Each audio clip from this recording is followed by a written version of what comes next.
Citizen TV, the citizen's power.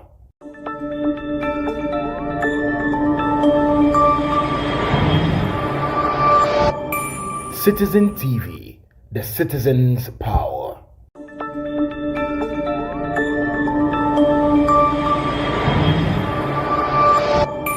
Citizen TV, the citizen's power.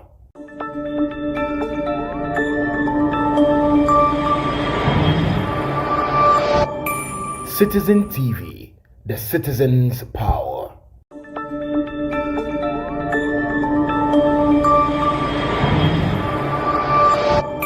Citizen TV.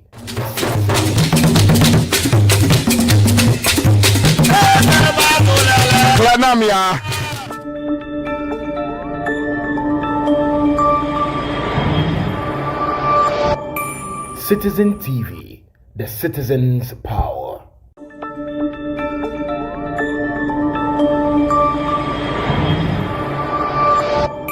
Citizen TV. For how long are we going to rely on him?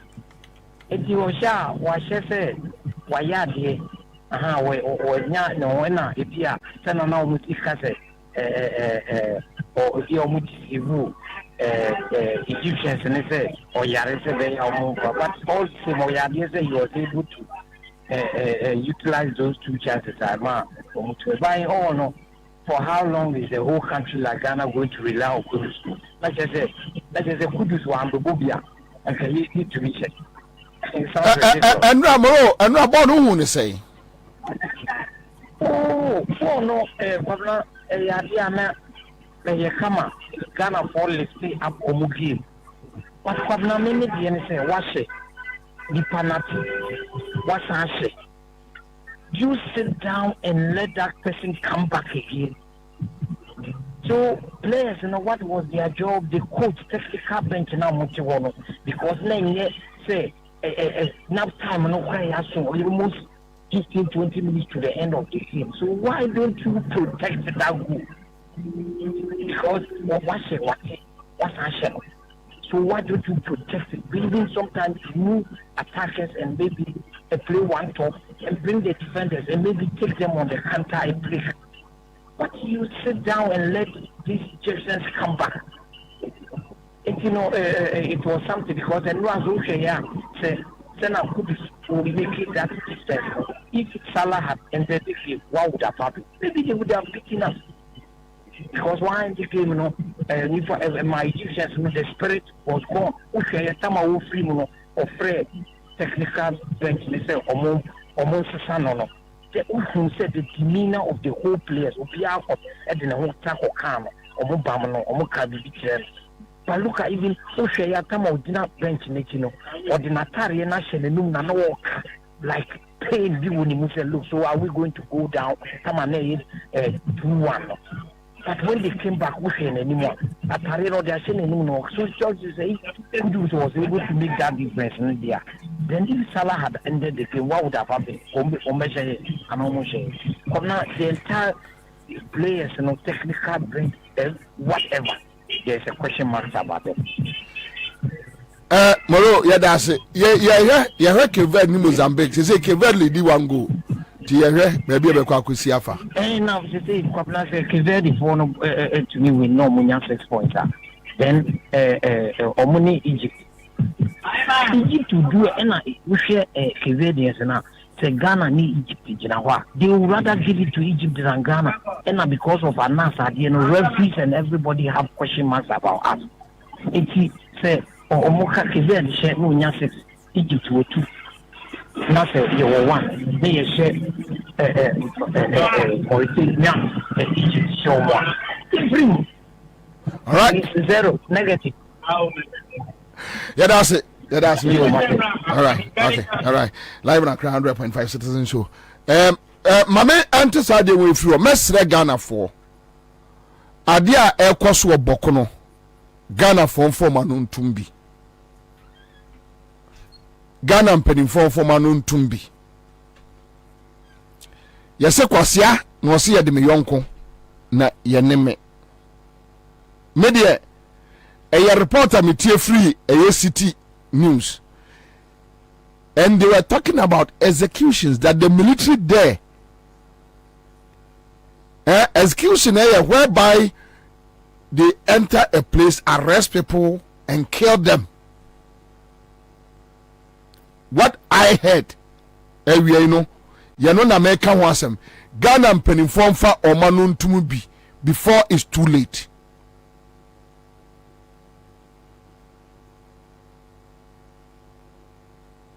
JM no mfa omanu ntumu bi, kufo no mfa omanu ntumu bi, Kevin for a second goal, Kabe fie ya boka skara se ade akoso oboko no, ade akoso oboko no,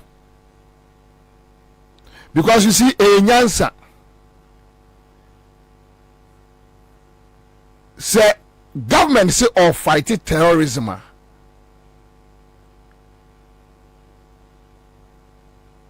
nasa o say afedi civilians no na obekum won for whatever reason obi antiase.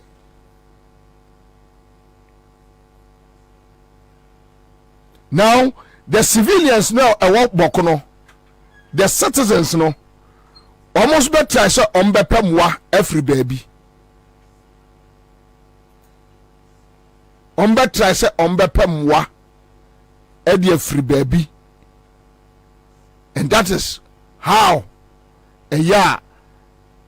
terrorist omutimi enya firm grounds we Ansah. Yes, we don't understand what it is, but from what we heard this afternoon, say Ghana military na ekum nkrofo no a ewo ho no a, there is no need for them to be there. Just walk away. Ni ehunu say eyabusua mienu na eko omko na asase no omo de ombe ye omo bia no asase ni apani pa akotena so is better. Chen say ye taxpayers ye di tua nkrofo ka omo tua tax me tua oka no, you are killing them. It doesn't make sense. It doesn't make sense. Now Kwame fa Togoland letter no to amame. Fa Togoland so ukraphone pacho ni enya wo number ni aya star 413 hash star 413 hash hia mamenche mo ade o say ye wo 2024 ye beto aba December also mo say Western Togoland eniema na also mo say also mo say also mo say Western Togoland Governing Council blah blah blah blah blah blah blah blah blah and by June July no yemfa soldier for nko voter region enkonkoguo emfa kanda po be bre olu na soldier for be bre ye be mom tough time Ghana for be makanda panum tough time second pass because you see kanda pantie amount for revise o mu no so yenim so yiri free santimampon ni fie ni ufri office ufie ni se obia en waste time so oni soja ni kokontokwa o obia waste time so oni police ni kokontokwa o wo soja ni kum nipa ba Ghana ni ba ko Ghana for will do the needful. Oh yes, and the kanda pantie na supem amount for revise o mu notes woman soldier ni kum Ghana ni baako because of elections. So we opponent ni kum baako. No, nobody will waste time about the military person or police. No. Ebeye civilian clashes Akufo-Addo should listen. Mona mama wo bibi o. Mona mo asisi nsu asenam ane akronfoma Togoland State House. Okay, so Western Togoland Governing Council and the Defense Council, blah blah blah. Okay, so already minya ini two blare. So let me use my phone and let me just pick the first paragraph. The leadership of the Togoland Defense Council and the Governing Council, in collaboration with the executives of the HSGF, have to have on this day, 18th January 2024, launched a task force to carry out the following assignments. One, to implement the campaign against voting in all territories that fall within the borders of Togoland, to investigate and document blah blah blah blah. So they have all these points there, and I think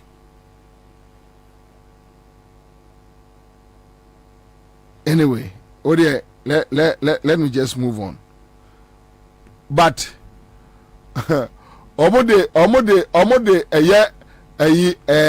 a soldier for 10 million krako voter regina. Mubako fie. If you need there overcan mubako kachira omo moko mubako ni achichimu ya bachichimu physical awa Ghana monteso enyema mo awia no sika no mo awia egu damuntina se mo ani abre no amafo be because ajoma ama anya na physical Ghana youth be ya na physical aduane kura mo abusuafo ntimi mpie nkoto bi no mo adi ya munima dia amafo adwene fa mo ho a enka mo ye no boko na mo kom ba bi na mo akwa akodidi se mo amafo ni brea real estate no mo di sika invest aburugu woni nyina aba mo ka o aba mo ka. And let me question you, NDC will not sit down this time around, trust me. NDC in trawo da Ghana phone trawo da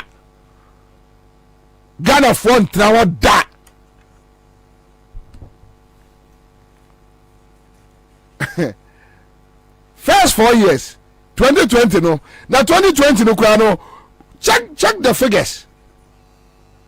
figures, check parliamentary figures.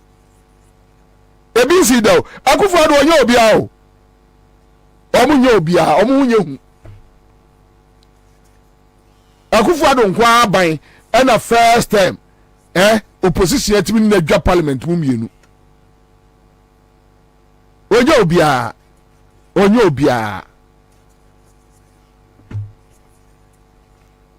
dambotwe no mabon kokora kwatra nti se kanda pane fremo pare ya moya mrewa nkokora mosimo nti ase na mbaya de mobaya okay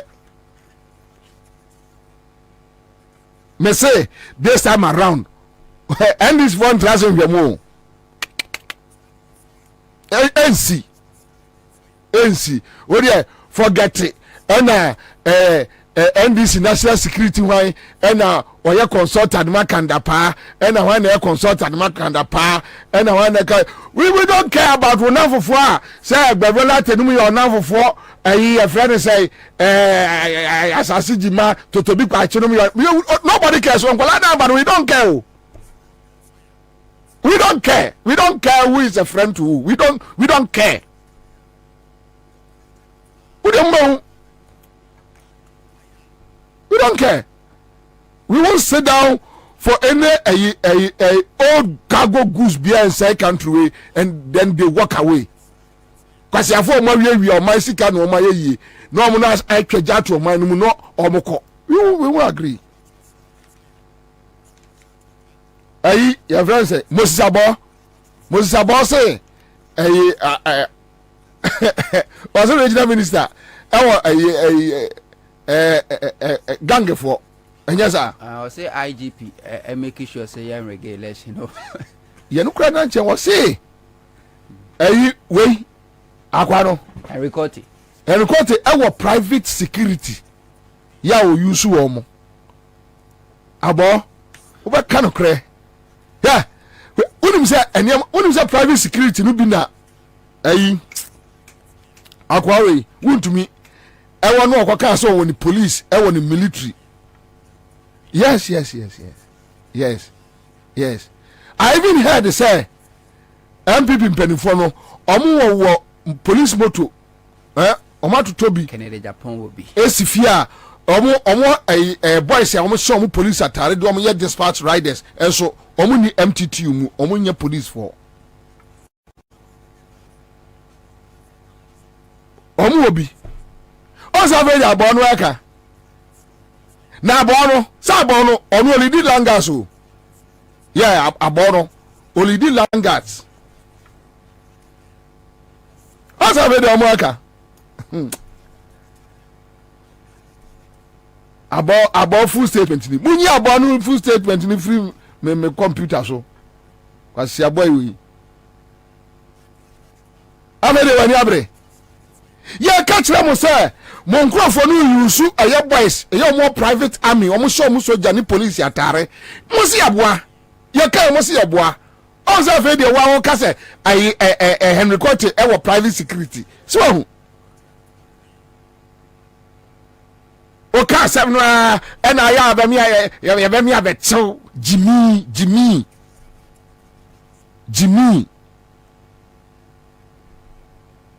we mun kwache no abo asam no mun kwache no causing fear and panic another ampare we de nka ho osuro kwache no so osuro dan fare kwache no so we are causing fear and panic kwache no na obi a wono ewo private security untimi enchi wo mo so for be 31st adru no o hye den kom kakra bi di age kakra kwa dia what the police headquarters wa kan kwase asem also omo se nko wan di anya hwe na nka Ghana for train dan pare ko betini jimi nka ko na kwachi omo ko no bia agbaboso train dan pare se yesi na jigezi we ya se nko kwachi omo ni ahwe ko na kwachi omo ni ahwe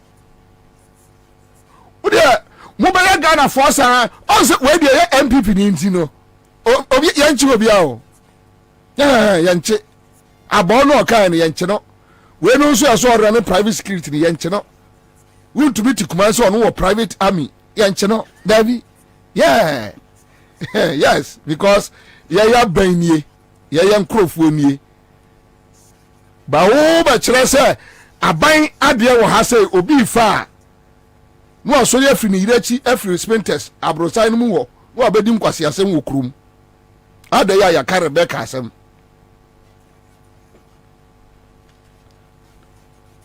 mame fa wenwie yase latefo ye mame moso hello Bobie mame na asa de ohun so usui oh Fache France. Ni pese mo video Udi obi ka. O ma beje. Look, Bobie. Yes. Me you listen up for some long time. And come me pay wo any hunto number, meaning how I can get in touch with you. Mbacho scratch dey na wadi no. Fabra dey ntwe number ngusu ma wo. I know. Me bacha what do you say? What do you say? Me bacha. What do test me now? Me do better. That me what do you say? What do you say? Me di 1,000. 10 million. But it dey one masupa 300. And then they abobo ma 1,000. In your man say what 300 no cry 700 ye dem. What me that say? Baba me pa show ni hunto. Mate. But one say you were 2,000. Say you another 2,000 a year. Ubetumi awura no nso mu bi. Enti ebomma na cha say na dem 30 million. Oh, okay. Hey, Charlie, you was on Becca, Charlie. Anyway, congrats. Cause one extra CMG scratch there. Why? Cause one follow. All right, thank you so much. Congrats. Judy Mensah is here on Facebook. Latte for you know. Fato so. Yeah, onto.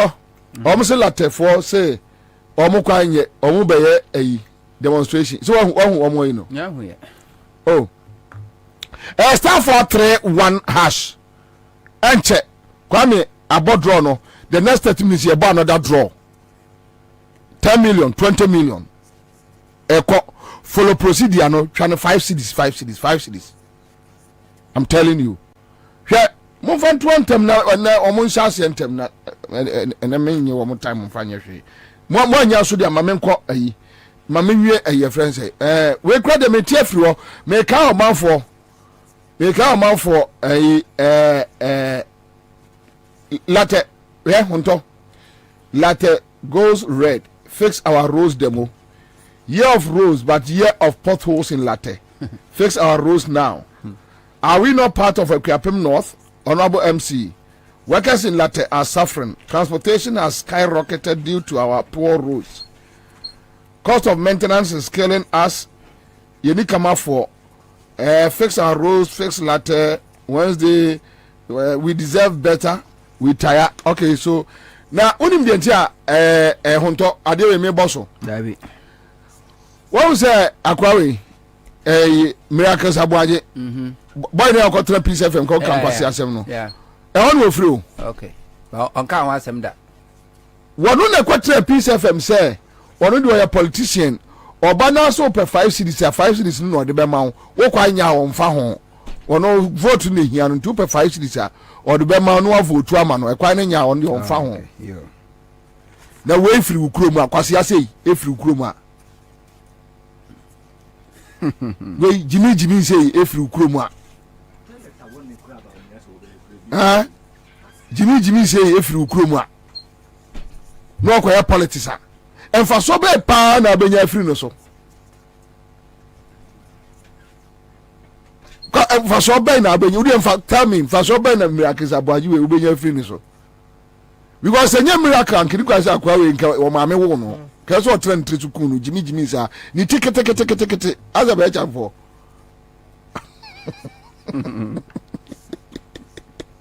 kwasi asapo nkwa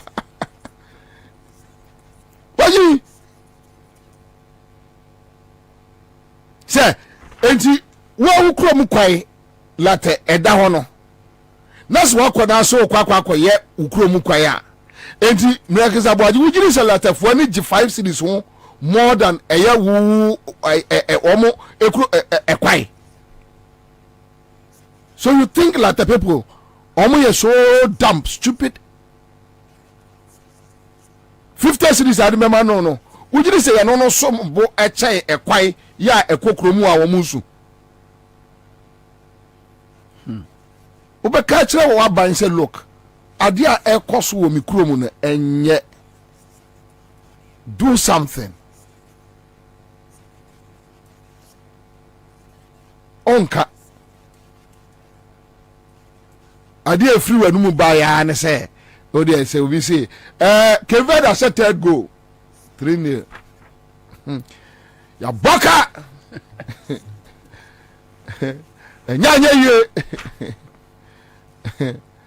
ya boka gu skara se dia Miracles Abuaje dwuno eni latafo munya kwai kira say ya betutu say ya Samia okuro se eho ka Samia okuro constituency ho ndi latefo munya kwa kira say ya na mbefa so every day potom every day kwa na tutu every day kopem se bubesu nyanza every day ato abapa every day anasa mo person munya abareto o 2024 mamu nsiwo why mo bia malata ni bia nkonkoto aba munya abato we unim by March me san komo ha by March omo dia anwia bekwa kogu so me ba cho Gabi akọ ayi ye friend say wonto we kura de me side amamo Gabi ko Star FM mienu pe na me de me wo ho asem ka pa so body enti o say amakwata ye ayi minister no bo I think top of mind. That's what I can recall. That the road minister is not related. It's not, but he's an achim as well. Yeah, but people will bundle it up. He's an MP. Yes, he was the coordinator of the president's campaign in the Eastern region. And you know what I like about him? I think when the primaries of maybe was it 2016? He was the head of the campaign, the president's campaign in the Eastern region. After the campaign, he brought change. The campaign money was given. He brought change. I thought, hey, politics is in the chamber. That's when, and no, but I'm saying that it's he actually touched the president by even just doing that. Campaign. And then you bring back even in his constituency, I think the president go 100%. Wow. And in the region, I think the president go the highest across the country. But Gabi, it goes beyond cabinet. You and I know. And who? For parties in opposition, no akodi ewo London. Or the akobo ashawo London, no opposition no. £100,000 no akodi no abetrance. Ubu sana accountability and an buafu. Ansah Gabi no mama. Ya ka so be akronfo the whole Ghana must Bobie enye. Ansah ya ne nwanwa so obi e de nsesa aba. Top of mind, that's what I can recall. That the road minister is not related. It's not, but he's an achim as well. Yeah, but people will bundle it up. He's an MP. Yes, he was the coordinator of the president's campaign in the Eastern region. And you know what I like about him? I think when the primaries of maybe was it 2016? He was the head of the campaign, the president's campaign in the Eastern region. After the campaign, he brought change. The campaign money was given. He brought change. I thought, hey, politics is in the chamber. That's when, and no, but I'm saying that it's he actually touched the president.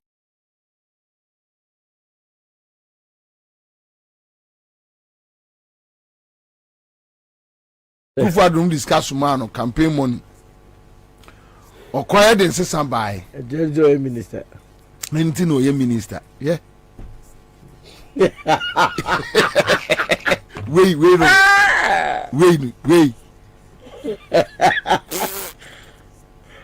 And you also where the media training a come to call Kroma na Bobie mpa kufu ado asem na Bobie mpa wa asem then you wait.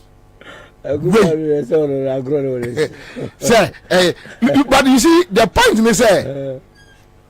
One more years come a young one say identify near this camera I saw this saba. Na be say obodo everyone say o sika you very free o dey okodia ba. E o dey aba. It is say the discussion so ministry on be brem ye. Yeah. And no chance sika dey wo ministry on. Akwa dey sesa dey come ekufu ado. Yes. One fa bi am go bro. Yes. And it tells you said yes you are training Gabi no krono mu. Oh just say o ma me. Na say o ma me. Because krono e ye ne nwanwa say how I didn't know because yeah it is no but when wabusa akola na say no aka no kre na say nwanwa say wo ba na aka no kre because wo twa say go be intro because I no training no yemo no audio mo no mo ntie bi say bi am perim bi e be bona mama is that there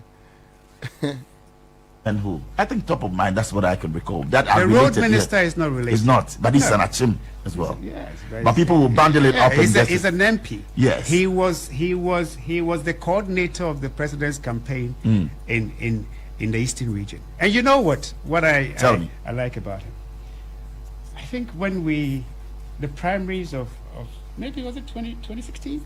He was the head of the campaign, the president's campaign in the Eastern region. After the campaign, he brought change. The campaign money was given. He brought change. I thought, hey, politics is in the chamber. That's when, and no, but I'm saying that it's he actually touched the president by even just doing that. Campaign. And then you bring back even in his constituency, I think the president go 100%. Wow. And in the region, I think the president go the highest across the country. But Gabi, it goes beyond cabinet. You and I know. But Crown 4 ya train no more Crown 4 ya wo wa ne a kire okro no enti obi di no kra na ya ne nwanwa but onibola radio na onibola radio anyway onibola radio anyway Ozi bolare ban ho. Yet yani catch them was say on best abes. Paja muntie Gabi awabaso Ghana. Muntie Gabi de bolare Gabi azuze wa ye. Na Gabi di nachi na o KNUS me wo Hello FM. Zage kra me refini di o. Koko. Ede koko no nyina so ma ye. Everybody Jacob for Jesus Christ. Wait. I can take. I say, okay. What can I say? I can go and tell them. Did you tell them? No, that is what your friend is saying. No, because at the point. Please. I don't want to. Please, if you're going to focus on these things, propaganda things. No, it's not about the propaganda. I'm just talking about the veracity of it in terms of the fraud issue on it. Let me tell you. Yes. The fraud thing had something to do with and then you bring back even in with insurance. And that's what I want you to shift to. What is it going to do with me? Because it's all part of the PDS issue. So but I was not a shareholder of PDS. Your friend was in there that you advised. You, the same way you come to me for help. A friend comes to me for help, and I know him. I play football with this guy. He's my next door. Right. And he's come to me for help. And if I can help him, I shouldn't. I'm not saying you shouldn't. And I shouldn't do it. I'm saying that with the fraud associated with it, which occasioned for the vitiation of the contract. Yes. Because I came to you on two things. No, but I'm saying, about Unibank, about investors. By the time my friend came to me. Right. Okay. All right. For advice, for this, for blah, blah, blah. Okay. Was there a case of fraud? There wasn't. But that's what we want to know, the story of how it ended. But if I had shares in it. Which you've debunked. No, how could I have shares in it? You had nothing. Then everybody I help, like you, I have shares in your entity. Then that's what it is. If that's the case, then we shouldn't help anyone or even attempt to help people. If you help someone and it goes wrong, then it means you were part of it. If something that eventually was awarded by government with the support of the American government. And if somebody comes for me for advice and I'm advising him, I was wrong. And if I had interest in it, okay, when it was the president. Gabi. Now who taught him about the audio no. Gabi. Sa audio tape no there. Ubajina kwatwa ayi ho anu. Ebe ye mu sesini. Me say Gabi. You catch them. You can choose any friend around John Mahama to lobby. If John Mahama fails to do the needful, the boys in the street will do it for John Mahama. We want Dampari to be there. Munjan wo John Mba Mobi and Fanessa Kano on Trao. Say yana other countries ne lead ko yenu.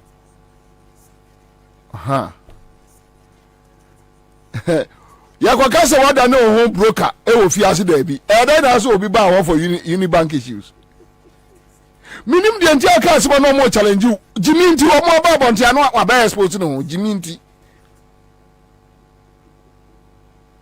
Mote dem wosu de won ka ban no wonya obi a e da na afa de Unibank case wo ho ne eba. Wo ye judge. Wo ye hwan. Wo ye Minister of Finance. Onse na esu abie. And I know guy ba ko your friend say multimedia say adan gra me hu kwa na asante so my asante or they say the guy na Africa kraka no or my no can you share we left the fast your yeah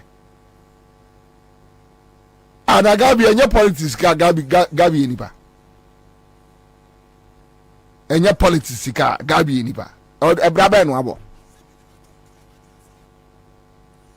enye politics ka obetimi ayi 1000 2000 Gabi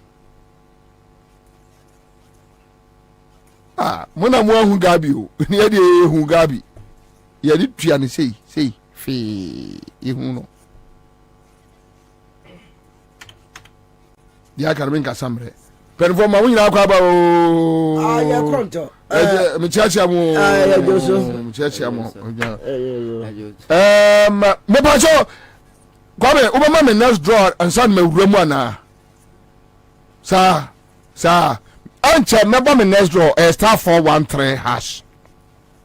CMG sikache the Friday 2000 no me 2000 sa 4 which is 8,000 80 million no ma 10,000 sa 3 and now no aka and Friday o me ka se obekwa yie bottom yanko but for him said me producer kind na me biem hu ha hondo ava akwaba me joso Ko- Aminchia empenyimfo a obia so say a short time ya Solomon Usu ti how many minutes? there be make about a short time. Okay. Solomon Usu ene Charles Makati ene ahwefo ne atiefo a omoche na wuntimi asem na kosi say Koso still omun ko say ni TV station ni radio station bi omo attack there be odan omoche hey onu wo ye frafra ni o na me ka cho say nkosi aga o onu ye because odike wa mowa ni edu no office ni akora asaka o ya papa ni glass wuntimi radio stations e okumase ade na omoche da bi dia na omoche dede hunu kwa me say as far as MPP the name MPP here involved no enkonkosia ya ponche tokwa ye be maso akosro ye be ja to fombo ko mrekwa Ghana fo ye ni na hosene da babetu nte sapa dia said den kamo ye ma odike ni sa pepepe na nkewese mbe ya ma wuntumi odike officer na ehye to krom ba bi kura na obi ani mutumi duedue mu ede no diko kaka odike si etu galamse sense ase na ma himfu bi o mo manhia asoso nim hu bi mu duedue mu ko pe odike office ko pipe glass anka mo ko pe no se bi o aye ne anyankamade anodike bu to hwe eni akra untumi wo radio station esi Kumasi obi o so on ne kingdom Kumasi ne wo only dem nko papai nko say and a press statement na mu issue odike de ba mu issue press statement because odike nya MPP ni wuntumi ye MPP ni simple me dem makase nkonkosi aga but eno Blasters game no me sha see from na menya first half na me hwe second half no dem is after the game na me hwe SS omobo the formula of this government pepe sambe wami back to sender striker was no oko strike ko she go no wonu ni nya ball back pass na lead to go defender is on defend goal post no onu so nya ball outside the 18-yard box no no dey ko ni akodi ahye Baumia economic risk o me defend the economy attention ken oforiata yes one abin pa ebani sikasem ene onu so baba mu a so ya wasafo mafo yes oni mi de pa after so kokoje bosia ewo saloon ade bre nyina echi no ene economy ni enie enti bona no Blasters boy no ebina Akufo-Addo amamu pepe Akufo-Addo ba ye no a no hwe businesses a eye Ghana for dia enyini ko nanim no ena ogu ni nyina ongo ena share no ho because oni de wa maso be develop oba say obekum no wa say no ena wa say ni nyina pepe nana one will start story we say major online the publish here over 137 SHS students here to report to schools in Western North region. Chas. Ghana education service say 27,000. Ome say. 27,000. We have 27,000. Na ne ka che say free SHS. Edisika ba awofo kotokum. Because e ka na ka awofo editi omo school fee no nyama na ene ye free. Kane no ana awofo to school fees no. Yantibi da from Ghana Education Service say yenya nkwada 1,000 po a abraso so mo report to school almost 27 omo nkoye because omo phone iska yantibida na free SHS abama awofo service ka for the past 7 years awofo service ka ya bie school yo mu bie ye na otwemienu na ye twemu yi e mo friend timi ko school adan a awofo ni ska ti free SHS na service ka ban ska na e wo hi sika no ehemfa na wo yesi abofre o meri di free yesi abofre won tua school fees yesi abofre won tua hwe e fa mekwa do hia ne so obedware no ahya atade no akọ enti di na si mofra yi kwan akane no a awofo to uniforms awofo beto chobos awofo atobat o matua dormitory o matua PTA o matua school fees o matua admission o matua ni nyina no admission nya do say pe reporting no be a reporting 7 years after awofo service ka no enne mofra tifia o muntimi enkoye he se utwa kontompo sese bi o maame ewu na oso ada ebre ne beso edu anwumre no obi a maame nu aduane a ye be so maame beba na so maame ama na se nkan sha sese freedom ho ba ye be kokobu ani ehu de tue mu ye be catch se planting for food and jobs edi aduane abusu o Ghana one district one factory solo na tie o catch say yera lanche maintain on record we see over 292 factories and we see a year adwuma e wo Ghana ha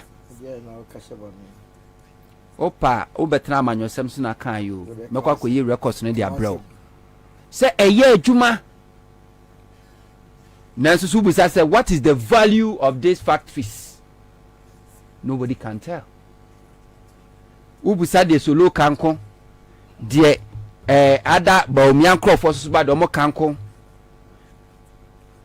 tafo MP de o kanko enti one district one factory number of factories yes ye bia ye adwuma na enwuma create no over government communicators 10 a obia woni dia woka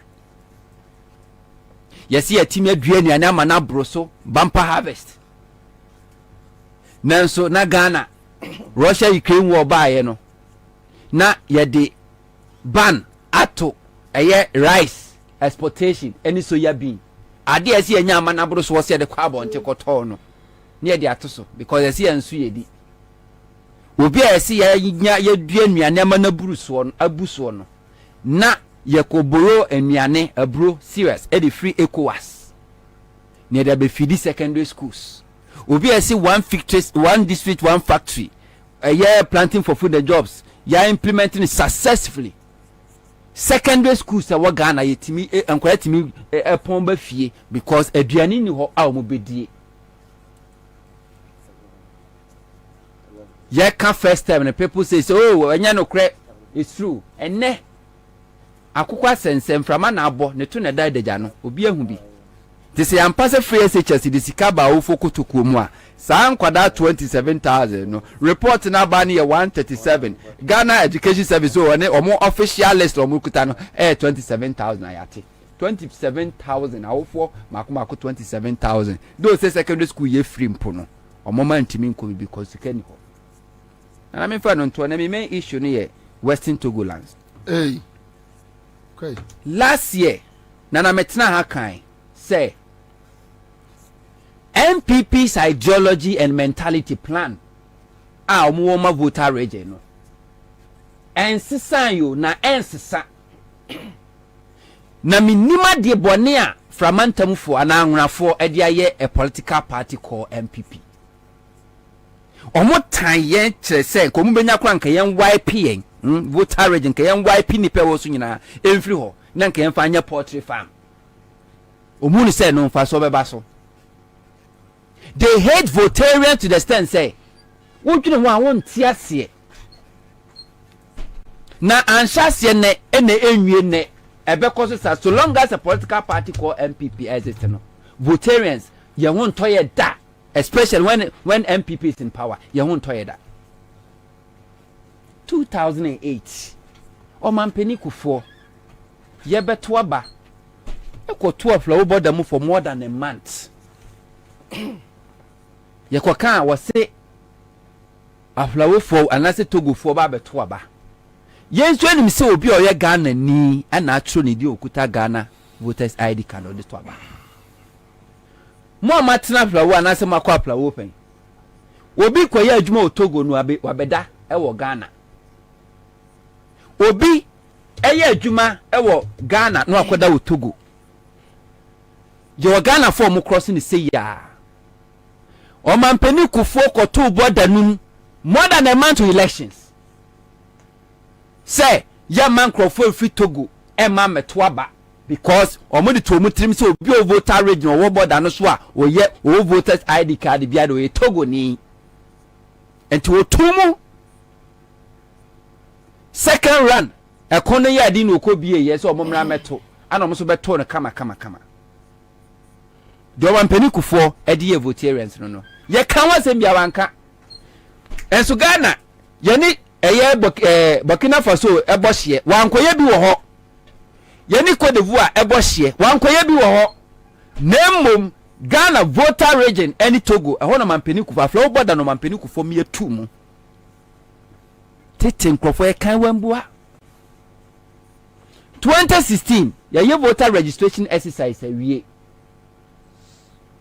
Baumia sorry ya Baumia say wono na kwaye ni investigation a okuta ni data a chese 76,000 votarians Ghana for mo voter region no omo ye Togo for and ye register omo Charlotte said then the electoral commissioner Emma platform so okay then Dr. Baumia for data na bra nian cross check from the voter register na ye wono Niya said the okane no kra na senya no kre Dr. Muhammadu Bawumia no no so be president in the name of MPP no when Timia justify and prove one name well yeah press conference kai no when Timia prove one chese we ye Togo nia or voter region to mu say because say votarians ye kan na anase anro ebe na voter Togo forces to the same language uko benia chese obi oka anwura kasa bia no eye Togo ni 2020 elections Akufo-Addo eshada esisa srafo di kogu aflawo eni sa border towns no adan a wose COVID-19 tede be ya Togo fo no ntimi empire adan man say what me wan eye because of limited registration emofre ko school na asoja for ebo omo mesi mi aye ko voter region ko ba konfen wado me ufru fie kwa akoto atosode over the next house na soja ni di wachi e ko so voter region enkwada e ko school asoja for bu omo Akufo-Addo mo sheda create artificial insecurity in the voter region ni nyina ya MPP agenda. Always voter region is one of the most voter region number one voter region is one of the most peaceful regions we have in this country. Sasa se ho man so twen obere no hini we de asi na we ni we bro mo na we kuro ni we ebi so voter region. But Akufo-Addo and MPP always find ways to create artificial insecurity in voter region. Said the be be your money ama. Yebeko 2020 election kanapa yese onimade yeba ni security di abon no modern South Western Togoland fowe NDC forward power ya anti womonka ye hu omo action bia from Rollenstein to Atames to Mahama ya anti womonka ye hu omo press statement bia ye hu omo action bia in the voter region. Akufo-Addo be president MPP start take over say pay some say from Western Togoland 2020 election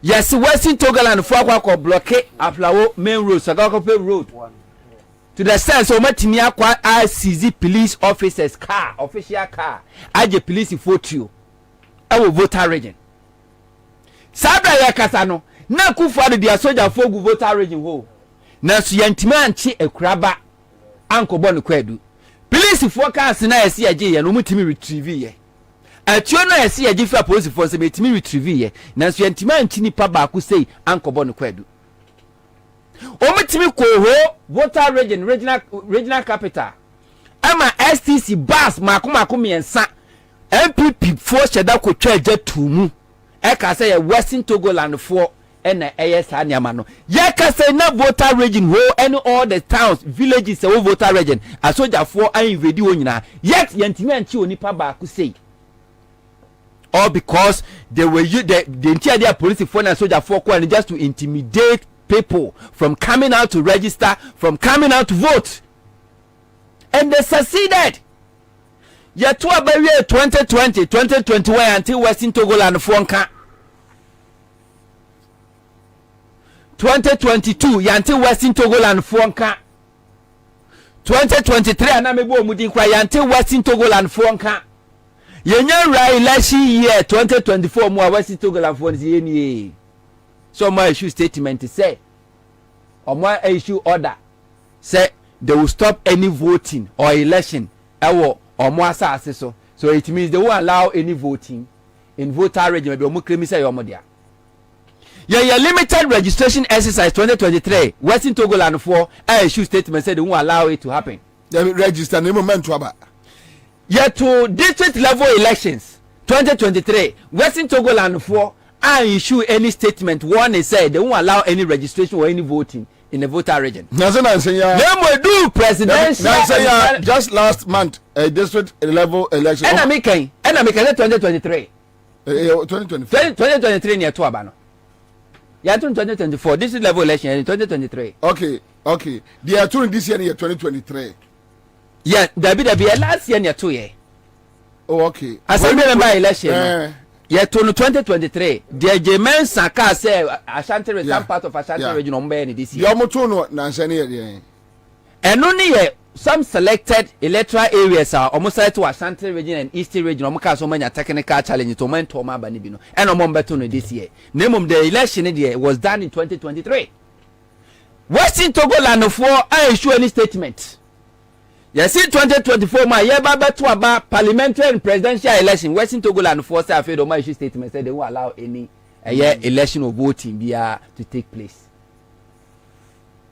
So what say Nancy Binu one for sourcing a kufu ado because we did not him. So what say will join Bini one for sourcing a kandapa or because we did not him. But the truth of the matter and say Nancy Binu one for sourcing a sample for me no mabomudi. Because as a national security minister, so what means na for the past from 2019 to 2020, so Western Togoland for me blockade highway, media police for car, edge or mu at you. Oh, my quality soldier for good region, no one man to be prosecuting. Are we useless? It means I won't now say there's nothing like Western Togoland phobia. A MPP can dapa a kufuado planning and plotting a your agenda. And this time, come to be able to Ansah almost some prosecuting Crawford and Crawford near Chi almost a basis a question and Crawford Bay. And then PP as a political party doesn't care. Say Ghana will burn for them to win power. See and change them to back and let my vote count for after 2012 election. When some of them Peliform my acquiring near transformers, Yanshishi schools. Young Kunkum Crawford, Asian Crawford cars. Now can I buy it? No, and indeed at that period, ECG transformers were banned, and Crawford car, attack or cycle daylight. When people for Befra Bam 2024, you don't a free Sabria, Cosis, about to a Babesi 2025. Ube government institutions in office, a Beshin said the she Minister of Foreign Affairs, our Tema Station and Adan White Elephant is one. The same thing. People will ban. They will ban. Ghana Commercial Bank before 2020 election. Yes, so many investigations can be Liberty House. Neja them. GRA for office. Yes, this can be Toby. You can't watch them. You will be scanner for sack. Neja them. Would you free Ghana National Fire Service for almost station? Makola.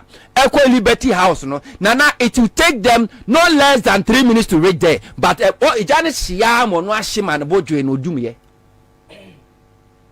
With the free Ghana National Fire Service headquarters, say what a year and craha.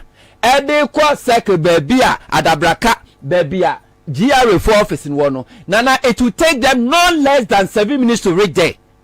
Yekase Mahama interchange will see yes Nkrumah cycle see no fire station or fire tender elisi ho wodi free one no mu eko baby a GRA 4 office na eja to mu say eye adabraka hye no. Nana, it will take them no less than 2 minutes, yet eja na hye more than 1 hour.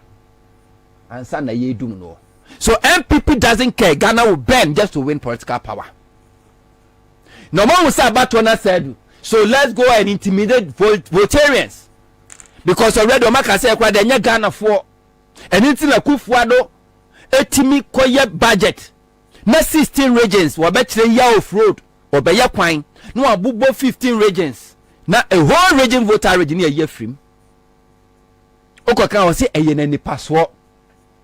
Because MPP Becca chose a voter region kwa mom natural resources be na mo enti mukran sesen ka mukro bi wa be di o mampeni a soldier for e mo boko no 2024 election na ye ko no so free so soldier ni na okutatu a me ka kire o mo na de bia national security wona me ka kire se Ghana for okutatu wo mo dem no mo do so se na etu ama na nkasa wo. Nobody will sit down for any military officer or any man in uniform to intimidate, to violate. 2008 something happened and Kroforum kutatu voter region they ran omu dwane ye omu na mu mrika dwane voter region. So enya nwanwa se bibesi 2024 enya nwanwa se bibesi 2024 votarians we are not criminals angrafo yenye criminals.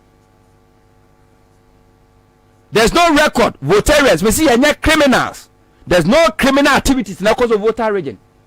Yeah, problem ya criminals for Ghana how we can trace them.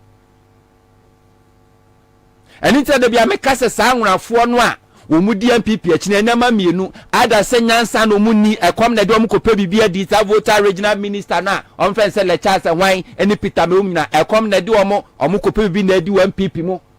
Enti sa wonya wan kasa region no man for home di party MPP a chese omo otan eyi otan didi kire ye region baako one region NDC because of NDC nti uko esremu sesi ay kasa Burkina Faso ni Mali fonto kwai ye onkrofo be bra cross carpet eba Ghana eye bokukura ko okura no foreigners ba e de na kanda pass national security wo ye ewo ho. But ye the nature voter region because yen suppressive voters, no amount of intimidation. That's a power sir. People will run away. Just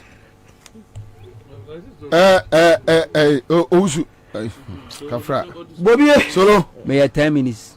Oh yes 10 minutes I there why are there I adwira kire na se be ka adwira wo de o be time Bobie eja see ebiem to be ya be fe bia yanko afisha panso afin komatu ye mfie so nchia watiefo nchia afisa amre na mo atu Akufo-Addo afisa amre na ala na wie cabinet won ma wi Ansah ni sika ni nyina o ma start eco commission of inquiry e de ho nkrata akoto ama oman no ye de aye ni magati me chiam ye be so akati ka omo be kwa inquiry obebo yo betra na wa kwa no few o said the hawk e chia no mo kansi mu ku chire Ghana so ye editor no kansi mu Bobie yan shase free oru Akufo-Addo ore na ye tax ye de hye nsa na yan kan nsem no tietia opedi no se de numu nsem enyefe umu Ghana fo oru Akufo-Addo umuye na wa wo hwe won mu a etu wo na ase aba wo na so se omo bepe development efre konfi Professor Mills ni krom prof nyame fa crazy yi na so mo se impuntu onuru omo ho a enye no no mko busa yo omo de autopsy enwa asem to omo na ni sa nkomo no mpo ne kese wono wa body trim po se omo ba aso question answer body trim da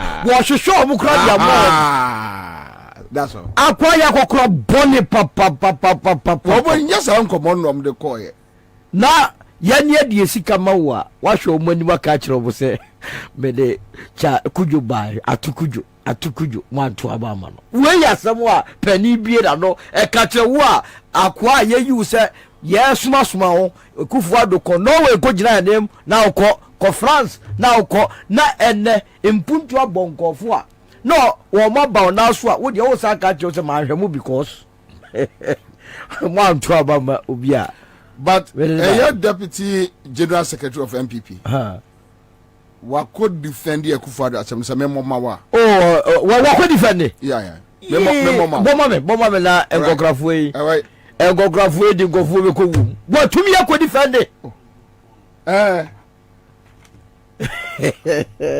what more ya moti ya kasa ya moti no I doubt it god kasa ya kai dey senka en kai sa wonti o what could defend the deputy general secretary hey efe kura keke ewe oh anya wana troye pacho deputy secretary a voice anya wana troye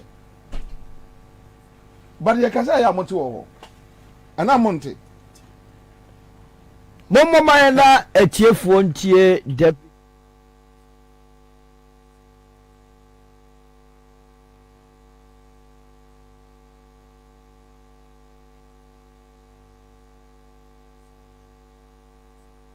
the people of Ekumfi are enjoying what we call the Ekumfi juice. It is a development that came under His Excellency the President. So if you say that the President have said so, what was the context? What was the context that the President has said? I have not had the opportunity to listen to the full tape of what His Excellency said, but I don't believe that what is being carried out can be matched to what the President has done for the people of Ekumfi. So on that particular strands, I may not, I'm not able to delve into that because the context is not clear to me. Because if you say so, the President has provided a number of development opportunities for the good people of Ekumfi, but he has not been able to satisfy them. Because one clear example is the Ekumfi juice. That is on the global market. And this particular factory was established under the Akufo-Addo's government. So it goes to defeat the fact that the President is teasing the people. No, the President has contributed his quota, but he may be misquoted or misunderstood in terms of context. You say, education is key. But Elena Mafo say education is key, but Haruna Mohammed spoiled the padlock. Woman education as soon as the mere first political party mu na ujipa na president you know and just so kansim hunu one young man no kwa fa sa cross na so don't carry sa reckless cross Ekumfi for na akon ho ana wo ka asem no aba Ekumfi di say ma fa mani ahwemu because me di obi ba ya me ye ne deputy minister moto obetia no na ho kwa na okaka sa asem no okọ mepe wa agwa okaka sa asem ya ze no be kan ne die mepe die na mo ka kire yen se e ho no di agro no Akufo-Addo se da bi me mfa sa nyoma we ni agro eti wo se tima kire Ghana fo se I mean it mo to abama me development no e bi mmamo na so sa asem na wo kan kran no kre wo mu ato abama no kra bum no or the development go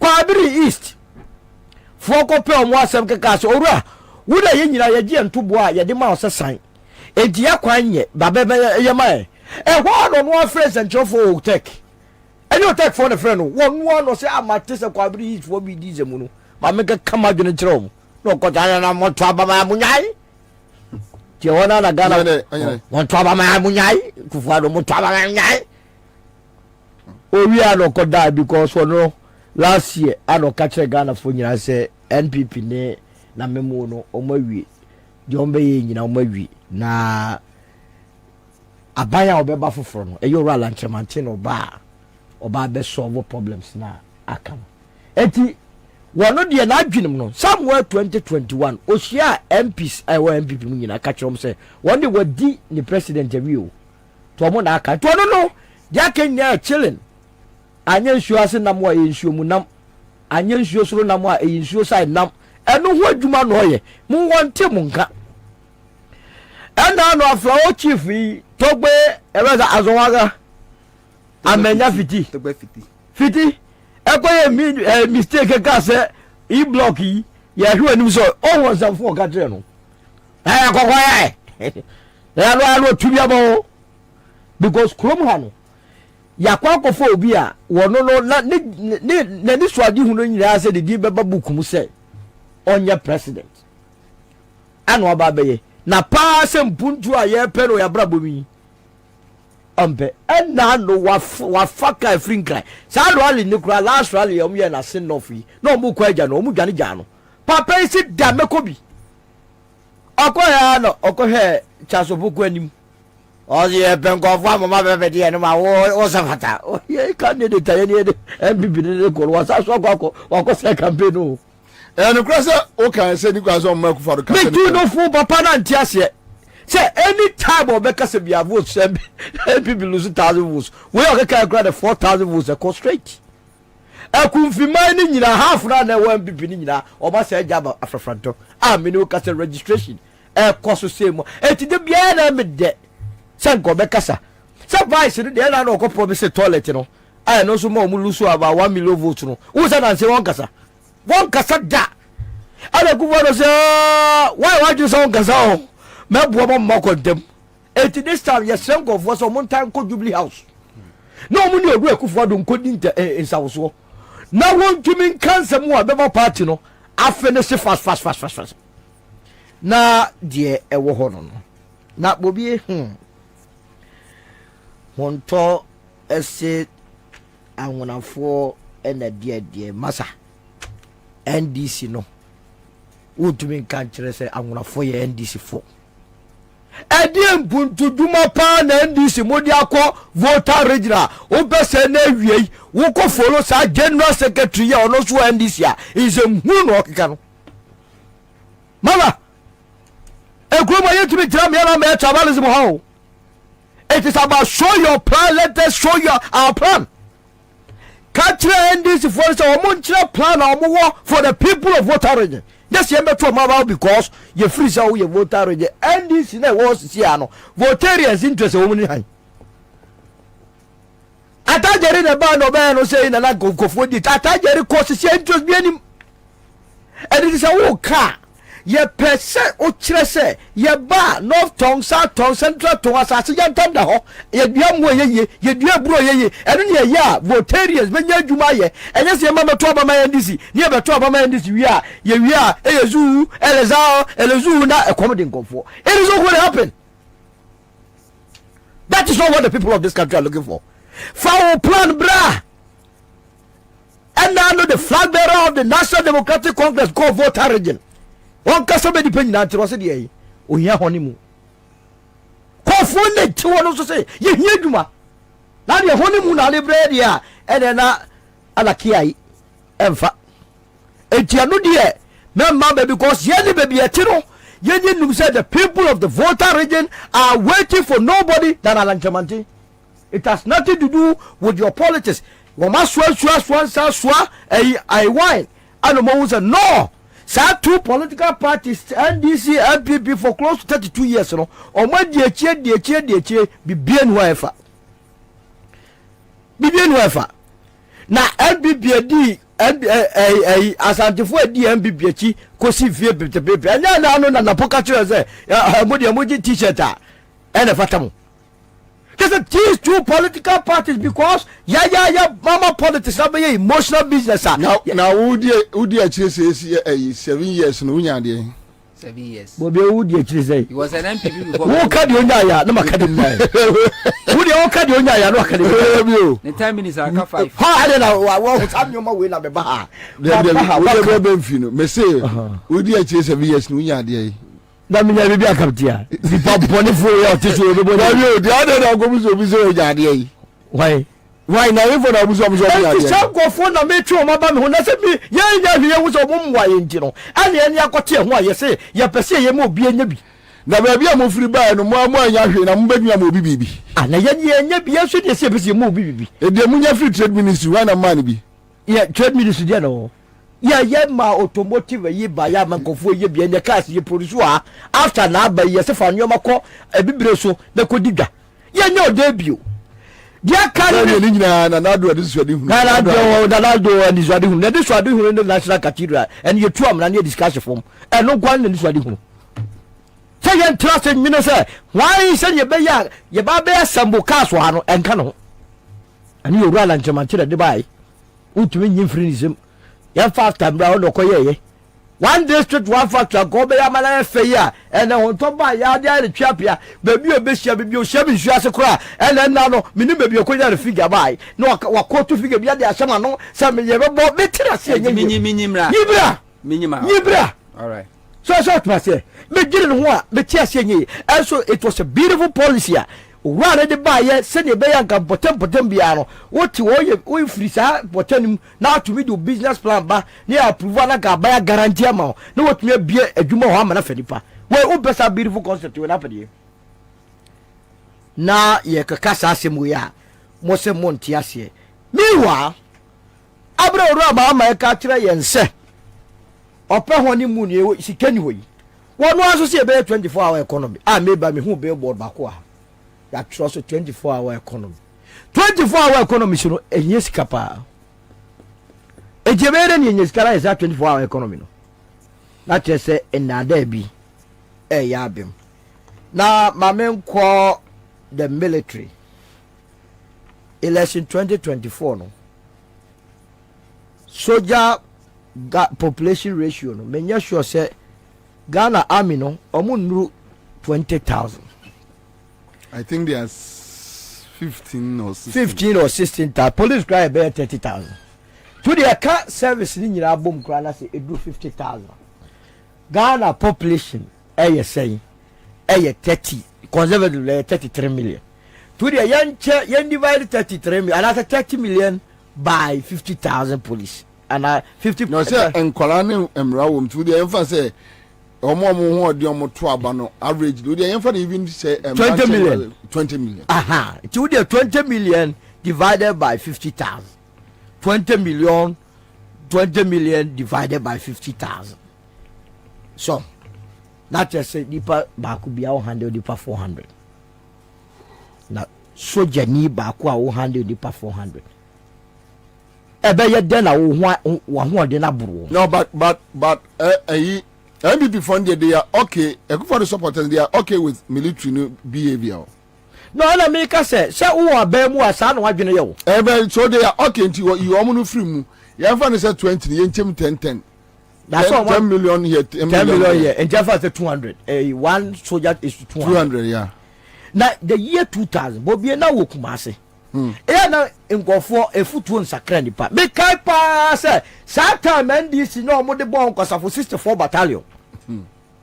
Na bantima ne Kumase manhia say o mo so mo mpene man ngofo nto aba.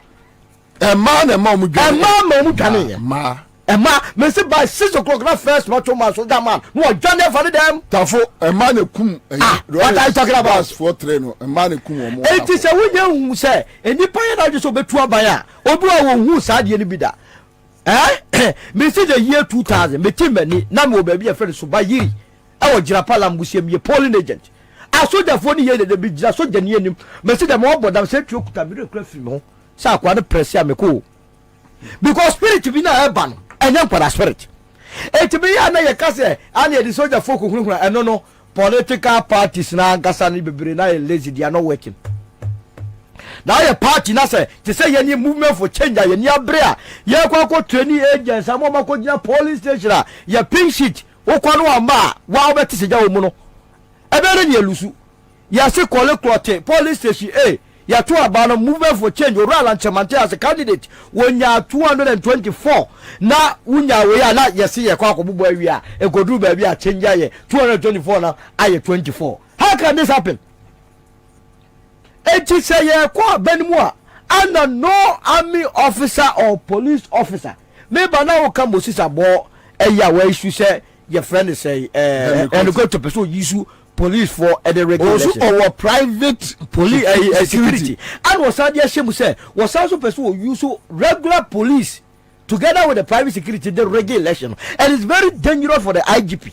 say obi your friend say regional youth organizer former etumi ebie na no na say you part of the grand scheme ya dia police for regi election na up to date police public relationship etumi nka bibia omu ni PR officer dampare tingale free dampare no onu na kasa he dampare na bibia yo no ko ayikwa na se auto ne car onu na driver onu na mate onu na passenger social media Facebook IGP dampare de odi ye no na se untumi mamba yi ano dia na chese ye no krese ampa police for no mo ka ho na enye wonwa o kai na nsia mu Kennedy Japan ko bantema no o ka statement be up to date obi anka ho asem wo se wo ntumi ayi ya friend say ye se wo wadwene mu ndonti ye hia asojafo ne aposi for kwa fa plan na mo so wontirim oni asojafo ne aposi for fa plan so mo ye de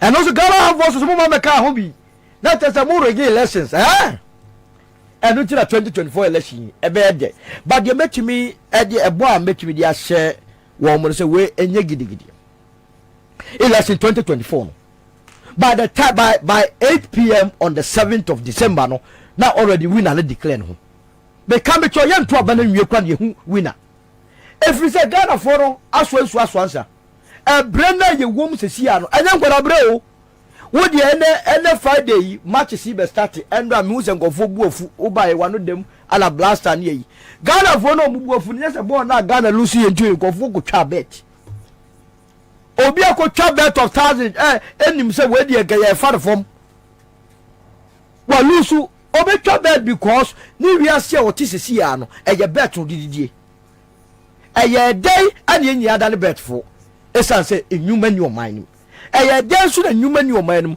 o ba ye wo the tax abe him ye kon thought ma say factories now see no factories are ye see ye no ye tiona NDC MPP members of parliament hang parliament eco parliament at the omunimu say ye taxes too and the taxes him ye kon na aba tra wo se konfo mienu ye taxes him ye kon ye san fa aba memoni se onko ye fa ba won emma so Ghana for be se somonsa na ye dia kwakoma ora alanchemanten na what the Ghana no efri adumu akwa adumu na bobi e ba ne sanu a na meba metese wo kase wo mu a ewia nyoma the only person obetumi run all of them up e ora alanchemanten kasa 20 minutes kasa 20 minutes me kasa say Bakasa 20 minutes. What is your problem? Only about your boy this about what I'm talking about. What time na Bobie di aduma? What the 20 minutes akasa for 20 minutes. These are some of the issues I'm catching on Tiasie. Okay, it was a member betimi dey bekam. E dey na go tiefrim. So what tradia. Bobie dey time na kan famano. Thank you. All right, so quick one. Hello. Yes sir. Abom. Yes sir. Where my friend was from. Yes sir. And then the one many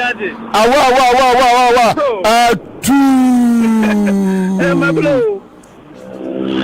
But your friend say every 1,000. What the 10 million every year? Yeah, every year. Edem.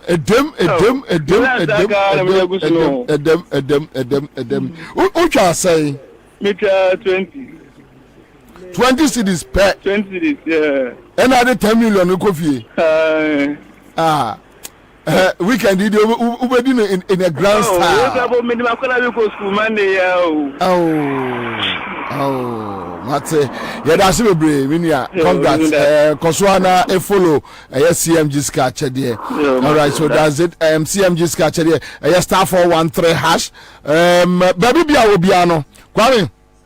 Say a set machine no. Omo so omo ma me twa ntem no. Yentwen obia ene set machine intem na yenka jantum. But one quick comment from a friend says, Bobie, it was reported that the Western Togolanders mounted their flag on the premises of the Regional Coordination Council, which is a security zone with security personnel. Story we quick one answer story. Okay, so this one is coming from Badasu. Listen, Akwaba. All right. Charlie. Kanda. Tujami yanko. Medase. Mencha citizens so I feel for near Tifo. Now men fan krama wuni same. Last week. Near almost sending me messages in me wife no. Say no I'm pie bo. Oba wife. Say omo behu me. Na matete. Na me sredia. Emma Musa. We have for example for the new manual. Some say in Shira and can you pay me? But you Mwasumo and can you open me? Yeah, that's it. Young crowd. Maybe almost send it by and I was a man, and I may see Missumi din Kramamo. Or Tia say, you come from the Duafroni, you come from and I Missumi din Kramamo, Monfan Comasani Pano. So, Monsieur, can you open say, no pie bonus to me?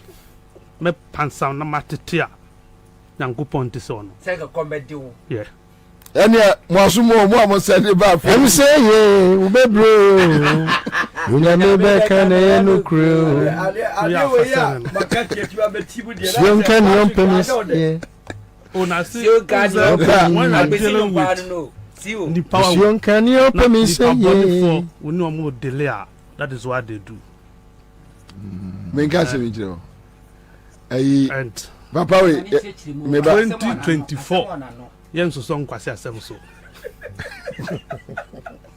no idiot takes care of anybody yeah man for kwan mo fa ya ni mo nya phone yen sere nidi yen nibi but we are content with the little we have. Now unto Ontona na oso chire mo di send message na be na me de chire no message way na me menye sure say ni pakro no kan boni mu na ye ko break by so ka so about what looking nice why kesi nano brajo uncle Joe ni ohun wa si ohun mi si wo ho no mo si aso why fe pa e kesi no ena me mama no ena me ka ba the touch ena me chese media me ni enti media me osumafo message na me na ya mama no su fa there so no one fa ma ye wie ye no na o ka di chire me wa me di message ni chire o me type ma enti me ma kama me nsuro nipa ni send on my phone so na me de chire me kwa man kan o and you know men don't do that. How would I know? Oh chiro don't do that. Papa MPP ni we sa papa no obu bebe. I don't deal with evil so. It's okay. Balado. Ena balado ene just that balado na me bature ko bi fiagbe. Ena balado ne wa sem papa me da so no. Na balado ba nti ye kasa na balado say wadi 70 something plus na Rollins so omuade. Ena David obon age no ya ye be born Rollins age no na Rollins age ne etem balado na o balado so aba akokora ena kobi fi agbese ena say Rollins ho ofe atwas wa balado agasa ena okoye say oba week the following week the oba show ti ya na me ya me kosa na me say anke balado aduru so odi Bobie na o che mo me ba ha na asemi sinye anya me yere de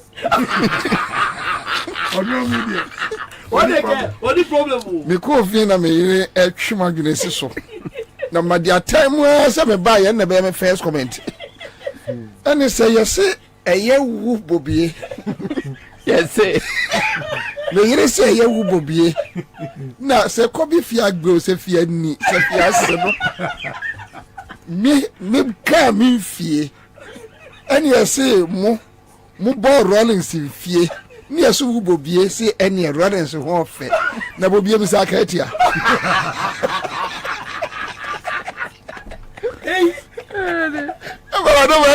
na so wa fa we dey wa da you na watch me da be pa cha fa cha me e bi ni chance ya kwa ju asem no so the na buta the last week Ela se me see, you know what about me. And we move on it. I'm saying, I have no chance. I have seen you pan.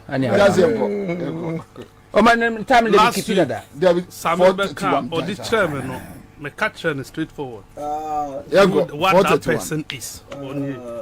But like I thought it's proper, I send him a reply. Samuel will not tell him. So he didn't trust me, send message, I had the man. And I make cano. I have to send him direct message. Obeti. Mijo. Can't damn it, that's Nana Akufo-Addo. Any confirmation. Sammy, why are the national security in some of Beckham last week? The trunk and strategy as strategy. Yes. Election will be at the first way winning. They get it. Other political parties, crime ban and more far are disabled our plan with. What are you doing to disable this one? Now also why sound footing? Young coca, one because say ya come wasem. You better cut topics of media money. First, Minjin this say your autopsy report to Ghana ha. Oh. Your Jubilee House. And I quote your autopsy report.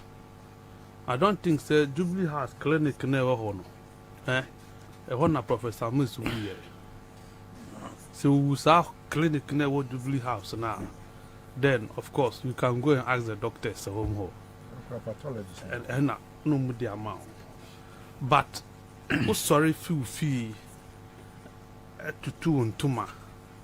Now also could report autopsy report to president to her. I think say it wasn't the right forum for Safon and some report. No. Now locus grana den. Why the team establishes so indeed by law me what to me say Professor Mills autopsy no seminar ye di mame. But ye mfa mame ye nti wakoye president de. Won why former president e be hia wo mo a na wo de aboaye. There was nothing like that. Instead, Addo'S a lawyer of so many years standing. Akufo-Addo a foreign minister. And a kind of diplomacy or some level of diplomacy. But over time, Addo'S displays a kind of diplomacy or nibi. And a sad, meaning no managing. So Lord Abu Bobie so Akufo-Addo call for me now. For me now, Henny. Oh, but for me now, it's me for me now, ending in a bone. Or call her, or he not to the German. And I do share double, what did our bonny dinner? Nana Boachi to remove the dead. Never for me now. Hey, you, do I am Quanta? True Nana. A dinner true President the country. He did it deliberately. Yes. Obonu deliberately. Nana Boachi to remove the dead. Or repeat, or say that no, yeah. That is Akufo-Addo. Or say that no, true. No, he's deliberate. Na achimini. You think that he doesn't know? We are winning trauma. President, before you do start gathering us, they would have told you who is coming. A dinner who was saying best friend or can crash or best friend. Some a body na go soon. And when him was friend to Munwa privately. What are you? I can't have idea. Oh, friend to Musa privately or their bedroom. What I say, but Wakoyan, sir, on Ubianca so. O call Ododo. Of course, said ni Lante Bannerman campaign. O you know so man can you crowd or he knew what he's doing. That is Akufo-Addo. Or the format and set in the num. or the format ni setting and nam was set ade no ko say na me kwakwa no wa ya wi uni tree beka you get it ko me pedi o tise no ka say about toward the angamu the month to be mame I wouldn't have been here, but this is a president ya sa la to abama no na president aka okay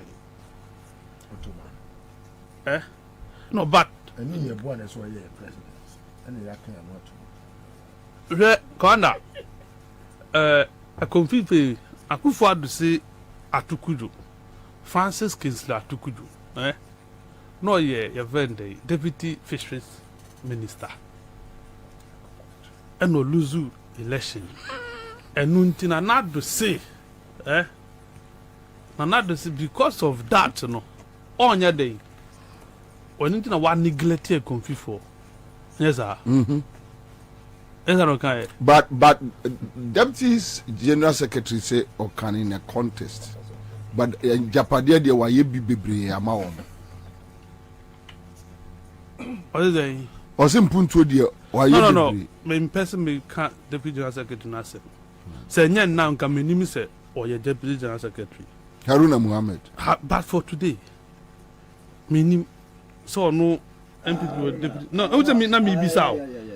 Until he want to come into relevance or pursue Ghana for being so honum until he want to take advantage of the situation. Akufo-Addo say Okan or deliberate. He's very intentional about the see where come from. But the point is, Unim say Atukudo Yasako primaries and ano December 3rd. Oh sir. He lost. Within the party. So is he going to neglect MPP for more a convener? So I come in Afra. You see, because Oko primaries, and when he went to constituency chairman BT, you don't what come in Afra? 503 votes. The constituency chairman had 264 votes. Atukudo 108 votes. What come in Afra? Do get it? And what? How is he going to treat them too? Almost obey your day. Why you almost obey your day? Anybody according to why your mind for rejecting him in the election 2020. Exactly. But this time around 3rd December. Well, punish you than some of our prime Just is talking as if MPP is not a subset of MPP is a subset of the constituency. You see, let's be specifically. You see, among for Moko Honum, they went there. As they almost a confi atamons a busian for and yes, and all children tia one neglect a confi for because Omar rejected Atukudu in 2020 elections. And I make as a fast forward 2023 MPP Francason Muwe confused I rejected Atukudu. So what will it do to that MPP for within a confidence? Charles, the question is, why won't a subset suffer when a universal set is already suffering? What are you that? What punish you that? Of the constituency. Or do my friend say, Charles, what do my friend say? Mon to me, I'm one ma a kufifu and to Abama candidate to the moon. I've COVID-19 by a chain, no. Domacha bunch MPP for DB. Sikano almost a chair and specifically Muchama MPP for no more saying yebi. And you what you're gonna before you say. Obi Becca so 10,000 or the my party for one. I'm just when you say I could feel 4 years. Charles McCarthy say. Yenimse kuvi for the Kwabena or punish because Omatu about here MPP constituency a punish. And Charles McCarthy want to know specifically the Akufo Asotwe the Bema MPP for atu abetia atukudu. And I make say and list say once our there be once our punish a convi for nyina MPP for count punishment there na me say there be COVID buy no enuane na no man no mo chichen MPP for DB and watching specifically MPP were giving money and was almost no punishment ya told you na say Anzi Antino president one unpresidential of a president of the land to be speaking this way. But Yaya Manakaho say a civilized society and by this time move vote impeachment process is underway. I say UK, US and by this one more to see whether or not say he will still retain his position as the president. Unfortunately, Parliament ayewo Ghana hano enuru hoye omunuru time metimi aye zenia afufro eye no ena ewo mu abesi babia yeti kwana ba wawu bra kwaku anyi dogo. I am beginning to be disappointed in Koku.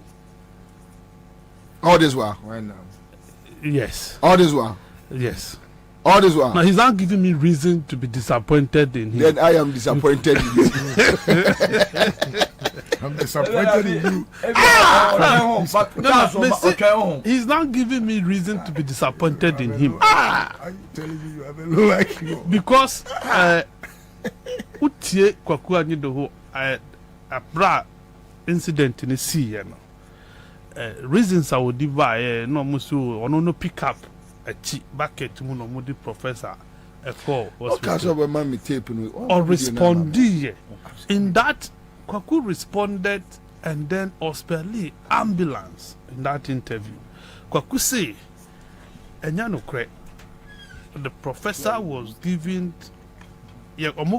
Carino to the hospital as a president or see to the point because of gridlock they have to use the road the other road other than Kwano Monamsono 1 way use 1 way and the divide with motorcade everything professors standby doctors no more train ICU no more taking care of professor. Unfortunately Nankupon and a Tunins affair. Then fast forward, every election year, Kwaku is either leading group of people to go and demand for autopsy report from the presidency, and I say, or Kanwasem. Is it Kwaku is so knowledgeable to the level say onim say so autopsy reporter enye Jubilee House na ekojeno. Kwaku knows very well see onu Kwaku no by law or not entitled to demand for autopsy reports of President Mills. Do you get it? But unfortunately, you benya na nado dan Kwaku from the manaso soso to the extent of Beka say legitimate. How legitimate is Kwaku Anyidowo and a group of people like Omar described them as imposters coming before the president to demand an autopsy report? Wonder. So I am not surprised to say your security architecture and your papa because you need due diligence. Ansah no bibe could be present anymore. No, you ko bookie appointment. Near checking my background. So who and who is coming? Papers are valid before. But then if you allow these crooks, I call them crooks because atamos abusian for because omunya abusian for because abusian ni bia or you interested so pursue who report no see oba and ya bia autopsy report you publishing on front page you the two library no this will be personal health history then election be do pay now we are interested in it. Unfortunately, my papa no wajayiri with you. Now do know sort as see Professor Amos Mamiti as nobody is talking about how are they faring. How are they feeding? Kwaku say who you be at Kwaku kura ne maame ne nkasa one your friends Nadu enkasa. Oh. Kwaku no amu one Nadu nkasa. See that is the one Professor Mills maame nkasa. Sad situation. That is the focus. And what I mean, thinking about. We no papa yaka. Or you know what job na for no. Na yendi abriwano.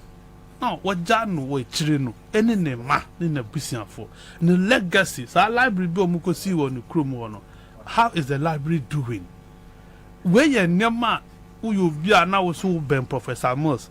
Odona, this is what I think you should be doing. Then yes, sir, they be like who perceive your bond the money. Oh, well, I think sir, the president nanka immediately the people around him, the immediate people around him, they some answer questions. Because Kwaku was one of the closest person to Professor Moss. I don't know kasana numutu. It is a yes suspect is to be na Professor Moss. Why is Kwaku working freely? You know na unuya Kwabena mafu last week. Eko kai say the way Kwaku kaso onim bibi obeka onim bibi obeka no. Se Akufo-Addo no ma nyire na mana nka dia. Se Jomama ba eso mo nyire no no ka asem kro. Oso de ne be court. No.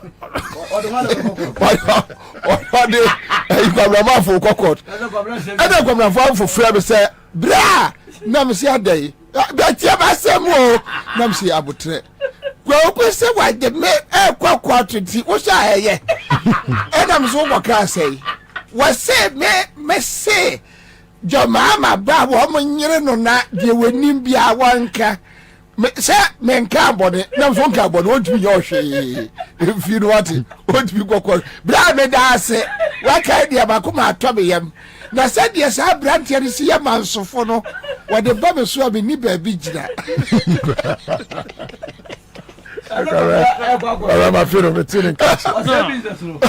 a serious situation. Say a serious. I think that some people are suspecting foul play in the death of Professor Moss. What I say, and don't you know my interested in autopsy report. This autopsy report near pa. Wouldn't be bold and state it. So I know as far as me are concerned. With my proximity with Professor Moss and the minimum say, crime way not fast woo ye. Now, soon as see no Ventinsa won't be. And let's deal with it. But see the Biaba Kosha autopsy report that for me unnecessary. I think then another Danko Akufo-Addo should stop fueling these things. And it will not to anybody's benefit. Because when I were your president, will you be happy so China? After you are gone. Then people will be doing this behind you. No.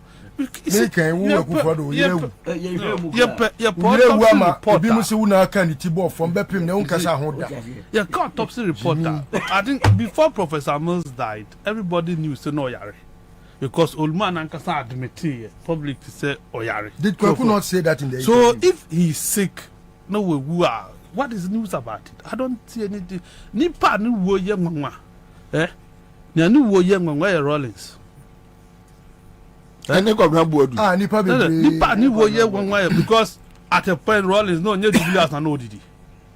They no go breakfast and you no coffee. That should be the concern. So papa won very healthy. What happened? That is the issue. You see, but others say no, it can't be politics as usual. Oh, politics bad. Your money be a mukaka. Na yenye fe. Papa ne wuko. Wa born brave. As 68. Wa. And as 67. Professor Moss. 68. Yeah, we didn't think kakra. I think a fair or court. That is all. Let's forget about then the year we then anyway. Na mo nhwe kwa mo fast. I think the nana sami kase ne baba kwa wajano on. Eduma wo yempo ya pam no. What? Oh, Sammy said so. I heard it. No, yeah, Juma. I heard it. Okay. I heard it. I heard from him. That's I'm born it. See, yes, but be all ye Juma Kwan. Ya Yinedi. Is that fine? This is why you should be fighting for. Say, if you so love Professor Moss, this is an Aokana. Ne Baba Kuna, what Jan we chino. I think you should be able to tell Akufo-Addo to man in Juma Biwana. But you are not interested. I don't know. Papa na we can autopsy who the bedding. I the got one over. Why would you use it for? Yeah, you are Papa who are so. I said, the cook bears a week, the cook, Papa. You was going to Odone be wo abepem no bi nim obi odone ba no produce obi control Facebook obi be ya yira koku ni jifa gunu ene ko busa say koku e de kum ba no o si buei na jo mama na asoma se obusa that is the question obusa obi no obusa bi as be buafu yes you may be angry you may want some anger be within you against people but do it and do it well. I think say na me pacho me nto ano say obi ewo anger o ka say jo mama no se friend me dino se sia no yeso won ka de enkofo de aye no NDC mu a ye be kofie ne jo mama no ka so to no wanya nefo kene be do Professor Jane ato ahwai nom totobi kwa chinom the relate nom de enkofo de aye enkofo nekuo and to apology said obi beti obi na so Ronaldo shouldn't man him for always but abes a trend is unforgiving or you're happy about a near must say Professor Musa how many years in 2012 years and then you have autopsy report say a bin ni wa afeni kwakwa fufuro yem fancy autopsy report de bin ni commander afeni kwakwa ye bia na autopsy can only be done within the first 3 days aba ni pa na wulu first 3 days in the bit me extended no ale yen hwa you see constitution is clear but yen fa constitution is serious o si Ansah na ye be mo bitumi wo Ghana ha no e si ye hwehwe na dream but a requirement ya bu ye ni aguso the constitution says that before you give somebody who got to about move yes nipa no it might be 18 years and above and of sound mind sound mind we are not serious but that is what we are not interested in Obia when one now it's Obia hospital psychiatric hospital but I think said the constitution spoke about the voter not the voter the person yes. Contest the election before you qualify to stand as MP you must be 18 years and above and of sound mind MP at 21 or no say 21 you must first be a voter before you can qualify to go into you must be 18 and above the 21 MP president 40 plus do you get it but sound mind no the electoral commission criteria sound mind you call hospital you call psychiatric hospital because say you can see you share with tax in your tax and your GR in a clear any ye bo aba catch us no tax you call GR now am tax clearance and this see sound mind psychiatric hospital pen a bit na validate the soundness of the person it must be a requirement in law as I say before you be ma wadwuma ma ya Ghana ha no e se ye hwe wadwi mu na me kura de baba fo a omfo mo nko eye mental check up na ya nwanwa so obi okura yiwan eyi nipa so abodam a o ya ye ndey it is what say baba say baba ni ben we you obi ekunu Ghana baba ni ben anu we you obi ha baba ni ben na chema yiwan baba ben na check no for baba 2020 wokum ni pattern opani baba ben na check no for ata se wo se bu nkrofo yi so kenu frato di yiwan e adwuma already enya pen now the baba no want ase and I will keep it there be so we no want ase continue that abrawa achidi what yiwan me ta me na aga say company that me bisa me ta o me bisa what you've done 28 minutes what ka say 9 minutes no o ti wudi efi ono nkwa ni 9 ti wudi efi na so you see and go me deep manusi no I think say so we shall kwaku a me oh baba is your friend at least as far as I know they used to be friends now same and I say as far as I know say nena mo nya friends are I don't know about that and as far as I know no kwaku is your friend so you even call me your brother see my brother what I say when you meet at the roadside akwa ya bayinam akwa ya bayinam me ya bayinam who share the coin na only know at least let him do things kwaku is a fine brain you kwaku throw now tired you know said no this what guy mama papa son uncle for mo go on a fire graduate you no kwa na fine brain no but graduate as an American. Thank you live on 100.5 citizen show listo bienvenue encore Biem, Belema. I mean, can chat here for examining a for. We don't come you tea. Unify a voter. And Michelle Fifi. Kwabena. Me free Kwabena. Me search me. Na Kwabena. Oh yeah dear. Ana umpum to say. Anyway, I'll take off from where McCarthy left off. Me Kwabena unim se nipa bi wo no mo a omo wiasim ha. Me do mo a na me kan masem. Obu won so a metano not because the fee say sebi o tiny adro nipa bi won ma menene untimi siesie ye ntem da na nyankopon aba obi ti say Akufo-Addo me say e ka say Akufo-Addo repent kura na okọ heaven ameka say nyankopon fa bi ko bunsam jem. I would prefer to be in hell than to be in heaven with Akufo-Addo. Yes. Yet one or Korea woman sika. I'm a woman, Abeka say. Yes. Obey. They know you have a promo through. And I rather would do hating such a person on penipa ye. Now, Charles McCarthy, you know, where me the pa, Monsieur can you open me say. Oh, Kwabena, Oyonko Bonne, ese obrapa.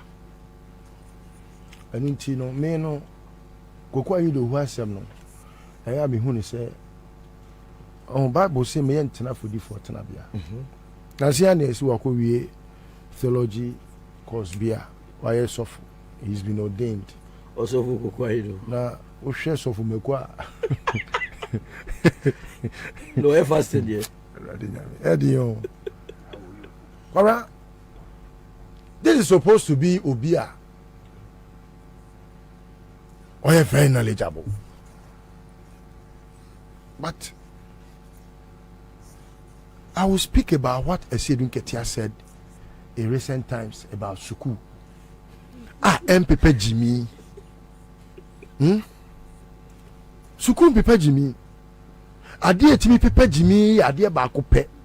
Na say drone so ye de man na onom da. E nyansa. If you nyansa. Eno penny timi pepe Jimmy. Oh. Obi wabeye mampani ofire busua mu odi efane se ofiri Mozambique ekura bi ase a ewa amamre ni amane ani ho ena wabetena Ghana ha oman we amamre ni amane ye adwuma wa ha Professor Mills wo kokwa yi do hu untimi ndono nchen na busua enwanwa kwesi be senata na wo eneno wafa Professor Mills se woni dwuma bi dia na wo didi obi papa din ho woni dwuma bi di wa asase we so a madafo bi until very recently na me dwen say oye one of the Addo'S brothers Emanibia because I was very convinced say ni dia du no ene the Asokwa associations be until very recently on one pokrana in a conversation oma mi hu say onye but all along minimum kofo they also have a similar feeling like I did. Have and still they have until say maybe I met you almost say no. What must I say? What did you do in what check? Minimum kofo Kwabena omo didi keje tia poku di what check? Just because they are poku. Now this one you don't bear any of his names. Only Kwaku and you know who Mills. you are even crying more than the bereaved. Family, but you know, sometimes it appears to me, say, Asama Makati Kano. It's a national issue. We must pay attention. You said to me, say, I say, more than one kuku. Or professor, or catch a Kufado say, Professor Mills, one yata be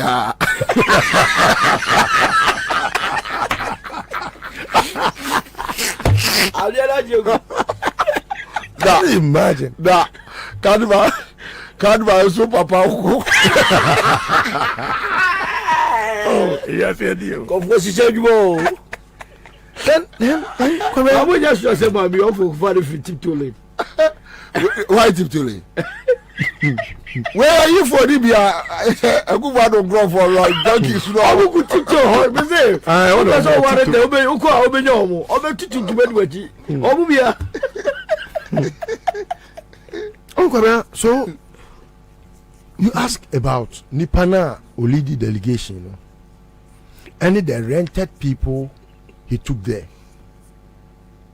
and a very criminal thing. The impersonation to impersonate as a family member of Professor Mills. It is criminal. It is criminal. By now, the family must take steps to get them arrested and arrest Kwabena to tell where he went to rent all those people from. Yeah. Now, Grado open a Busiano postmortem. Now, they say, oh, you're Ghanaian, and the president would they allow him that space? Private. Now, to impersonate as a family member of Professor Mills is criminal. When you know you have a family head. Kwamsa. What do we call? Onu any the first person to attend to. Yeah. And when Onu went to me as Osto, Krampona, it veers off family. Yeah, of course. And becomes something beyond family. Because we are citizens of Ghana. Professor Mills becomes a bona fide property of you. Yeah. And to they allow him that space. Say he has the right. He has the local standard to know why Professor Mills died. Now, Kwabena, what breaks the camel's back? The man who said he needs a brain surgery. And yeah, the fact that you see, bulls get mad easily. The fact that in an interview he exonerates John Mahama.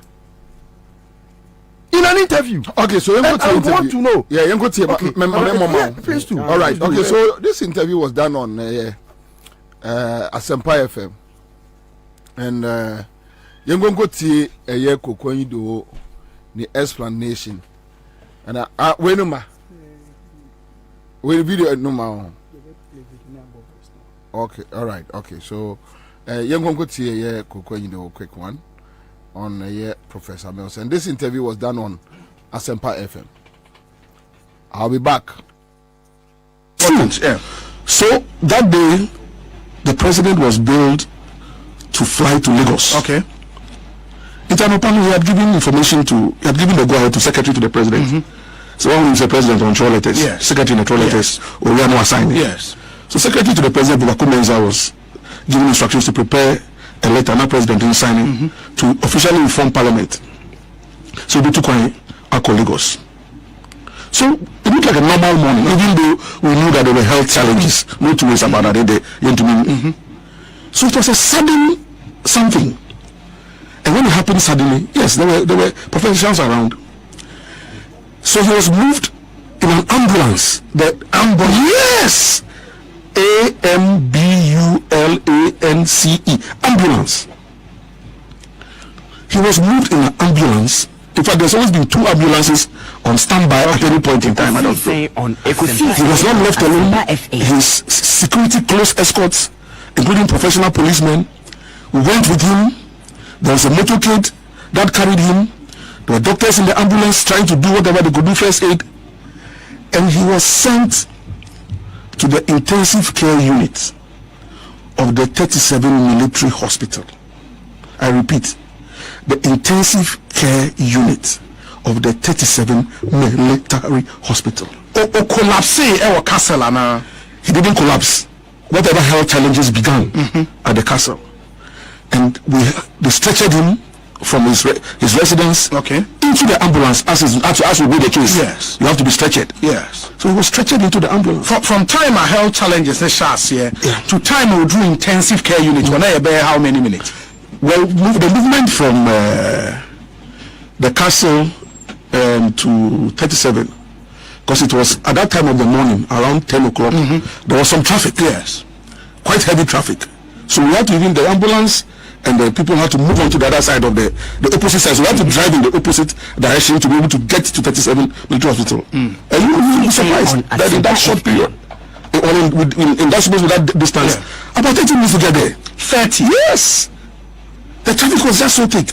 And it's so ironical because President Mills himself, as a president, anytime we had to move out, say about free castle, a official assignment, his first instruction will be, you people should make sure that we use the road that has the least traffic. I don't want to inconvenience people. Yet that day when he was being sent, he was on that final journey, there had to be some inconveniencing because then we had to rush the option. So the president was sent to the ICU. Medical doctors, both military specialists and civilian specialists, were on standby at the ICU when the president was sent in there. But it so happened that God brings us out here to serve and calls us back home to rest. So God called him back. So this whole propaganda that I put in my pickup or my Ford, it's so ridiculous, it's not funny. But I don't know why are you telling the story now? Obi, there are times and seasons. At that time, the first of all, in the first year or that particular year, Obi, one was too distraught to be paying attention to some of these things. She said, yes, when my mother died 26 years ago, maybe that was the first time death hit me at very close range. Alright. So you see, when you can say we are saying nipa adwene Edam Bemwa, when he was saying, this is Koko Anyido who's speaking. Edam ne ba no Drew Jubilee House Okoshani ni abodam President abodam to share ni abodam for, then this is how they behave. Wabodam straight. Ekufado ya bodam straight. This is a president of the. And so what? We must take medical affairs and mental health seriously as a country. When so Onipa to meet us deliberately that I'll punish these constituents. Ghana for how do you describe that person? That may mess that punishment. No, look at can be a sadist. What? But don't you it's a mental situation. Disorder. Being a sadist, a mental disorder. Madness. It's madness. Every sadist is a madman. Anyway, would you concentrate? Why would you be? Anyway, the last point I want to raise about Koko Anyido whose mental health. Yeah, was he taking it seriously and attend to him because he's a brother. Brother man, I'm sad to see somebody like Koko Anyido get mad. And sometimes if you know how Kweku or Kuku will be very particular about knowledge. You know how knowledgeable this guy is. Now, Obi. When you're sad, auditoriety in life, and he is under a certain curse, also spiritually. So say why Nyankopon meaning say Nyankopon anas but why suffer. He's been ordained. not all men of God. Also, what you do? Yeah. What I say? Spiritually, he is under a certain curse. Kwabena, hwɛ nipa bi wɔ hɔ ma wodi trɔtrɔ so a Nyankopɔn tua wo ka ɛne wasefoɔ ɛka wasefoɔ o. Yeah, sɛ wɔnhwɛ wɔn take steps na wɔanyi saa nnome na mfi wo so a hwɛ ɛdan a yɛkɛn esu a ɔyɛ bɛdu baabi ɔbɛworɔ ne ho na sɛbi ade ne bɔ dɔn na ɛda so ɛbɛbɔ dɔn ɛwɔ kwan mu because if you sit down and ask yourself say how ofiri ne Akufo-Addo di agorɔ nyɛ ne o time a President Mahama bɛyɛ president na knowing what he had done to him as vice president na n'ani ewu na ɔntimi ɛmɛn no na ɛno kura mpo ne mu nyinaa no John Mahama was trying to give him the space yɛsɛ kaa bi ho asɛm bi fak aban kaa bɛsi hɔ a wɔsɛ adɛn na John Mahama sɛ fa aban kaa bɛsi hɔ na John Mahama aban kaa na ɛne dea how can human beings behave like this? And when we say they are mad, then McCarthy wants to come to their aid. Why? It is only mad people that behave in this manner. Anyway, from Koku now to the president. And you want me need to say, but then me president in the democracy. You don't want to believe it. Then you have one. And that is typical of a madman leading a country like Ghana. Presidency, it has a definition. If you are using the presidency to play your stratagem to outwit your opponent, now I believe to punish citizens. Yes, punish. That is what he is doing. Because obi otie kumfi onya ohwe otuane to enya ne to a enka wo krofo sa ejikromu ade tire you president refri so asem no eyesamfo pa na wo tie dia na say wo ya bod ni mi tue to na wo fa develop. You can only react like this when you have a quality IQ. But there is a muru na koso. How many people are like you? Hey, you have fools who are his ministers. Now come on, enjoying from the rock. This guy that spoke, the Haruna that spoke. But you see, Anyeko, Anyesa, Kuno, when you can deny a whole group of people, sir, representation in our parliament. This is a president who tout himself a human rights lawyer. After you have denied those people, what me share citizens are almost sort of quite Juma bre or talk in sua tax was so. Or yes, say ya read the born of Kurano, one man need to tax. No catches a woman said that's a punishment. I said, well, Charlie, no, Charlie, and you when Charlie, when Bobie discusses, Charlie, how Parliament should have taken this seriously. To impeach immediately such a lunatic. Immediately. Who is the president of this country? It must be immediate. Because look, Echnebi. Oh yeah, Minjuano, Onana Kano, Cameroon, Onana Yashano. What's that go by the name? And so compare dear who pay dear Onana Kano, Koso. It's Kwabena. Akufo-Addo is the problem. Sad. Because you see, if you don't even respect yourself, at least respect the presidency. Respect the presidency at least. Nama nipa who say, oh, at least Kuku enye hana bibi say no ye beka no. No wa kire no kwan no. Wo de fa ne say Kuku Anyidohu. But Akufo-Addo would rather go and sit and plan with Kuku Anyidohu, who has lost his relevance since time immemorial. Kuku Anyidohu lost his relevance in Ghana's politics since time immemorial. Since he began to use hate. Now, Kwabena, hate destroys haters. Hate, or time, it destroys haters. especially when your hate is not hinged on a right idea. Sebio yeah. For example, a tanya kwakwa you the who the time John Mahama no. Woman and a wire ne bonne. Yeah, what's that? Can you penny in now the bro? You kwakwa you who wants to be respected. John Mahama. Nipa. Who sorry ah? Who say a pennyphobia or crop? And maybe a Dr. Dufo. A campaign. Also invite Kwaku. Obi one is about them in here TSM. We support to do for and I do for and grass. And I'm saying, now then one make about better because I say we. I say, oh, it baby, I sad.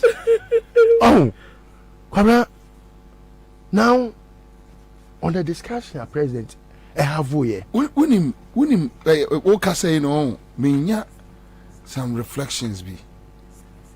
What I say, maybe Kwakuba couldn't make catch say. Rollins are bottom no and the damn the bar no quote so. You remember? Yeah. You remember? Yeah. And they were questioning the mental state of Rollins. You see, I'm going to be say a terrible damn the bar, the ninja toy car. Almost now, or the sea was or to say, not to say, and now they don't want us to question the Kufadu mental faculty. No, wow, better my question. Who could go back, Papa cried a crayaka? Who Papa Adamo boy and I'm cantonment. Then you, now these people, I go for the Omunanti Krumha. Question Rollins. Uni mwaka sa radia na minya. Question Rollins mental health. Ebe publishing with newspaper. Yes. Rollins damba or frudia. Na kuredu kwa kachen say. Omusu onupa. Mimpa bofai. Tashi. Gale tashi. Ehi onupa. Mimpa bofai. Tashi. Tashi just one trust. See onupa frisro on bra. Yes, they said it. The paradox of life is where your father was in the streets of cantonment, mad, naked. For public record. What I say? Akufodo's mother, same. Who doesn't know? But these are the people that teamed up to want to question Rollins's mental of mind. Yeah. What must I say? But look at Akufodo as president today. Because Rollins ain't been casting with that. And no, na meet you hunto. Here, when you bodem nina, okay, say, more in it. No, with the baby abeka. Some man, that bodem nino. On no cry to me, say, Akufodo abodam, a channel. Because President Abet me be one say, imagine me chat or mind be a jack. And intentionally. Look at where Obi Hine and yet on Nikitwa Alfred Tumu. Your friend and look what they said. Charles was said that don't come true. I said that true. Who was said you? And yet was said yes, sir. Or my penny was so making sure, say, yes, Suku are dying. Will be better me and Suku are dying. Come. Timmanoma. Now we are the other two animals so naka when am I to me to know we are kwa we are my way akwa penny and I don't want who do hini what a share krono na ye wo enene wo bo krono na se bi wa se bie wo ma ye yi e ka bia bi hu mire would nam na stress sika wo papa ga pade nya wo to ni nyina na anim and we must take trauma and drug abuse seriously in this country drug abuse It's sad. What was it? Drug abuse now early do to Sanya Manu. Very, very true. Also take it very serious. Drug abuse. Because you see, say I shall send your way here. Oh, any chroma I say, God, I have warm one where you know the wood not where you can. I be need better penny for him. But ya shan't cast us when I got to turn to car. Papa has more kind. A dear pa the woman over to the Aquaco to waffle. Because you see, young here one day. Ebeba be ya send na why be nya president bia obe make sure say Eastern region kura bi anko. Oh, na say dia wo ye dia. Ya kan pamem frifo. Dia eda ho no. Yeah. Me ada me kan say we dia to record so. Se mo te se me na poku. Yeah. Se ma dwene enya adwuma because me nya ma dwene se my president da. Se ma dwene nya adwuma na se me ko president dia. Eastern region. Me ko ba bi a chebi. Dio ma ko ta kra wo kra me ko abomosu no firo abomosu e ho no ma me. Ya bi enya kufu do a. Obe man pani a enka hifie kranka eyisa chebi ahifie no ko mu tiri si. Chebi hene. Omu ni kapre. Anya fo we no mo confess ka we no mo akosi. Omu tu galam say enya mo fu no. Omu di. I wish that even the party or the president me sa apologize no. Ta hifie no. Se mo te se ma be president a. Me de kwa akoye children's home. Na nkwana kom. At least yes, apologize say oh I say we no e bia man kan yenti we de mo mfa ncheme. Adodi. Oni nyansa. Adodi kwabre fo asema ye kan kwabre. Adodi. Na kwabre fo mato aba ma. Bino enya baketo. Na we jana ma. Atayam kotuma wa kala traga. Kokromotia wa kokromotia. So I end by saying say media everything Akufo-Addo did is unpresidential, is madness, is lunacy.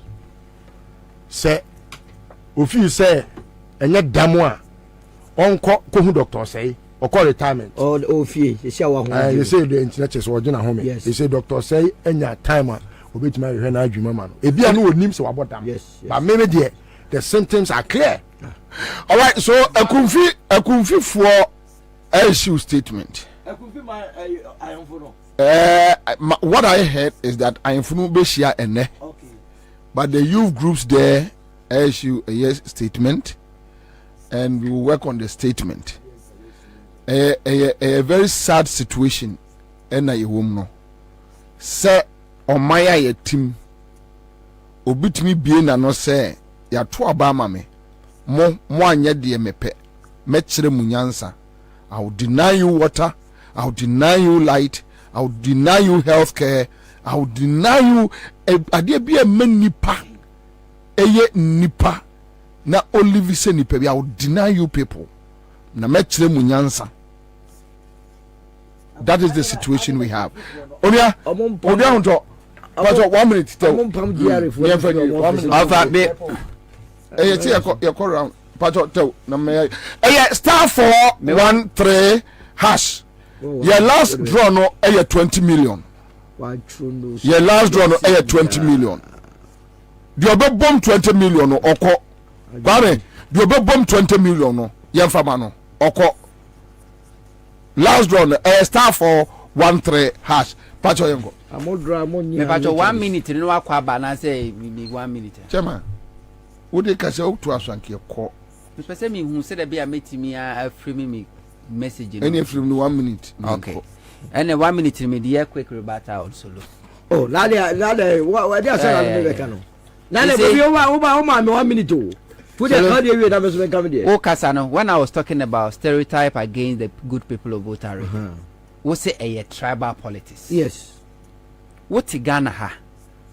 You 16 regions because of election you create artificial insecurity one region you the soldier for ko bon crofo you the preventing crofo intimidating crofo from voting sabro no your MPP ni you didn't complain now me very sure say Ralanche Mantin and odi na chi no so when free MPP mu a and okoda so MPP ni a kana no so yiri fan crofo voter region ko e dey say na wo kan e dey no mentia what here can say who as a polling agent something happen you risk your life because now refugee crisis so jani na na we down so how now we ko mu no and obi face 2024 and you don't condemn, you don't want to condemn, but what must you go say NDC for voter no what is what can say NDC voters NDC for he never said that what say voter region ni bia support MPP no te say your friend say regional minister my say CPP one can so mo no say some no work Bobie want what say one support MPP one can say NDC for what is what NDC I was chairman a political party for MPP infino e won the good people of voter region And I make us for that matter, so you vote and that's also support MPP. Now why people come? Well, can this? I do also support. Who we say at the end of this year voter region 20 was say voter region 4. So who can first debate in the bar? Who can first debate in the bar? Fantastic. Fantastic. I said what can no. Who can first debate in the bar? Fantastic. And this in by Bianca say wa ma voter region I heaven. But a baby ni Ghana. I ban infrastructure development the voter region. Obetimi de no what to NDC e wo Ghana. A baby ani ho. Metimi aka ho central NDC ye. Metimi aka baye polytechnic wo ho no. Metimi aka university professor Mas Mahamo musiye. Metimi aka ho airport wa omusiye. Metimi aka abayime rice project under Rollins o mo de ba na create jobs o man penikufo begu no. We MPP no free MPP mo busumi nsi akra mai. Tell one project infrastructure MPP yes voter region. Tell me one. Tell me one. Next tell me. And yera eye alanchematin. One district, one factory now we see over 200 no. How many factories we see over voter region or withdraw or resign from MPP? So this is not about say we are talking about human beings, voters ye nipa ye nimunyansa ye ntan obiya. What the Jawon Krofua NDC for another voters almost akuta political power in this country. Rollins be president no. Wanye bibi enche nipa krobia Ghana. Ghana echeme one tribe where cast a stereotype. Ye mo yipa mu pa politically. One also for more than voters. How? In the hands of other people. Why? No.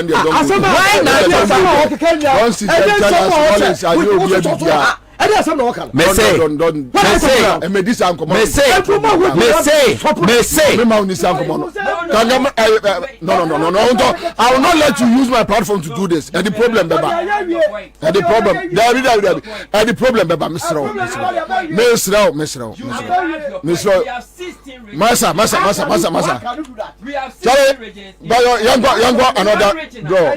I won't allow you to use my platform to do this. No.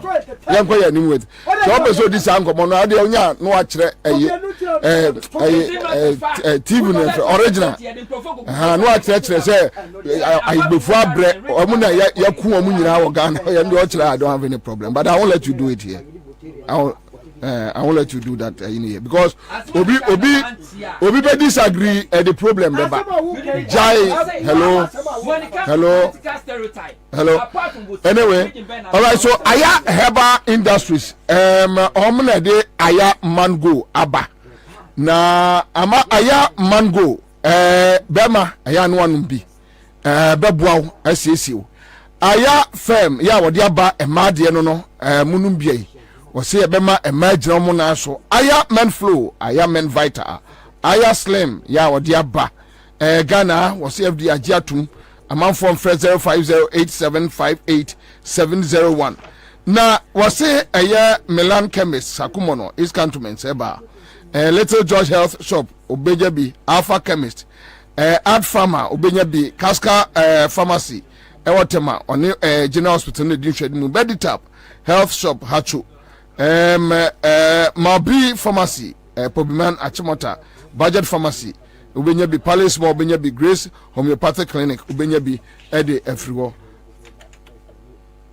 muntwa so wonto obato ye mato so na say o man 1 minute jasa kibena meto so na the make can say o sabe team die ayeko ayeno ayesa okay 2008 ye die Botarians ye beto aba aflowo border because Ghana ni Togo e share border e wo voter region tin ye two border mo month and Crawford lively were denied. Omo me business ya mo man ko Crawford ka ho because of what abato ayeto. Meanwhile Ghana need to eye Burkina Faso share border ebi ansi wo ho. Ghana ne Cote d'Ivoire share border ebi ansi wo ho. 2020 elections there were 16 regions in this country. Ye ka voter region nye omanya and I say regional. Na mama men kama seme. Voter region ya regional yebeka say insecurity when we ko atuani to etwitwitio na nso ye dia soldier fo kogu ho ya bron krofo ya intimidating krofo e wo voter region 2020 elections and oma sa created the same thing in the name of Western Togolands. Why is it that when whatever MPP for Abemuno, the good people of Volta region have to suffer a political stereotype. This is what I'm talking about. All right, thank you. Solo, let's go. And the woman is tribal politics and well be Volta region, Okoha, you are come for it, and you won't find a or more a frinkraha. The woman is Yenina, so mine. Obia be this way, Momodia said directive principles of state policy. Chapter 6 of our constitution, article 36 no 6 no. Say omampani bia no ye be show say obeyama oman ni mu agu no bia ho ato no. Enu nti na enu na wo ka me no be ya adwene say eni say yeyim. Votarians omu ye nipa. Omu a wo apa north dia dia obi a nipa asantememu obi a nipa ni enyina ya gira adwene den apa ho ya ye develop oman. Ene memie ma obi a mfa the personal parochial interest emba me francophobia.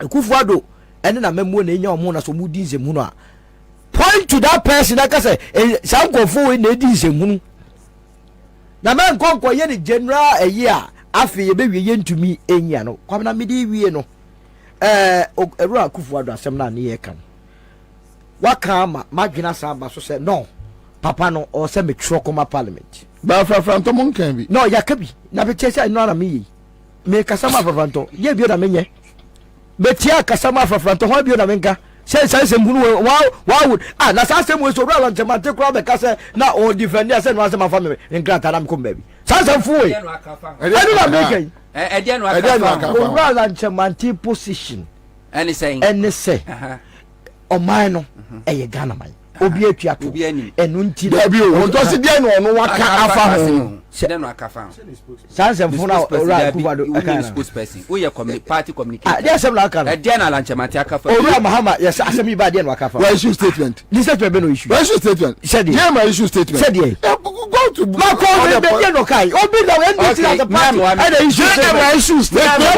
is own akondem na wana ngbe no sa asemi ala dia we me na me kasa nya mo me kasa mama hama now agenda wakasawi agenda la chamatiaka wakasawi asama ye kan se obi eko kansim na se ye nyina ye so na no ayinim a na me ma betena kasama afranto a die bio anoru ala chamate mameka be different for what I'm saying it the position ne se asam no ru akufo do kan no eni se gefiri nanum ba na de wa ye no immediately o se kono ade na yito ne na de guo na ka odwane firi akonya no so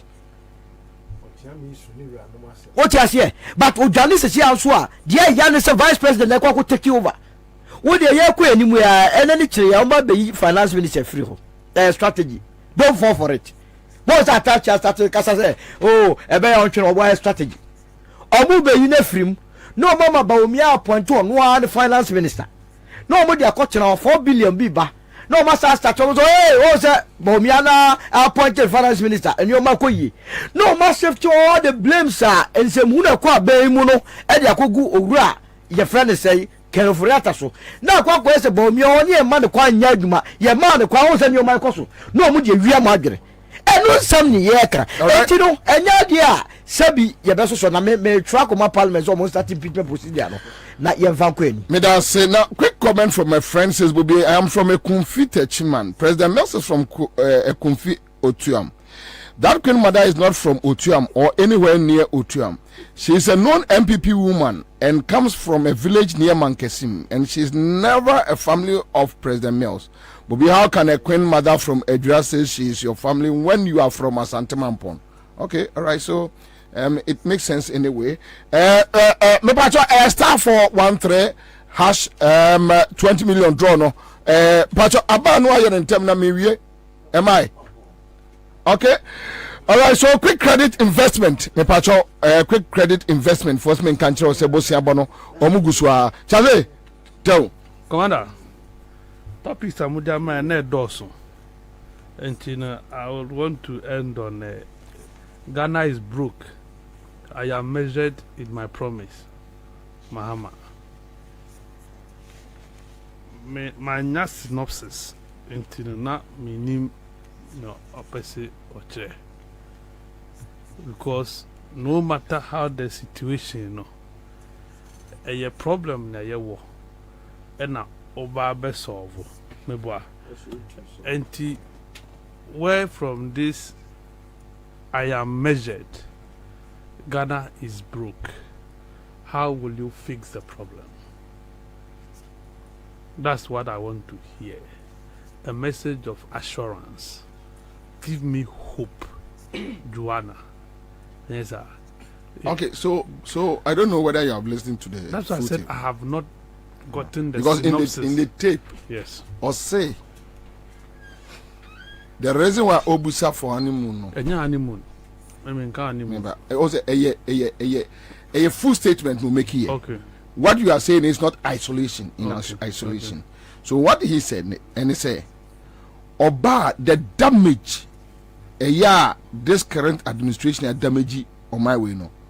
The Yatino Esha, and they will need time to assess the situation. They will need time to assess the situation. Into our said that point to TUC you may say. Ebia, oh, make me a bedada or say me buy first month, me to 2 Obia to 5,000. The money is not there. What to Obama me maybe 2. Yemfana da in your politics. That is what he was communicating. That they need to assess the situation. Then Ghana for will know. And will say we will show you the books, show you the finances, and that is where Ghanaians will appreciate. Say then they can rally around him and move. Only moon, how many months? Oh, that's Chatrivis. Now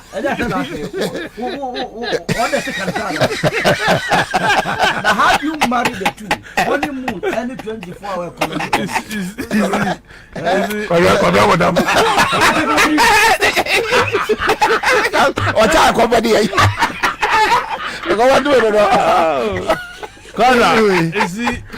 I think the explanation would have a real Abua Kakra. Well, I think former President John Dramani Mahama, a communication person.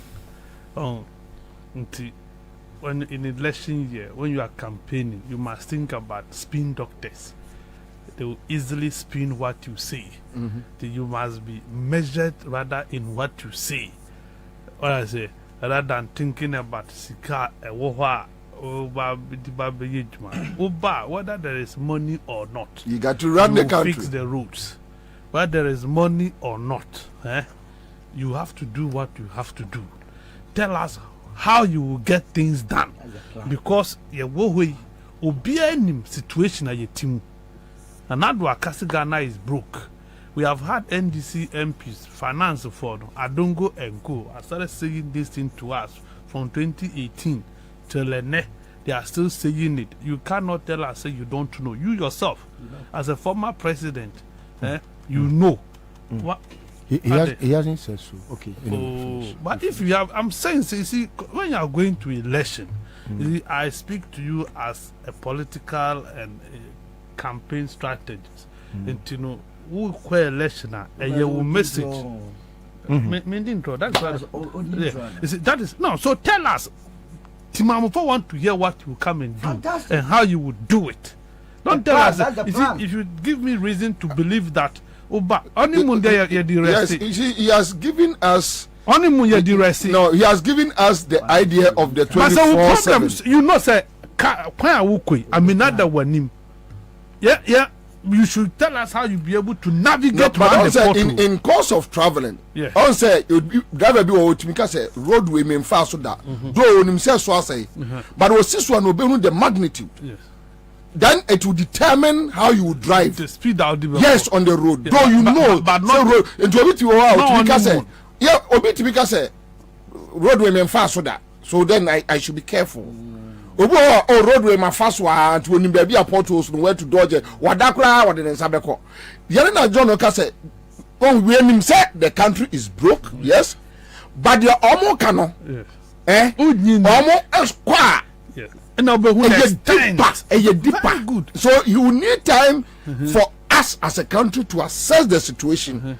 Then after assessing the situation, you better say, look, first quarter, can we increase a bedroom for a year now? Yes, no. So John is now indulging even the citizens. I agree with you, but I'm saying to you, say, one step at a time. All right, let's deal with what you know, what everybody know, based on information available. Then when you get the power, now we your assessment, now we feel said this is the extent of it. Come back to us and tell us, say, okay. Then what I have come to realize, this is our request. And when I say football, what field in the year you see things differently. And Timon Panchame. You get and Ghanaians understood. Professor Amos did the same thing. Do not preempt. Okay. Don't give us reasons to be that. Okay. All right. Eja. If I can hear you, hey, mama. Your friend say. But your family, you just have to be doing. Alice. Papa. Oh, what do you say? Alpha. Say 2,000. 20 million. If I try. Alice, 20 million. I can't perform it. Hey, and then the one that the way you side Benati. Hey. Papa. Listen to us watch you. All right, so Koswani and CMG catch there Friday afternoon. Listen, just a minute. I think say John Mahama spoke about Ghana is broke. Now, so take conversation now. The only disagreement I have is where in his explanation, he's making it look as if say and komo ekufuado no mudi no omo propaganda no. FED in part. Krono na nkofo aboyen. Nkofo awiayen. Eno na lead to Ghana. It is Canada so nkofo ho. Kwabena, he used the word honeymoon metaphorically. And it is only to mean say yes, John Mama is a now if even if you want to do the literal meaning of honeymoon now, our for marriage is not a year. A institutional and easy to undertake. And it's a and now ba be facing marriage now. And no, now you say marriage. Anyway, but he used it metaphorically, and this is the interpretation per what he said. Oh, say yes, or say yeah, but a trouble-free period, or say I am for nipo mo my mama pressure p, mo mama honeymoon kakra. Say the be ya met me di enya the assessment ni ye na fei. And your mama person me undertaking met me ye. That is what it meant. All right. That Mami Imbus about Mr. Thank you so much. Wango energy drink and the Greenfield Scientific Herbal Clinic. Thank God it's Friday. Yami Adma Yamame Araba Tego Wachna Ena Ye Peno Crabre into Western region wachna ye ba Western region. Ye ba Western region Yamame Araba Tego Onyame Fadekra Insima. I'm out. GoTV is stepping up your entertainment from the 15th of January at no extra cost to you. If you are on GoTV Value, upgrade to GoTV Plus to watch GoTV Max. Already on GoTV Plus, upgrade to GoTV Max to enjoy GoTV Super. And if you are on GoTV Max, upgrade to GoTV Super to enjoy the best of the best on GoTV Super Plus. Don't wait. Step up your entertainment today. It's on us. GoTV. Love it. T&C's apply. Unim say onipa bia kan kro ene ne ba aya na ejine sisi so nanso ekoba se sisi en ho kotechima ene na asempa ene dia bon eno ti na make for tabia herbal capsules e dia maw se yesisi ya dia pa ana age onipa bia na boso dia bobodia ne num tabia herbal capsules na aboyi di usisi mama mai na wanya sisi etimi abaduma pa se ya ayemtim na age yefunu ya boso ama wuntimi nya wo ho hia bobodia ne num tabia herbal capsules na etimi eyi ne befi afri ni pedienim ama wo yefunu ada ho Tabia herbal capsules ebuso ewo pharmacy shops any herbal shops ewo wiase afana nyina ana afre ahomatrufo yi 0243 686861 kai se wo ma akranufuo wo your penfo ana wondi infedu wochi a wonnum bi Tabia herbal capsules wonsunum Abasam sunyi wama batan bra kwa na wana no rechichiwe enya hwana wahwe school nsɛmsɛm dua wasafi ahwana wo fi JHS roko SHS1 wobetsne fia chir papa oh iyancha ti asam dawi St Andrews SHS for say some from the results mbampa akonya ohode wobefa wo be wa start SHS1 da waiting result na yanyi that index number baba e chi results no ba na za ba chira ho ma wo be yintina fienchen aha private school enye St Andrews SHS or your grade A private school and you be able to school and you go school or what akonya so ho mbo from a open wo be SHS2 only SHS3 na safi no be SHS1 na the results mbe mpa wo be je na see one boarding house ho a ya kono de teachers no so force mo from em wo suadinti wo pass wasi no easy epede wo be your general arts business economics agri general science visual art for be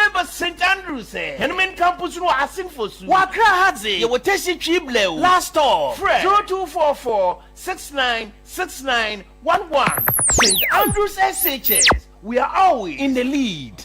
Hey, say the Mako who our Greenfield Scientific Herbal Clinic no. Me who crave me say enunti no manya award wa. Eya word best. Obian trance Emma Dumpem ya de ka say anase me boya de enkan to dem bio. Greenfield Scientific Herbal Clinic. Esa nyarwan te say ne ekuro etu no. Ne enkan ewo nanum. Oba na be mo pa wo. Ene enyarwan kaye. Nansi ma me ka say ene spinal cord ho ekaye no. Greenfield ada romenti ene wasa so de gina na so epiem. Greenfield Scientific Herbal Clinic. Our ultra modern laboratory and a diagnostic machines are associated with the Kasa. Greenfield Scientific Herbal Clinic. Our Nungwa Dogon, Estate Junction, last stop. Fre was 0243 983 906 and 0261 651 898. Greenfield. God is our healer. Greenfield. Your last stop. I believe. Influence ni mu adada nkwa. Influence ni aproye ne ketase hye dwirim adokrome. Influence ni mu ahokyere nso nkwa. Emra so se ye besesem. Ni adi ni daso papa. Ni ahotopa abro manfo nyina. Enye okokromuti nkwa ho. Ye hia wa hoɔden ene wo mmoa. Waiting ye di good governance card GGC ebre Ghana fo nyina. Good governance card ne ma wakonya a wode ukakra beboa ama yedi John Dramani Mahama ni NDC abebio.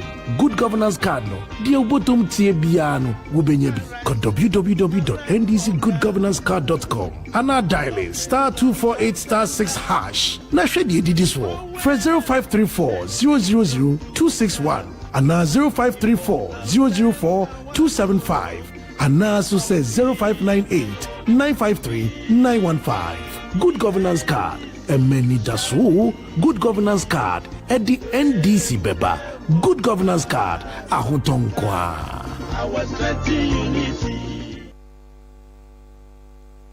GoTV is stepping up your entertainment from the 15th of January at no extra cost to you. If you are on GoTV Value, upgrade to GoTV Plus to watch GoTV Max. Already on GoTV Plus, upgrade to GoTV Max to enjoy GoTV Super. And if you are on GoTV Max, upgrade to GoTV Super to enjoy the best of the best on GoTV Super Plus. Don't wait. Step up your entertainment today. It's on us. GoTV.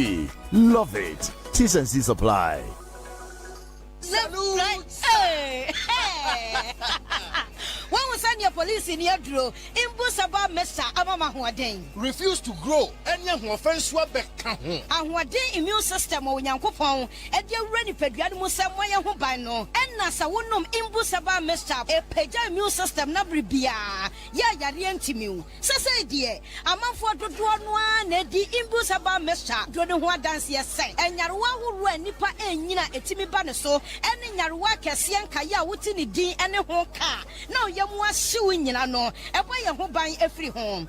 And now, Mumpa, Omuan Yarwana Dada, no monum Dr. Enrono enum imbusaba mesanoa emomo ahoade pinti ya womunti mpose yare ehye omo ho imbusaba mesa ewo kanshi ene o maimu babia yeto enro etufo mfre 0246 208496 FDA ahihye sa adwade nkrato yi magye atomu seye 100.5 Ewusa elenime yebeda munyina ase se makoso ama mofidie no eda Accra 100.5 ebra Kwabena Bobie Ansah Commander of the Airways Commander Boham ede eye efiada the citizen show efade ede ebesom gada de hye nyina ebra wiedu simaka kra wo yenimi ansana no nsia ebeboy give us in common ena edusu a meno kase yede eba besom na bibia no etumi akonka me ncha kase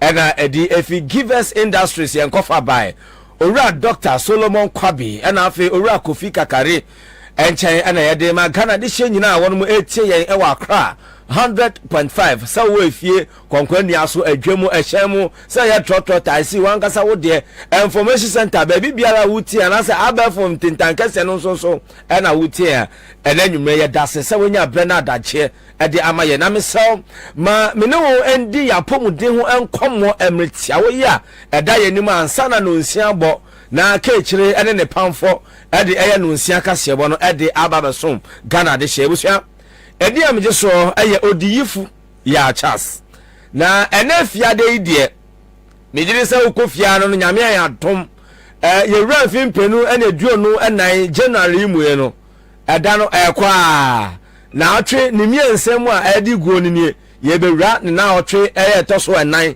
there's a ninum no na January no eno so ye pianeti ko na me bisa se wapomuden ye wura fi mu sei enetie o se obi be sora no petututu na agaze o maye boho ase me wonam nyina ya memre ase me gime ho ba bia enje e ba cho enkoma me no we be di na nanwumei se a ye tundin se immune booster ana se u boost we immune system no se ya ka immune booster ana se ya ka u boost we immune system na eno na le ba cho eye enkwamo a eye boni pedua no ho ban na ekun editia yarewa hodo a eye tayi yomuti anase ye di atwenche ne ye ko ba ni nyina no enu ye den etumi eboa enti so we dwedini uyo shenkani uyo srani uyo sofo uyo imam nsentreni die me pa cho wo so ya no pa na wunya adwuma bia ye na se wani pedua no waye boho ase waye adwuma na wabre beba cho eno na ye nse na ho eche o se enkomo na boni pedua no ho ban no beba cho o ma no adwojo o how kase ena ede be bre ni pedua no na ye nyina ni mu ne hwehwemu ayetumi ayese se enkomo no wo be hyemu kina na watumi ama na gina brane pade a ye nkase ye memu ahama eni dubina ena wunya na se wotete a ebetumi aboa ma me no kase ni wapomuden no etumi ewie peye eno na Givers Industries Givers Aba Center yetumi anam eye abefu nimdia kwan so etwetwa nunsi endubina ede aka bomu a yede afa abefu nimdia kwan so ede aye adro no etumi di aba entimi ba cho wo onum na ate so asa na utifa edwaw ade beche asa onipedua ba bi eye wo ya ebra wunya adwuma bia ya ekire se enkwamo na boni pedua no ho ban no wo mo ano edwojo enti ese wo pe adura odi be hyemu kina na no netumi aboa mo apomude no asa gina ne nan so bio e ba cho adura me no wodi hu nkomo anwumrei no enye aduro bia se Givers Herbal Mixture Givers Herbal Mixture eno anene anwumrei me ni wo edi hu enkomo enti me ba cho se wo yo ba o ya bema oya branche oya bayo oya kokora oya besiriwa de pepa chomodin nama Givers Herbal Mixture no enti na ufie enti na wadwuma mu enda oka mu enwo bag mu na ebre ene adwo nyina no obetumi anom na etumi aboa mo hu ni pedua no otumi agina wonan so ene fiteni odwedini ba ohyenkeni ebre ne adwo nyina no obetumi de akọ nwuma so na enhwehwe ma akọ obeto dwane se se onipa bia wo tena se a acha don hwere bia no se otumi pagya mu na wo tente wo mpom na bisa se nkyere ne a wo kan kasebo ana se wudi dwumadie every anopa no nsia ekopem anopa no ndu ana se nwume no mie awia no mienu ekopem nwume no nsia no ebrebe na ya wode sori osenkani a wotina siti echi etu ye hyen ebe don hwere miensa ne nan no ebrebe ene ya sori atenti wo mpom enu ntina se nya givers heba mixture na ebre ne edo nyina no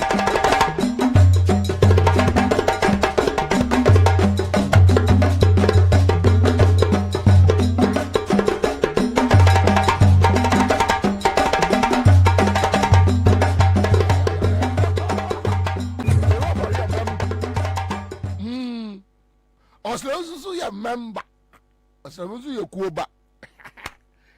Oslosu ya kuoba. Ada yi we. Oh. Mami your friend this ko MPP. Do koton TV man hu. Esiam ya kuoba. Odu ya kuoba. Ja members so keje wo yekuba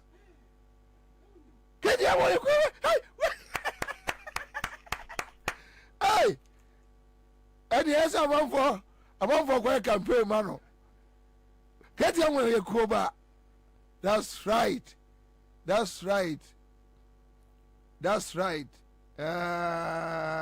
entia entia because we dey me dwunu hu ba bia me entia say ya de wo no na say wa bottom dada oye kuoba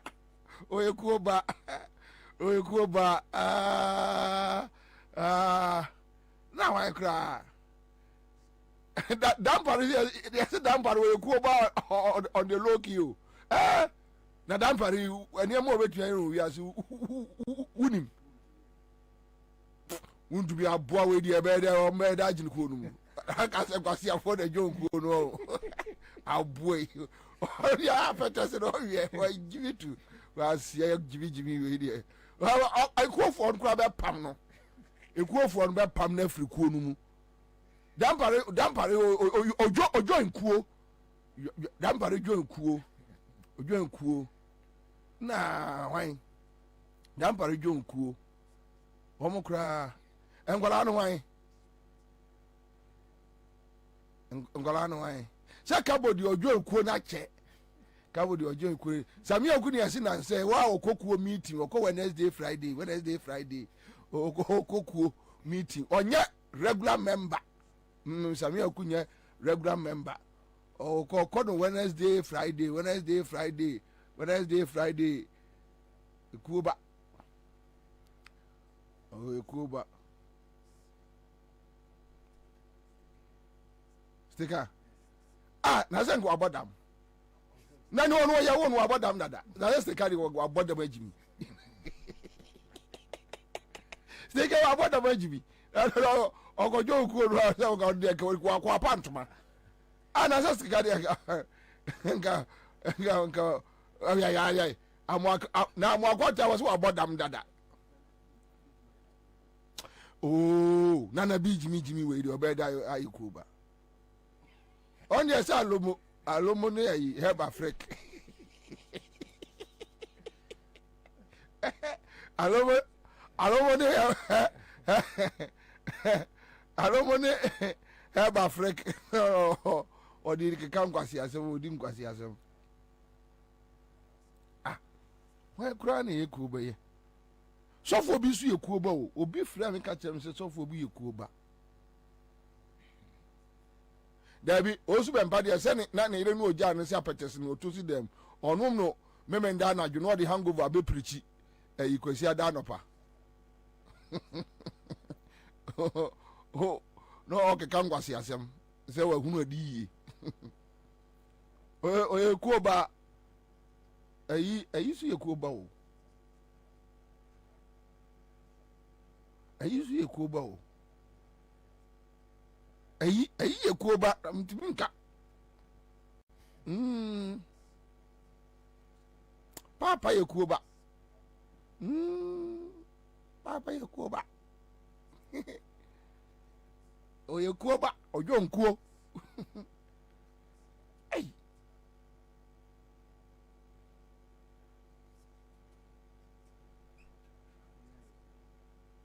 Kai. Na kumya Yakuba nko nguye. Sia kai. O committee ba ku be banza. No no one committee kura wa gbajimi. Na komya. Onu one committee kura wa jimi. Ozo akaza otu le jimi na kaza. Otu nyoinku.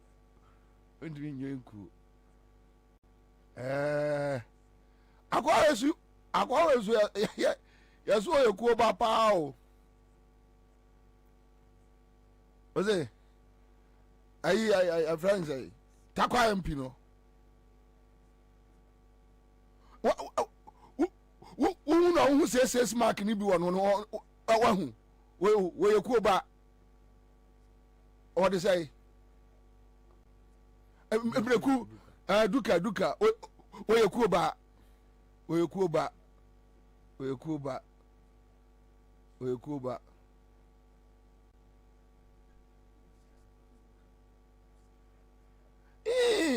Afanyo mark you say me hwe say because oko parliament otimi yesin accident twa ya dia ba abori ntrimu no o sorry ya no keka nkwase asa afanyo mark you say me hwe say me hwe ni din hey akwai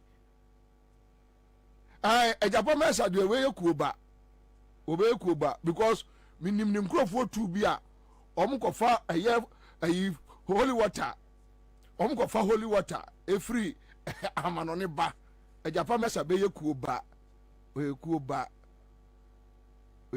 obisi Kennedy ejapo na Kennedy ejapo yekuoba nko ngro no ho ni pe abodam dada wa abodam o za ko jonku oyekuoba gogo yindo ona ti kuodo gogo yindo ona ti kuodo ona fragnis gogo ona fragnis o siri zedi o siri gogote no or the fragnis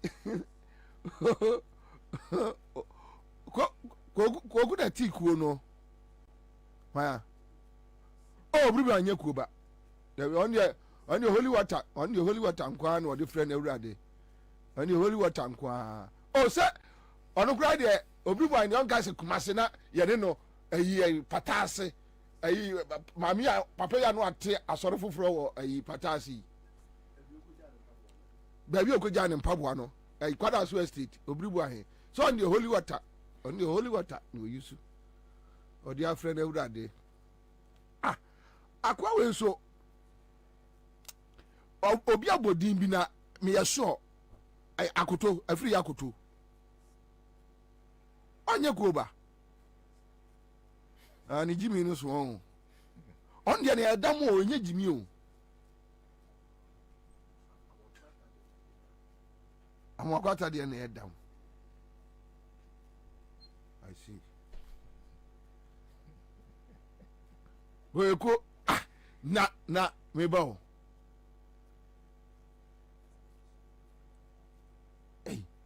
mumi ehwe bibi yo na afri akoto yi because obi otimi ekọ campaign na body ekura no a otimi di body si tax so obedua body o tax so o go meeting ma ya obedua di nkwasi ase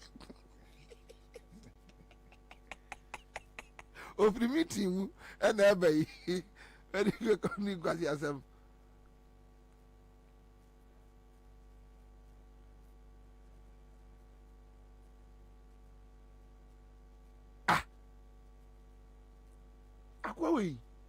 akwa wo be ku ba o ayi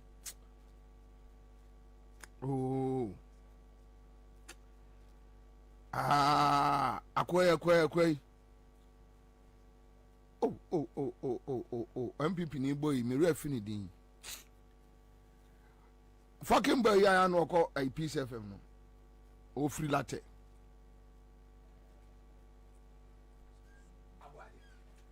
Kwabena dankai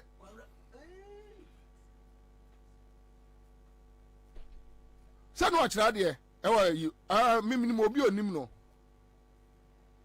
oyekuo ba miracle yekuo ba ho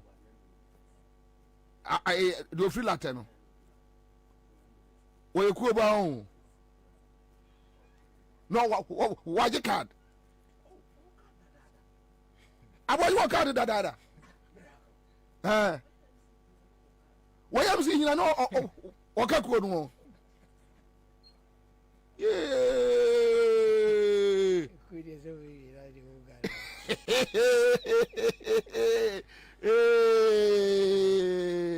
Wati baumia na wo baumia wo wa da ko ba ye di ba fire falam baumia de onu cake o onu cake on two cake man sa o di wia o kwa bonsu na funu hwe left that na hwe right on your cake any examiner for biscuit no na yire ni man na examiner for biscuit nije for biscuit bi o mo de ibesen na ye no mo de awo no o man na wi sa se e ma etitriti na mo ahoden examiner for biscuit examiner for biscuit wa bechi ano. All right, so let's go to Cote d'Ivoire. Abidjan. Moro, Akwaba. Yeah, Kwabena. Moro, I don't know more gather from Abidjan. And I don't expect it.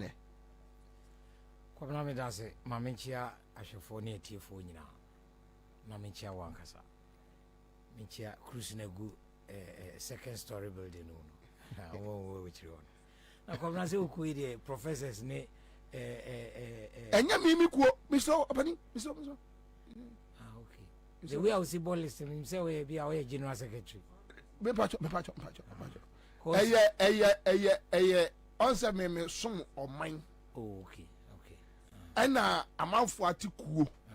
Ena me kire wo. Oh, okay. Omo ye members of members ekuo no. Okay. Any members ne there professors ne doctors ne engineers ne. Oh, say a fan club. Oh, okay. A fan club. I say fans wa homate ba kwatete. You know, we are no problem. Yeah, no problem. I say fans wa homa ba kwatete. Oh, a very big issue. But question mark across with hey, now any ma men chia de magbana. Adam you. Na men chia Pablo so awie. Hey, na yeah. I think you a teacher. Me a headmaster. Go with you. Hey, ni from Pon, you need free so.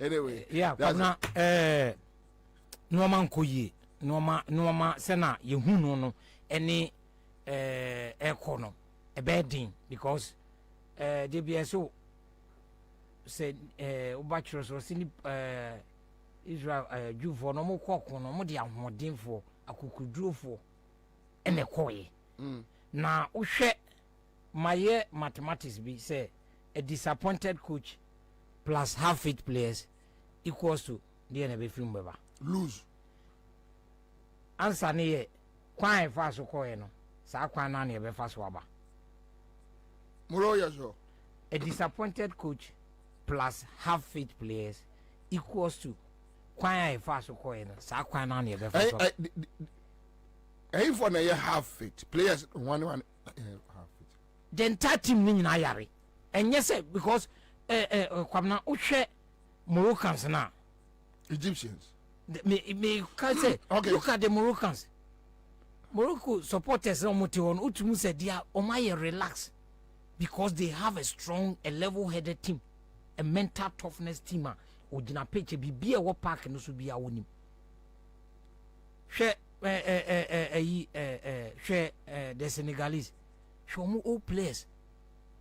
Ha Diov nim nyina aba and uhwe the way a omusima players no support ni now she has job jinawa who player ben and o kasa wundie ye ko wan ye de ne koye omanfo bia jama samwaja nkwa na mehu se wote ho South Africans no uhwe omu old players Chabalala no nyina te ho so uye bibi and uhwe etofos on TVIP what stands no and even Cameroon time ye show mo a go no uhwe ni dimina ofutumu se o TVIP onya kwanko dress o free ho awoko and look at the way the Cameroonians came back sani team niti look at the entire team no the entire team ni nyina say it's not about the team no kwa ni here psychology the entire team ni nyina here psychologists no kra Black Star team no kra here psychology but with here they are you Jordan are you was it enne ekwa bias no they are going to win the match here only one ever winning because the Egyptians have it here Kwabena since Kudus is playing today. It's not about Kudus, it's about you getting a strong man on him. He cannot do anything. The Kwabenians no chances omunya omunya 6 are Egypt nya 6 or 6 ni nyina and look at Egyptians no Salah nya 10 obeshe 8 Emma 2 no nyeso obo atwache obebo ma goalkeeper e bia obe save he will score and omani mu ho nyina from midfield attackers ni the defenders crab obo corner crombe head ball she it tells you the mentality omo and as I say but yes you defender or call head ball she we have Jiku and Jiku ebe head ball I say whereby he is stronger than Nipana ojina ho no but if Nipana ojina ho is stronger than you, how do you head the ball? That is a question we also have to ask. Okoshia Moro, so you want to tell us enye yana Kwabena enye me na meka na obi ubebu obi a uhia no kura hu se akwa we mabo no eti na oba ni kunu odin de bia wona ma na no den because onim se ni kunu odin na se me ameti me yire kopento kwa ba me me da ko ti ya yire no ayasoma ayekunu ne ayasoma no akodi buaro ahodi ni ho Kwabena enye se me enunu ye ho ne esre because uhwe Kwabenians na ho odin a omo boy a chances omunya ye omu no kura me fan say omutumi because for how long na debia yes even your ball qualifies nyina no 10 minutes no bia no na Comoros mpo na okohia Egypt we 1001 times stronger than Comoros, stronger than the Kwabenians na wo no na such chances na Kwabed nya ye na omo say no Egypt player bia be she and so we are going to play against a team or yeah relax or no despite Egypt so because and then you lose can go home and then you because Egypt were one you see the nail Kwabed 3 it no and then no Kwabed to me winning he's out and Egypt in him say so obo or share Ghana na obo draw of him it no and then match no it's the same thing like Nigeria and Ivory Coast and one of the toughest match in the tournament. And then you better. So inti Kwabena ade na ye kono ye ko say we should have been for a cycle. People are going with their own players. Ghana ha ube kwekura be catch us ube ji obi adwuma. Hwe say polo ndum di Tony Yeboah num ne so antina fa na ko abrochire na to Ivory Coast ya fa VIP ni all players wom na obi ti say Mohamed Polo the players bisa say who is this? You see he's the driven magician. They ask you, do we have a driven what friend what busa na what obi ani ho my friend mixtures no nyina ho mo otuo wa wo otuo nyina ho che say omo kura nipa na ogina ho no kura obisa na sema wotumi nka players no eno a utie Jordan kura ni ni komodi kura it was a total failure say the referees are not favoring her. She said they be amudi obi kokumase no akosisi no ahye niti no wadwen ye say ho va ho entina wo she go na enye papa na ya nje no bakumase ake beje because bibi ani wa hwa wo so eti de bia wadwen ni say oh the referees are there the referees are not there for you. It is obegina ka say when you look at the game and everything the referees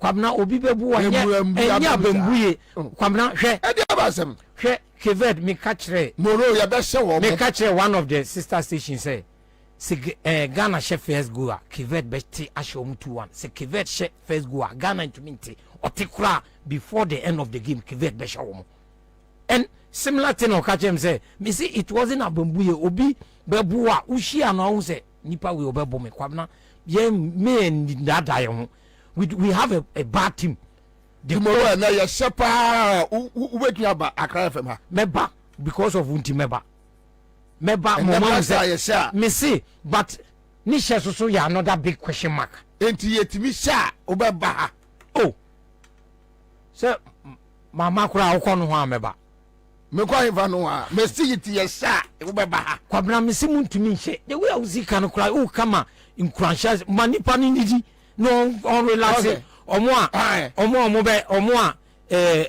ekuo mai omo ko relax baby mi ni omo no omo enye yi omo free ko room omo so omo ko bompa ni soda water ni ice room ni omo so bonfire for no omo nyina should go and relax because Kwabena Egyptians no were adwene at the back of their minds as 6-1 no ena match bia is the way we omo tackle no yes empabo kra de yin frim because Kwabena me tia me hia empabo pa it is all catch him say ahwodin kakra kan me sanfa ko bompa ye ebedin eti asofo ni no manjai omo ene emum ye mompa ye mum nkofo nyankopon acha wadwene wa ma onyansa wa ma wa ahwodin koko bobo anu so san fre nyankopon eno di kra de yin frim the Egyptians 6-1 na akosi apia show omo Kumase no Kwabena omu yire mfida no omu yire mfida kosi Yeshua Mashiach ni coming back the second coming back it immediately make can say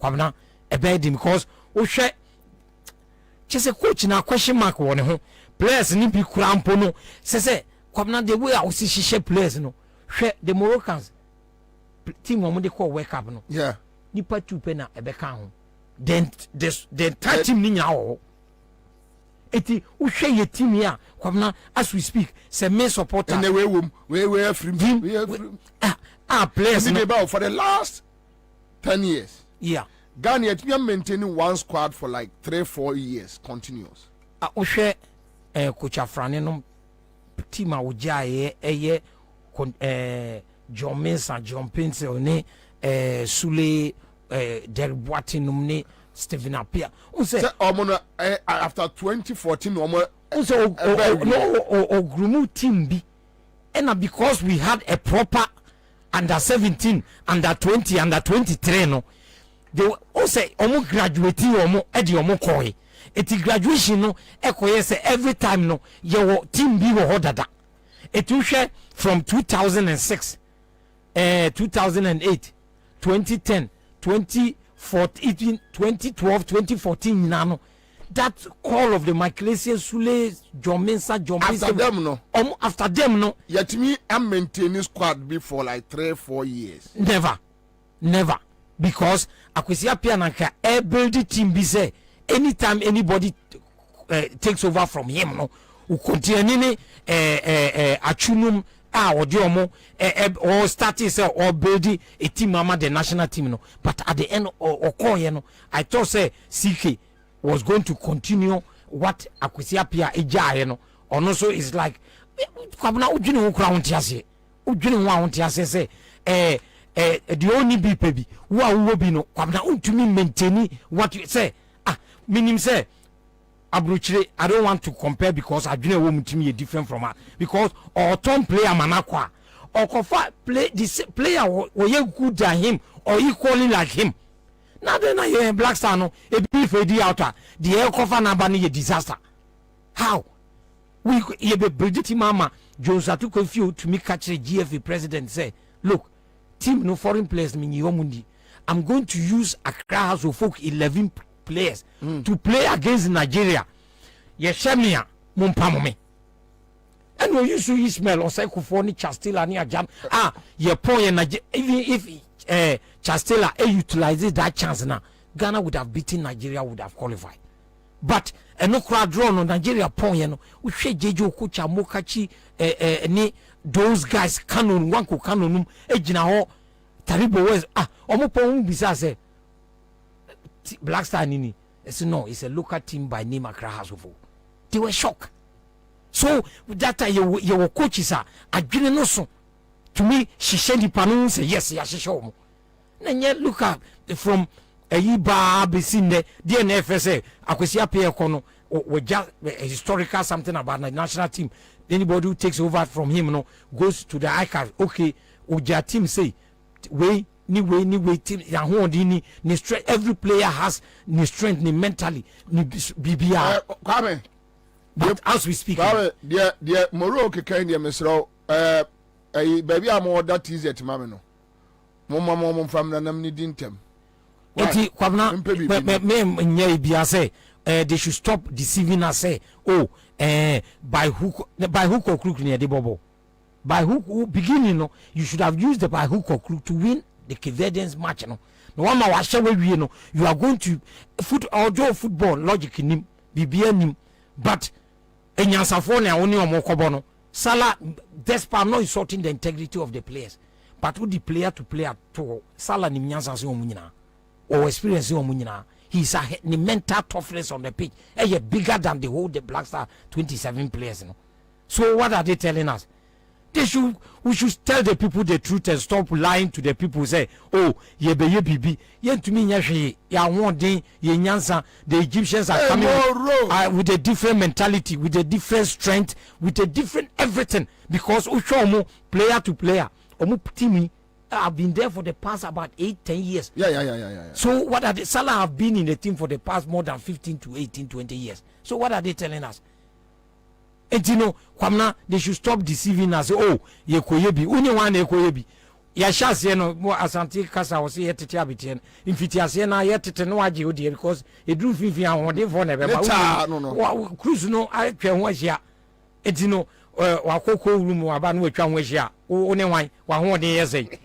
Kwa opiapia mu nyina guo kura watam da se no ne nkwa no kura se kwa betam na fans no obi send me a message. I have a friend in Burkina, Saadatu Wadrago Yakubu, and was sent me a message. Was say Burkina Faso supporters left Ouaga with 14 buses, each bus carrying 50 occupants. No, Kwabena say when you follow a strong man, you have the zeal, the power. Say, look, we are going to look at the way the Burkinabes, a boy, they run the whole 90 minutes. Can our team run the whole 90 minutes? Because Omugani even time they had a penalty and they won the match. Make Uzi match batches a ball or more boy and then I'm telling you, the president will add more buses. I'm telling you because I want their team neighbor no, who said, look. Let me add some of the supporters.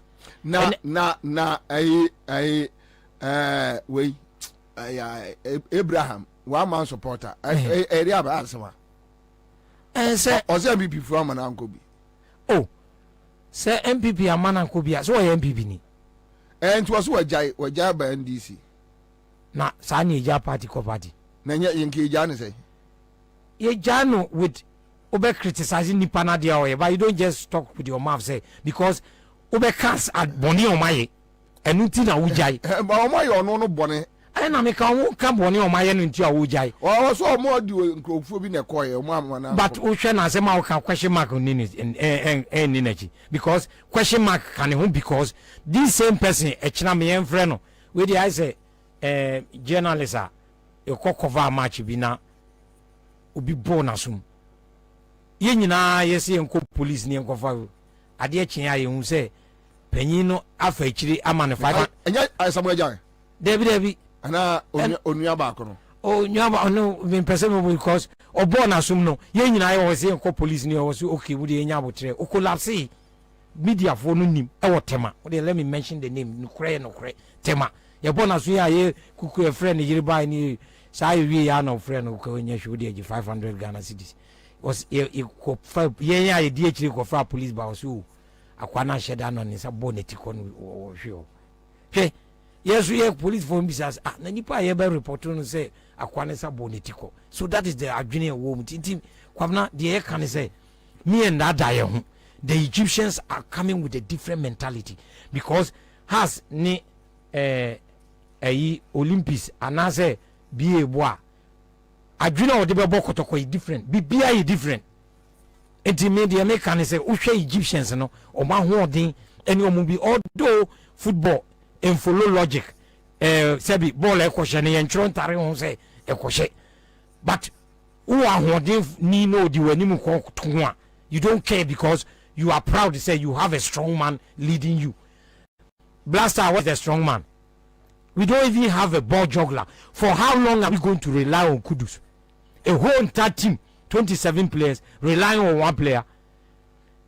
The Egyptians, they don't rely on Salah alone. If Senegal, Omukwa World Cup, no, look at Sadio Mane. Upray went to me Okoi, but the Senegalese proved that's why you are going to play against the superpowers, the best among the best, and everything. But they did not rely on Sadio Mane. Why are we relying on Kudus? For how long is a whole country like Ghana? Near DHD 77 Yansen near say, who play abako, who knew why into me, into me. Ah, now, someone who or you should trick out to see any Jimmy Papa. Nyansen, Titi, they make can say, me and I die home, me and Yashi, football, logic, luck, bibia, Bobie Wardia, or luck, oh yeah, Kwabena, will be careful also. Boliba, Adina edition go war. Moro. Yeah. Sir, and a boy, me no never heard wa. Aye, all right, thank you. Yep. You best see live on Accra 100.5 Citizen Show. Mame ngura maya enyuma ba ku mienu bi. Ghana ni bia wutie me afi na me baba beye madwuma kakra. Na kwame me di ade bi mount me sro follow me kakra. Akomia asem no yemfa nto nchen. Na Ghana for enhwe me kakra. Na menya juma we kwame me the 2 stories be na to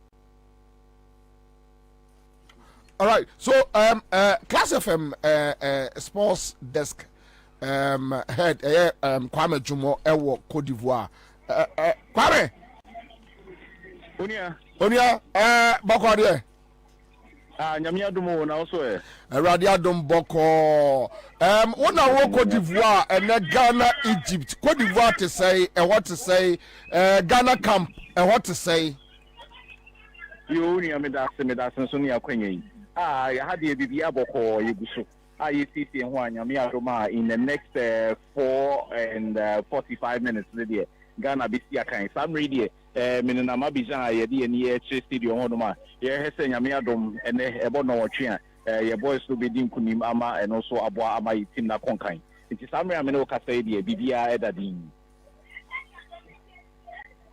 Mami Musa say Ghana players no mood at say camp what to say enema de daboko you Mami Shafin free niema mienu a isi emra the kind a press conference at team the year a coach Chris Houston any Jordan Ayew and mobile addresses our press conference now once I say first match na kwan ya fast lose any to know as a man for Abemwe Bukakra even before the start of the AFCON no crown no not just the Black Stars matches unia na ense that enku isa if coming into this tournament no na man for film crown po ense that en su biasa and I give it in su try in first game no if you ban say even Ghana for mu krom ha obodo so pa any Ghana for so mu free e no han so ba ye ebe kan ho no I say obi abo to kakra but no na the coach no any Jordan Ayew kan say say omo ama me hajan say bi omo ama me repo and I say bi say bi omo ama me ji omo ni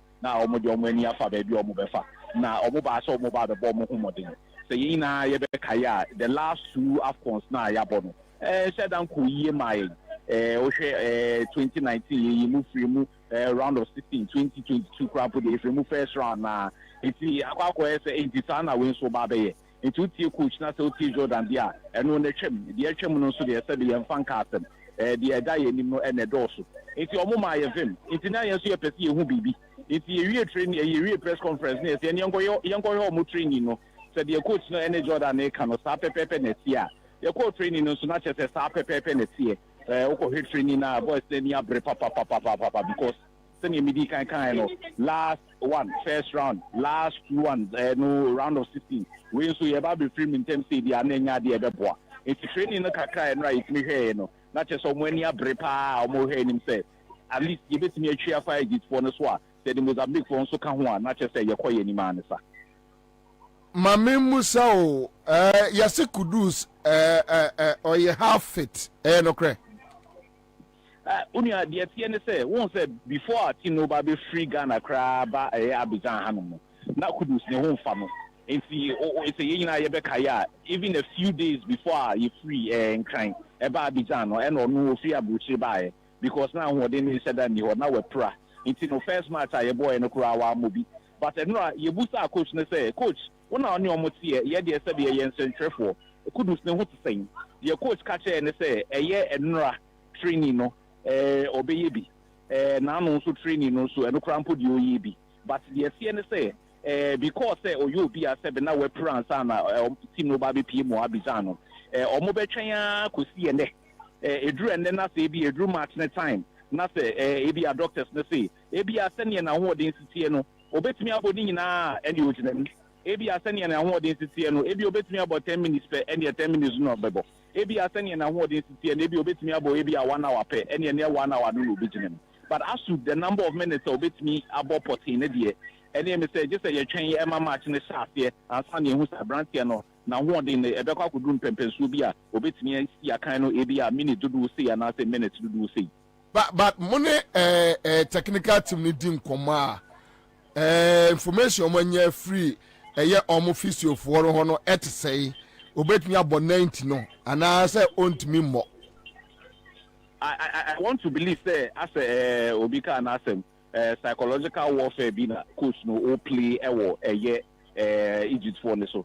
Say, was a player be with him, with me and Yama be brain, no Sabia, or more planning, no one Sabia could do Sinkawa or mobile body say, and I saw more planning as a could discount or mobile body say. And to me, sure say no now or the psycho be an area because I'm not training on my hair, no, a brand is not an house. Training on my hair, no, not an house will be me abo. But normally, no, what's our brother for the Upranas or Saba, Yamau Munina Precope. Amount you introduce kaka but only a baby I agree you hear the kaka you hear the boom I just see it to me winning it is obey me about 90 million idea and your medical team no be assure so mobile you mobile me na I'm a brand no about 90 minutes. Anyway, Mosaka are your first 11 no. Oh, first 11 no they are normally about out at least by 1 hour to time. It is some radio or more release here. Okay. Now supporters and what to say? You say now almost say Sikabi ma ntie bufuaba. Supporters that's some radio. Me sure say some radio Bonica and say all the issues have been resolved. The TNS say once the supporters need be free in kind and as all free Ghana buy and they be so find you on the way to this place and they be so harder that. Now the TNS say more free Ghana buy no. One said there was a package from the ministry. I had your motor weighing your first time. In Tibia, your call Cameroon is almost in Coco free in Cran, your call Kata, almost in Coco free in Cran, Kata, me homo, and just to be seen me homo. Now, don't want a buy, you know, MSN numbers no ever so kaka. Into no more, said your mudi ever crata, so our ministry your mobile no. Into Asia, you and say, or mobile and I hear omo. But a coban say, I say, Ibinum. Ebe count was a 100 Abidjan de Kwan wa outina play mo 55 minutes but o fa for mo so e be 7-8 hours no about be it fans no ba na eba it me say no na be say budget no extend enko omo nyina so but enra press conference omo ye ya call e say fans are stepping na ye kasi bi omo ho ento mo na so omo nya omo adu no adi anu minister na man nyina no ministry no am omo bibi kakra omo de sort omo it is some radio issues concerning the funds no there I think say is an issue of the past Samri Amedoka say there ye na ye hear him say omo beba be ku stadium ho no say too no omo aboa ama ye dinkudi. All right, Kwame, yeah, that's it. You know, good luck. Yeah, sure. Mobile 10 p.m. Ghana and maybe Yame Upper Janinsa. Yeah, that's we bring. All right, okay. So, but, bro, 30 seconds. Uti Kwame Jumo, unia Kwame Jumo. Kwame asemo kan nyina nhengran. Ah, muru. Hwe ade a wo kan. Hwe kubisa Egyptians ni se omo ba no. Omo de obi a na ese ne satea kra ne ya. Na kudus bebobo na yen. Was it psychological na but the onu ko hu yan de kudus psychological nyansa bi anim. Psychological ye de yes psychology obi adwene no wo form. Now when no adwene baby adwo yes this how we call that and then modern day Ghana we ye this first but I said that ma be the advantage. I know and it's no ana kofo e dey o ba no kwai say ordination to obi kwai so le and what twenty be the pra titi style no Nigeria for one players that say be the average in nice ave do do pack so no yi ba na o to o mutumi say o pra wa ma ye say be pass no pie fitana no bia ha titi style come by the me no enye ne say udi kudusu ko wa unim say we samfo no kra no no mo mpene wa ba wo say it's ridiculous. It doesn't make sense to me say obiare for a whole Ghana near team say ahoden for say obi a oyare still on mobile ni bi why do you thank you. All right, so that's it live on Accra 100.5 Mr. Mame anya sa adwuma we awia we quick ansana mema mo throwback bi but after me interviews na me but mame nya we no adwuma me wo sa man for kasa and I will not waste time. Some me bought tapes near the day. Almost John Muhammad say NDC we near Ghana for mano friend honeymoon. Kwame botape no just to me person me man for TB biase. Ye can na akomia to PCFM no okabi. Me nkrofo a ye ka Ghana asem a omu bi omo ano aka bia na e ma bufu ye metan ayi obi o support Akufo-Addo omo anum kasa ye metan e ma hi se bufu ti e ka oman asem ne e ka se e bia pani bia ka asem na ye scrutinize asem no a e ya na me expect so obi o support Akufo-Addo e be bie na no akaka nkwase asem. So when I heard Akomia sitting at Peace FM, Keka no. You are talking about honeymoon. Na Abujina po. Sa kola Jimmy for no. Oni Abujina po. The OMPP no. And another mama is not ready. Say, honeymoon, you are not ready.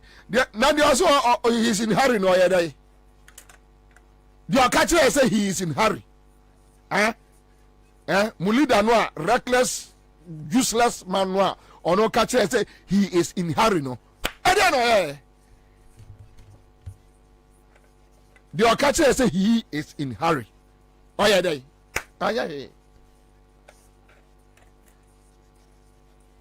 Obi Kenyans are smart to say, look, the damage caused by these guys, and you see, they are refusing to understand John Mohammed's honesty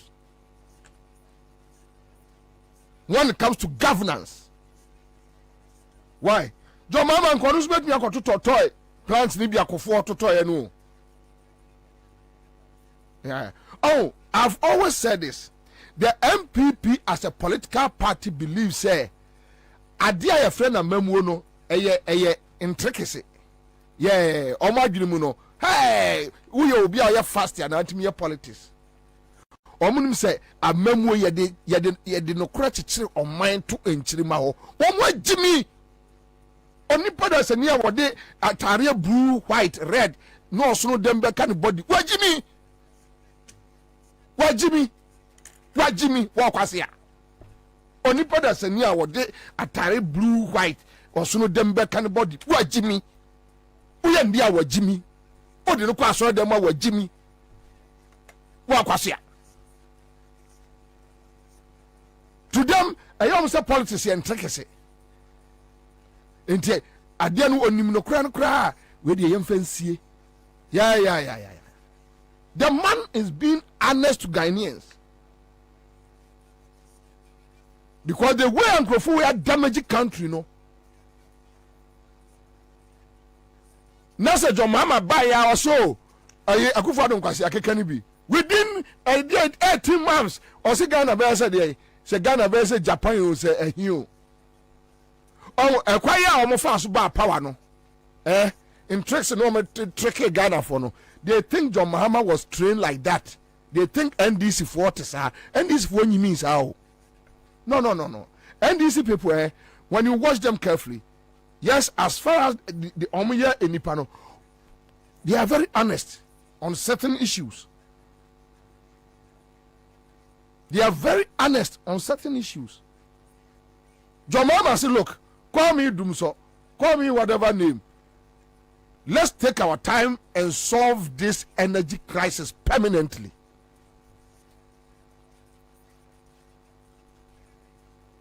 Or build the plants MIA. Because none papa your friend Atamios a giant Ghana gas. Inti a good father Bejana no fa adia. That was no when we are going back to doom so then profile bomb some or see from one and no castle with your one. Where Jimmy say one there is nothing MPP can point say ya dear way ya dear solve doom so one ubusa MPP ni say ya dear ya no did what them ubusa ni MPP ni say dear na Akufo-Addo aye to help say no did you attempt already do attempt says yeah. But yankwa bonten propaganda nko cancer man crofo ensre de yankwa de also 350 obesi 350 schools yano so akomia na kwakan yo akomia na kwakan say Akufo-Addo ba oberrent diama youthfo ni nyina because wajimi a yana nkrofo ntia say me did atem wajimi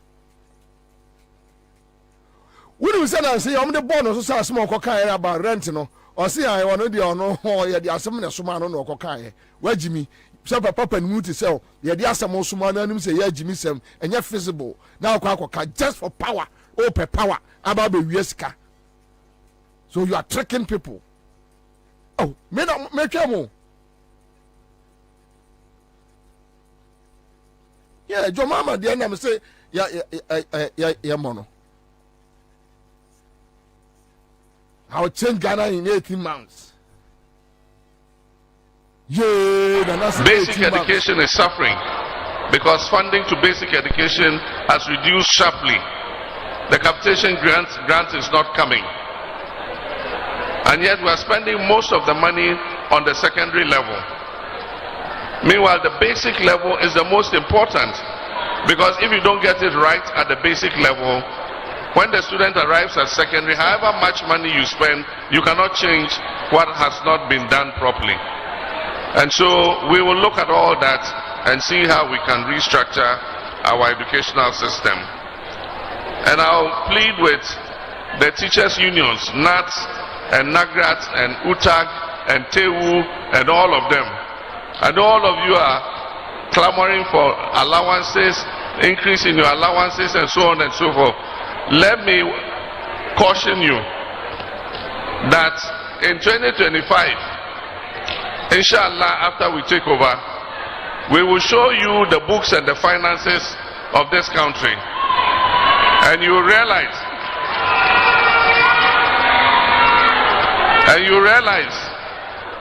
the harm that the MPP administration has done to Ghana's economy. This country is broke. And so we would beg you that when we come into office, give us a bit of a honeymoon. Let's put things in place so that we can bring the economy back on its feet. And when we have done that, we can accede to your demands again. And that's why I'm being very measured in the promises that I make. Because we all know the crisis in which this country has been plunged. So that's a say obika sa asem we now ye nyansania And you see, they are not speaking to the fact that John Mahama say about power.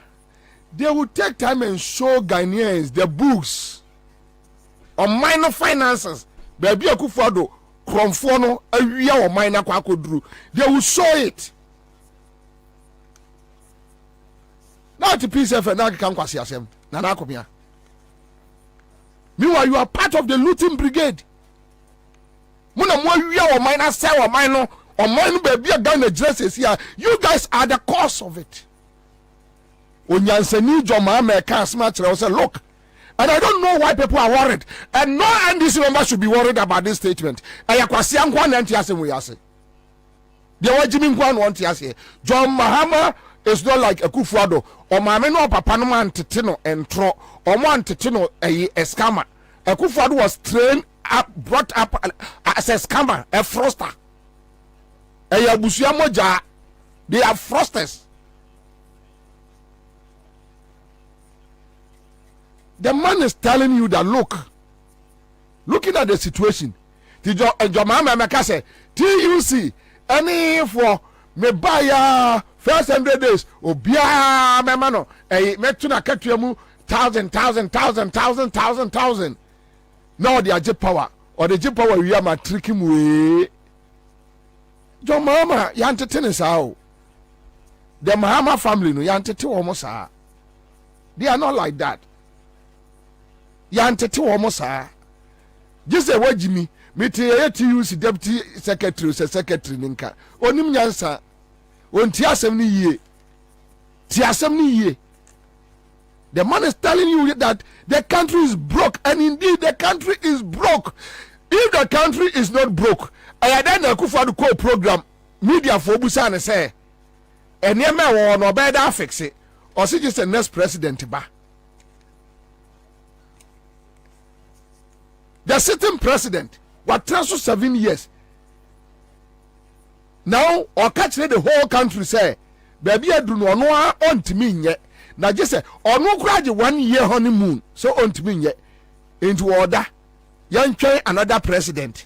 Now, some president today catch now say, look, NDC bad, they need time to assess the situation, the damage. Now, Bank of Ghana is was an agu. Bank of Ghana is gone. Agu. Ghana near UTM here. Bank of Ghana agu. Bank of Ghana agu. Addison, Kromfono, Omo Guno. Bank of Ghana agu. Bank of Ghana is gone. Now, as we speak, there is no state institutional function. Cocoa board. Go to Cocoa Board. Go to Cocoa Board and go check. Go to Cocoa Board. And Yama Tantaya Kosu Cocoa Board. Over fit. Port. Nekoshe and Yama Koso. Or more destroy state institutions. As we speak, say Ghana need one public fund.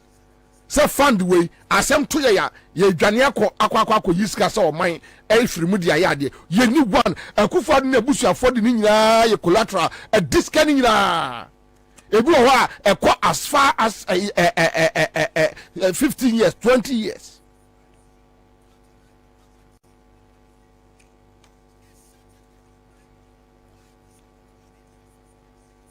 Omo discan nyina omo destroy our mind no. Stabilization fund omo di bobo all the funds, the public funds, you know omo di ni nyina omo claim muska nyina.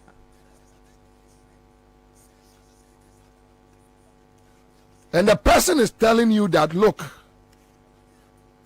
they will need time to assess the situation, show Ghanaians the damage. Because you see, and your mama make us say, Obaya 1 month pepe Ghana jumeni bia budget 5,000 Ghana. Yeah. Oh, and you're not Ghana for that is why Akufo-Addo to be a president, and that is why Cheddar ejiri so betwa be the president. Because mo say Ghana nipa bibini na dwene wo fom. Oh, yan kwankwa treke wo mo. Ghana ni pesa o treke no. But say Ghana font is you. I'm telling you, asama jomama kan no, about 80% of Ghanaians na jitum. 20% ajimifo bi na ekasa. 20% ajimifo bi na ekasa. Wo de ya hwe omo ya hwe media practitioners na ya no mo kasa no. Jimi wajimi. Onim nyansa. Wajimi. Onim nyansa ni nitrim. Udi ni jina sesi ontimi nya hwe ma no. Watra radio mu aye radio adwuma 30 years. Konso okura onto obi da. Konso onto obi da. Kasi ya no bosu ya kati ya video bi do ni apetese. Na wo ye probiam na ka ejo mama asem a e odo akobia jira ne ya na ready. Udi ba omia concert boy we udi dachi. Concert guy we. Wo hu ni left to his right. Oni ma de kwa koso we ase. Very useless to even his own family.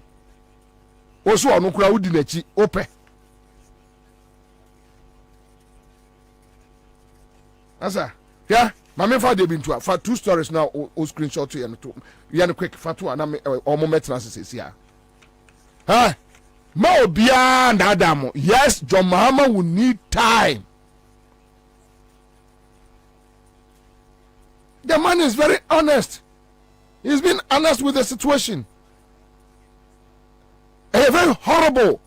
Yeah, for the first time, Munti the Atachi Akai was say Kenoforiata Kromfo no free yeswa on my numu bedro. Finance Minister Ben on one party for any the busu and yaka same way be a fan holder. Tell me. Finance Minister Ben. Because the damage no Akufo-Addo ni Kenoforiata the one must say damage on my way no. You people have no clue. Yeah, I'm telling you. Papa be catch was Bobie. MPP Akufo-Addo no. Omo fi akonya so ho. Wan hwa omo bebre, omo abanu maduru awu. Omo abanu maduru awu because enema omo aye no ebe piepie no. Omo ntimi makrum. Ebinum be se da ko exile, self-imposed exile. Ombeko chief directors no ene mo sensan e okroma ene mo sensan chief directors no ebi su ebi come that on be koje because o ma yire wo ma ye nema 26th October we are Joy Prime 2022.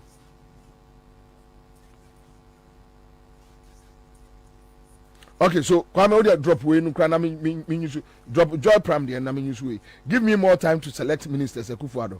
We were December 15th 2016. Into Odia drop way no na me use way kra na me de me nkomanim. Akufo-Addo o ton no a omre sesi ana obi ato. Give me more time to select ministers Akufo-Addo. City FM online. Okay, so this is the story. President-elect Akufo-Addo has asked for more time to enable him name ministers who will serve in his government from January. Akufo-Addo. It's okay. Bibi Eba. No, what is the story with Akufo-Addo only? Yeah, appointed ministers, keke.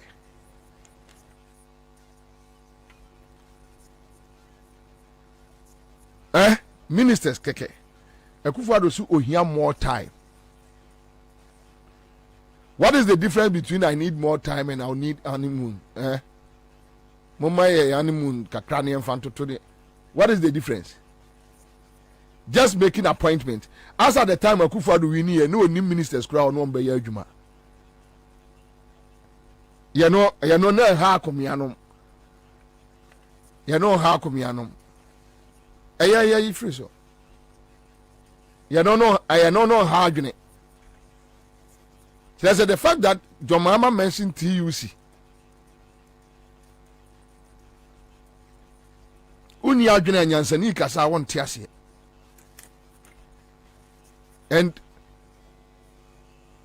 we will support John Mahama. And John Mahama can SMBT was say on se bo basa basa tantan. Hey, me this it was so refreshing. Nobody can push John Mahama so on se bo. Oh, he's not a liar. John Mahama, he's not a liar. Yan tetene sa. The Mahama family ni yan tetu almost sa. Akufo-Addo no mo ya kronfo abusua. Scammers. Yeah, who you know more trail how to lie. No more trail how to position yourself in society. A scammer. They dress, they come like, but they are scammers. Look at Kedofriata, a scammer. They be yourself, why they be so or kasa bokon kwasi asem nyina won edi. Kwasi asem e wi ase nyina won edi. Sa ne ya train wo mo. Ya church wo mo fie say we young who say ya be say we young who say ya be say Gabi o freeland buy o ko wi ade o mo pam no freeland o ba Ghana no obetwa rasta no guye ene osua say so ye ni tiri kwabo no se kales de here so anya books agu dem no akai wa hu brofo kama eno ano no ena o said that no nkobo kwaku ba ko no another scammers eno opposition hu ye Joy FM for ya mon frɛ me. You know, that's the Jimmy, wow, Jimmy, Kwasiafo we. No more man Kwasiafo we BT or might say Ghana. Scammers, fraudsters. John Mahama is not going to lie to the people. You can't push John Mahama to lie, and you will never lie. We have a challenge, we have a problem as a country. They have finished the country. Omo wie omino, omo say omino, omo destroy omino. Go to Ghana water. ECG says here, ECG is down. Go to Ghana water. They can't even do expansions. Omo discarding ina. Omo discarding ina.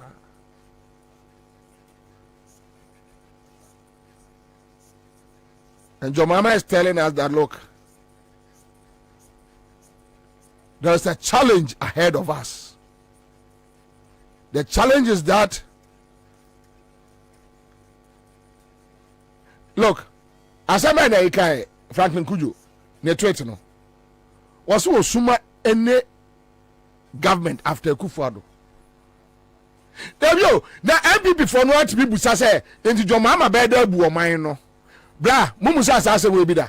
Say John Mahama obeda bu oman no because ade Akufo-Addo aye oman no or confess ka no we de bu oman no. Ah, na mumu say no ti John Mahama kra no collaborate ya question no all catch Ghana for say look, ade na we yanim no nye.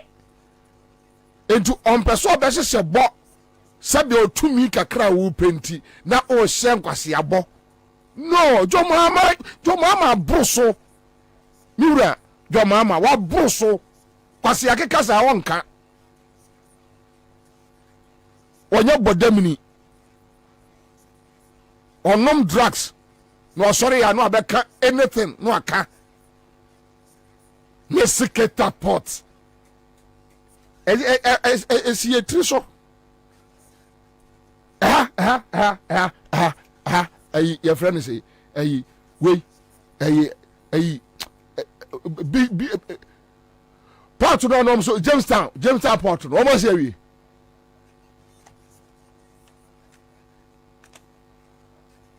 obia Ghana ni bia wo tie mi bia no eye few abodamfo bi na kasa mamon few omo nim nyansa nti John Mahama nyansa ni kasa ha they don't get it nyansa na wo mu say on my way nkrofo na Ghana konkon ho akase be bofom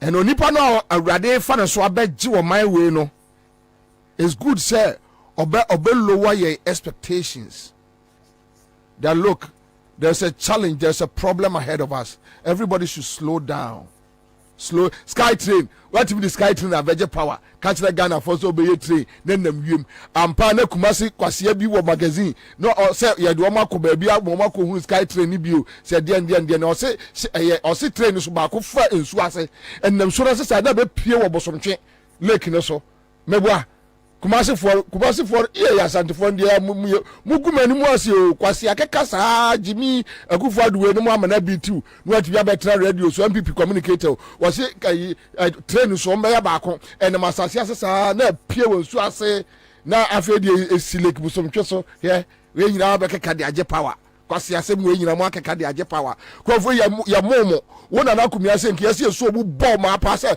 kwase asem se wutimi gidi ye boye e me de power se kromfo se nsa abo ma ba be se o mind te Ghana kese ya ball chi ma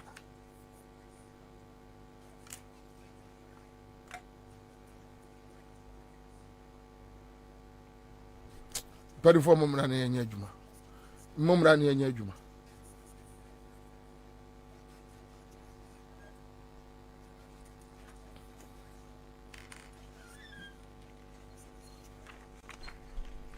Your mama is not going to lie. He won't waste his time lying to Ghanaians. And we should lower the expectations. Your mama bad, then we assess the damage. And I'll show you the books and our finances. They said that day Ghanaians will weep. Now your MPP now support to Akufo Addo abe dwane akose dem. O ka se de be ntina lanche matinu mu dwane. Omo fere ene me ba no omo fere. They can't stand it. To omo fere. I said dan boy twenu nyina e free politics mu. Me mko bio. They say me retire. Omo fere. The shame no air no me say MPP need to me for 4 years MPP need to me shirt t-shirt and nanti Ghana street mu because would try will be how boni omodi no boni omodi wo kroma pa boni a nkrofo we di o mind we no omodi o mind we some of the things what tia na wakoma ye wo ya omodi wonim say yati Ghana has here when you say British government, Afrizi yesika over 500 million pounds, including assets. Because they couldn't prove to British government it be a bank accounts. Frizi, akodi British government war, the American government also. And they say to be first came free and go. And as can come on some kromha, and this can teto. Nan kwala sisa bie no obati ase e bidie gu barrel mu nkrofobia kofa yes say so mun timi first can enko out bio us say the way real estate spring up to omo dis can invest in real estate esi adan to so money abre e grabon sase si adan gidi sika no gudam eguomo na scan kromo mu ba bi omo fanfa I'm telling you sir you better about 20 December 2024 obi dan si eska be dwirabo kwasi afosa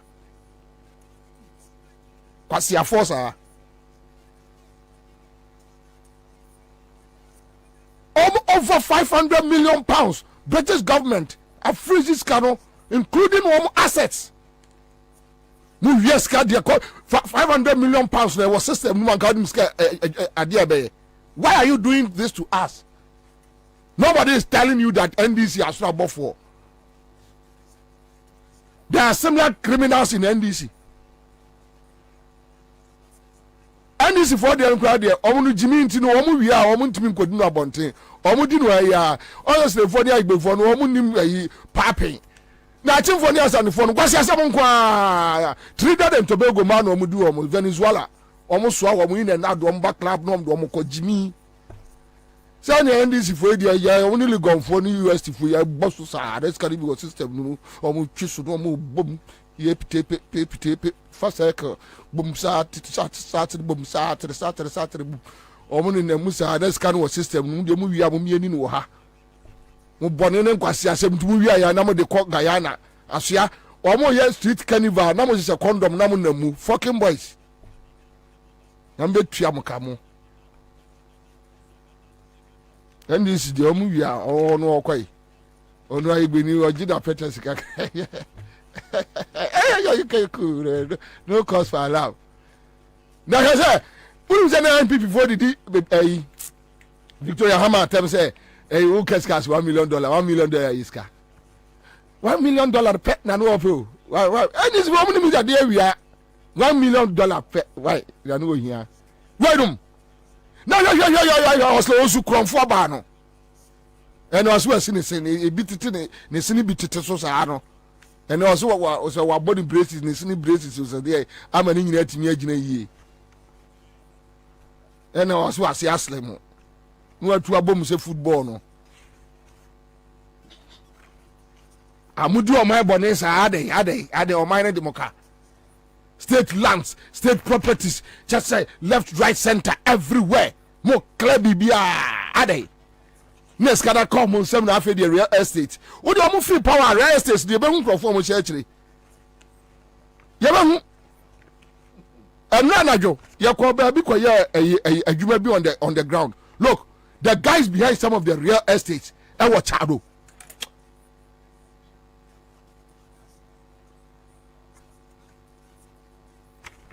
yeah modia we aba obi antwa aban o me se nkwala de bulldozer be bu amanfo real estate egu fom wodi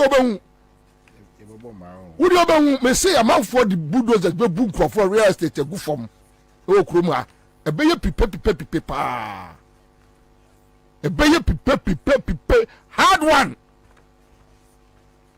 no soldier no police muni soldier muni police yansu ye ni soldier ye ni police afe ni ensia proper afe di ensia proper na yan kira o say nkola boni wo kroma chen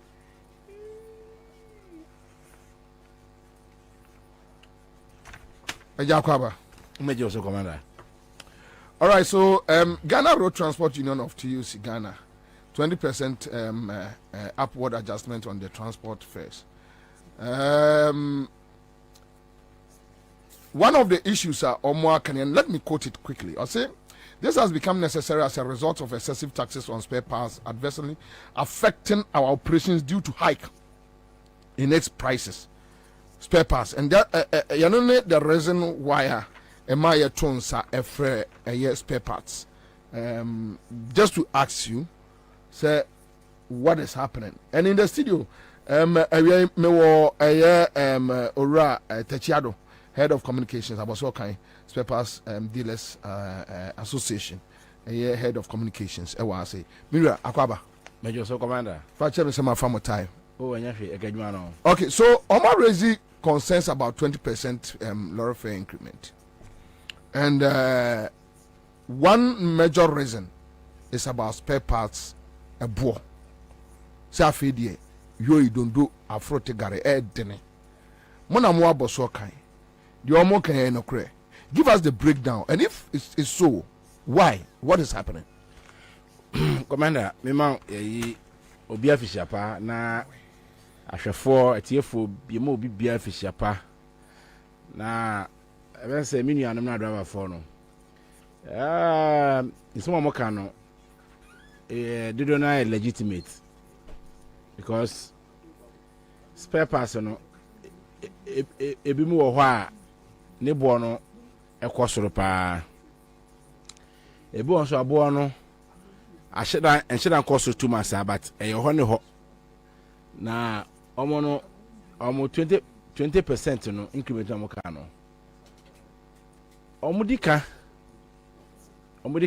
esan say spare parts adwuma na ye ka ho asem no ni nyina ekoma dollar exchange rate port issues and port issues so no dollar no every Tuesday bia na review report wo the forecast anka every Tuesday bia Tuesday na review dollar rate no airport it the for no do na na kasa anka omon pege no e be 3 months e be 11 cedis nti dwede ni so otu kwan na oba dollar na 11 cedis for 3 months nti ono no that is quarterly okay because no ye near the assess it say e bit me pushi asan call 6 months so I say up to now no still no in fact and I share cost of duty is another problem.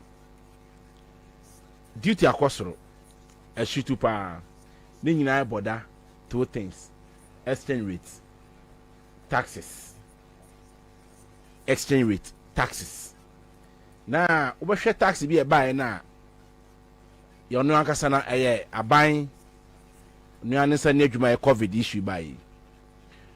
Even though na bi wo ha na yankasa e bonjo so me Kwabena say 2015 wa obra panyi Joseph Obin Guta president no a Guta organizer na awon me to stores mu Ghana nyina say di me bi we say Owura Mahama ka onye den onyi free so eye special import levy no eye 2% and ko onyi so 1% oninti no any afufu bi e ka ho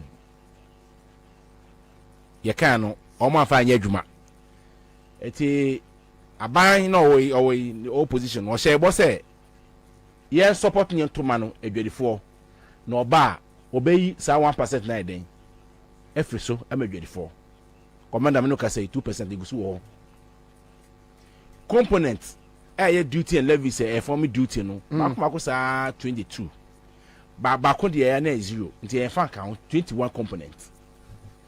COVID COVID-19 health recovery levy, COVID-19 levy, get fund yes our network charge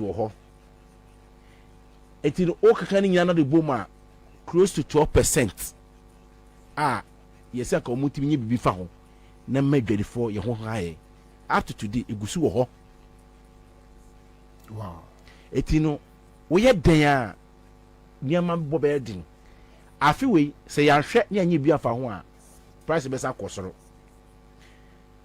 ene penyima buso kan ofre me na ono no batteries ototoye no ohwe na consistently no price otono no nya the same in shoot 2 year buses no car batteries okay 15 plates nya 15 plates in shoot 2 year ne etia na etie eti mi bisa ne se bia na omunnim ni ntia na omo yesa ma no so da bi anya sa na tie nam se mi di na chinye but 80% items wa busu kan no price na shutu kosoro da bia meka me say o hwe coal na mkroma aye 2016 manufacture date ku 2016 model na commander engine jabo so no ne bo 47,000 coal na o to esi ukemu 47,000 last week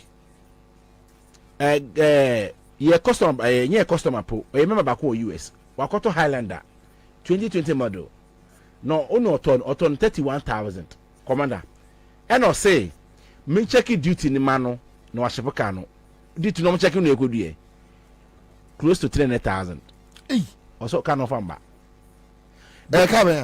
Highlander 2020 model 2020 yeah nti asa o catch them no asa me pona na me body tina ma no oyi 2020 Highlander modeler 300,000 close to 300 duty no oton 3 billion oton $31,000 okay $31,000 in cities will be how much cities no because $10,000 in close to 160,000 okay so maybe $30,000 maybe 40 45 or there about 47 there about yeah but I say oh no bro bro mami su me wey no ha mami su me no ha say 160 crown no into no the mami 12 cities crap 320 yeah ha into no ono buy na 31,000 crap into kwamna o hwe ye kana enye se obi bo ni tirim o obi ene obo ni tirim eye 372,000 me su to 12 okay so Okwawia is right Okwawia is right and you no duty na chimpe frete mai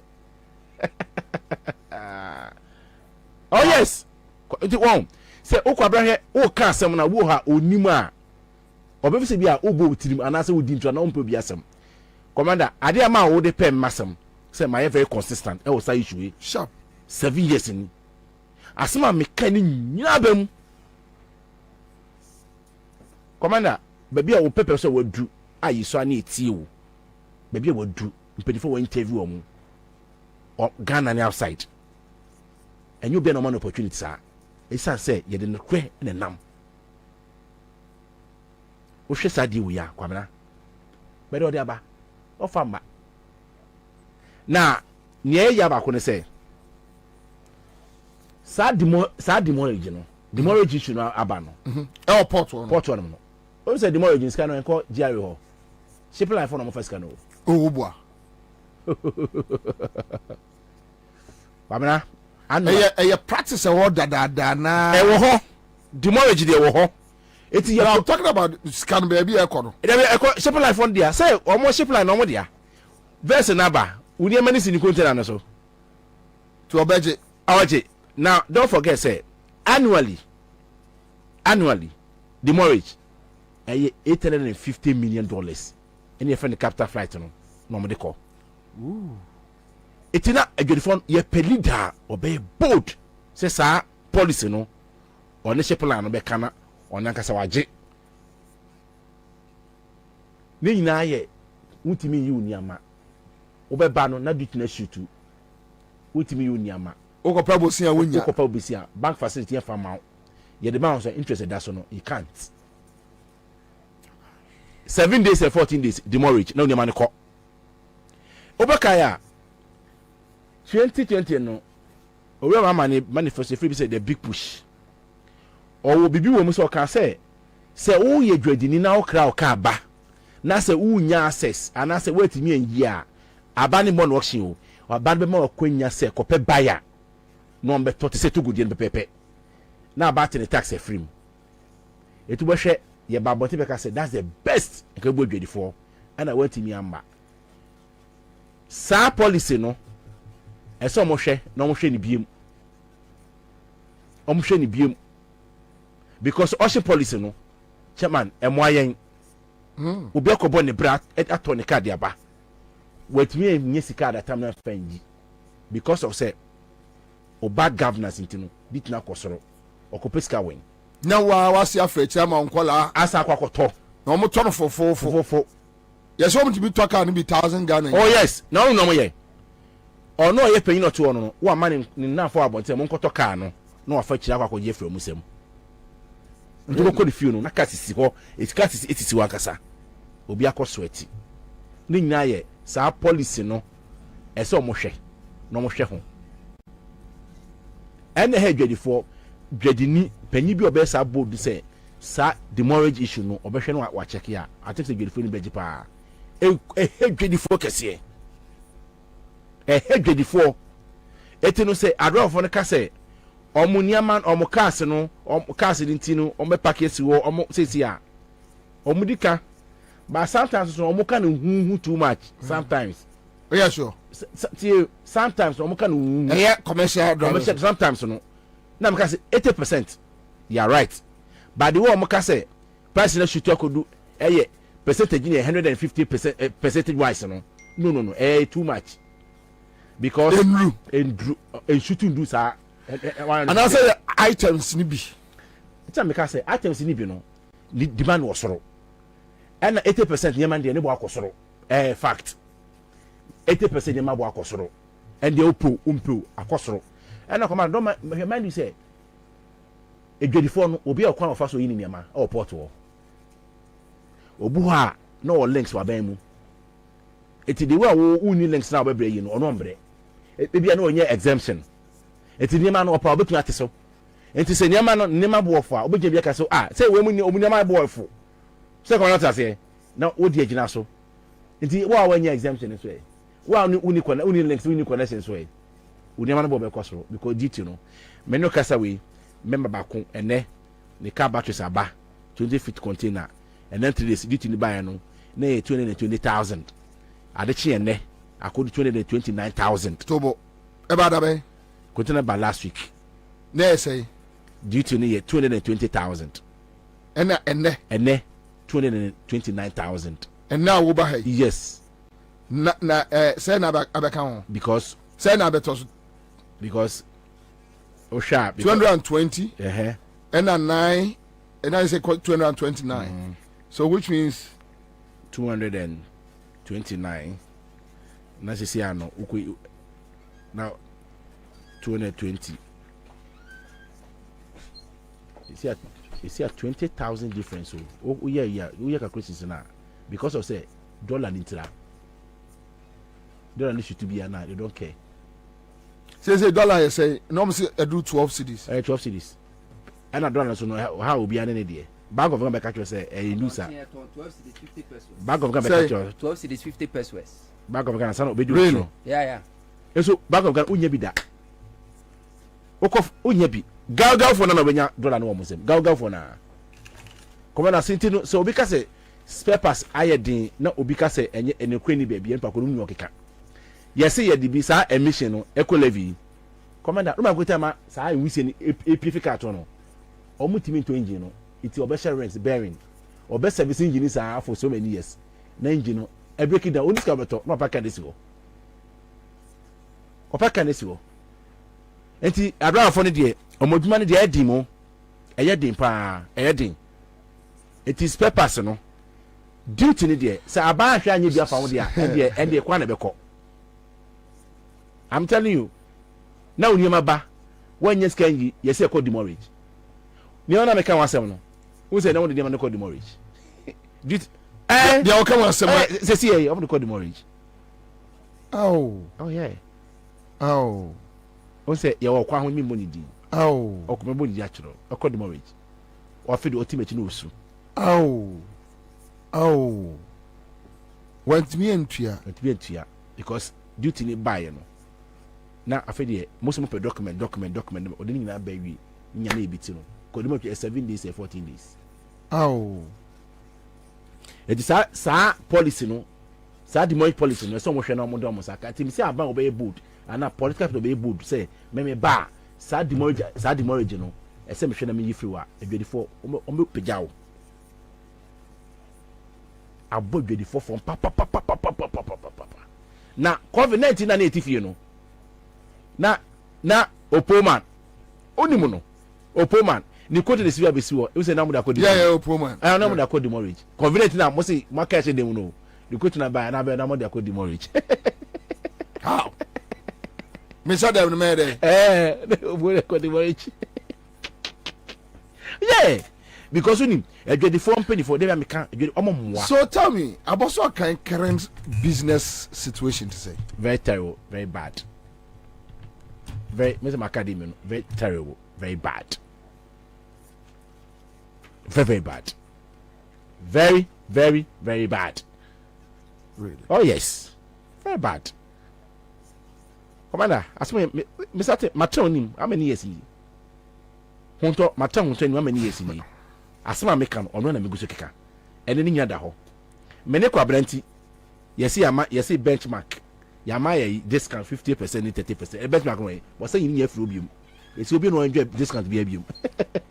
I see. Yes, you see, so on say meka so we dwedini na we panyin na de dwedifo anu a wo de ntro ene dada sa na beba no so that say aha and this time dwedifo no yesi anu bi a hye be kuta ni semu and abusuka stores be da ho munya obi akwa so mitimi e renew be okoni krom the whole about soccer e say store no time no so be no onye scape okoni krom o so me kodo ne man way scape no be renew scape no be fa ni megu store okodo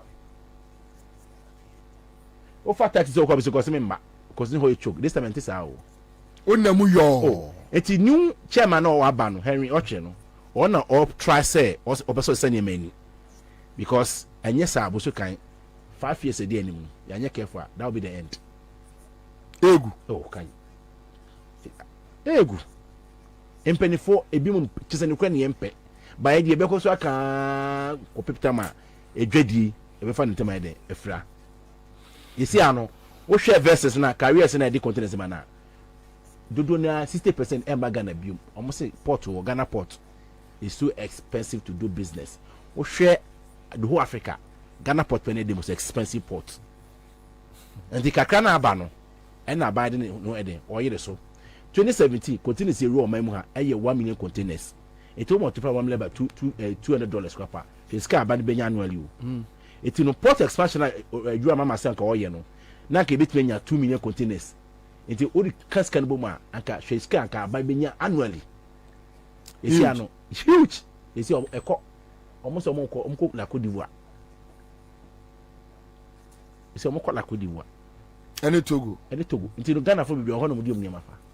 Where there a fafa? It's a bandy dreadina. I say, more, I must say, almost tattoo almost only a phone penny for no. Omoka. Naka how on earth say nka you was bit maka say Ghana ready for ya for or can boldly because ye the taxpayers are man so on China or no koto for ties ni be the buy no ties no toy no onya cheap wo it no no Ghana ready for ya for good on po specific or see good for ready for no mo cabro for no o me ya for any politicians no mo cabro for no so ye dey omo ya robbers omo kan adwadifo no amwatin no shake omo o sa kwakoda ba say obi for the car say Ghana adwadifo ya kronfo anka ba na eguso kamasem so I say omo so no mu di adwadifo atem commander nti say ubisa say adwadie spare parts port ti say ya port ne de say ya nya bia fa ho a e say one day no I say ye kasa ye trust in ye ka ye chi say Matis those times the car duties na ya he and net is saying but they will tell you that if we are say konanim no bibia konanim if we are say konanim bia konanim so no ya grade say o port nkwa na expensive or was Africa and I can say o port nkwa na expensive commander. All right, live on 100.5 Citizen Show. So now you're hearing Musenki Benya a drivers union. Ya tell say GPRT for the Ministry of Transport meeting. They are proposing 20%, while the ministry is saying it's a more BMF or more. They are not going to cast me maybe better so as me more BMF. But I heard say they are in a meeting. After the meeting, then we will find out exactly where BMF say. Thank you so much. Yes, you can drive for no from some family, some be by. So, somebody are saying, say him boarding. Indeed, I'm also, but why wouldn't him send any man? What I make her say, I need my board, you know. I run for no son on board, so baby almost this is a make you know. Trust now, I am making no. Trust who is just new. And you before too. Choice now you make you know. And who's just in ye. I see I accept it. Okay. All right, thank you. But that's it. Yeah. Now, quick comments here. Jaga Purify says, Kwabena, I like the statement that my brother Hunter has been using about Tonwon Sunsaso. Out of my test says, these spare parts dealers are crafty. They made their bed, they laid their bed with the MPP. Now, Omujiwa. Okay, Ni Saki says, Mr. Ansah, yes, demurrage charges goes to the shipping lines. Reasons. Sea containers are needed to transact other businesses. This makes the container short-term storage facility and not long-term, hence the charges. The terminals also charges ground storage rent for same reasons. So which means, and the business here make me boy. Vivian Upon says in America cars are affordable, but as soon as it comes to Ghana, it becomes a problem. And they are no crap. Tia Moon said that I affordable among the mum maybe. Makako who a Gabi obey Yamame. We are more of almost apart from I start for 1-3. Kwame also.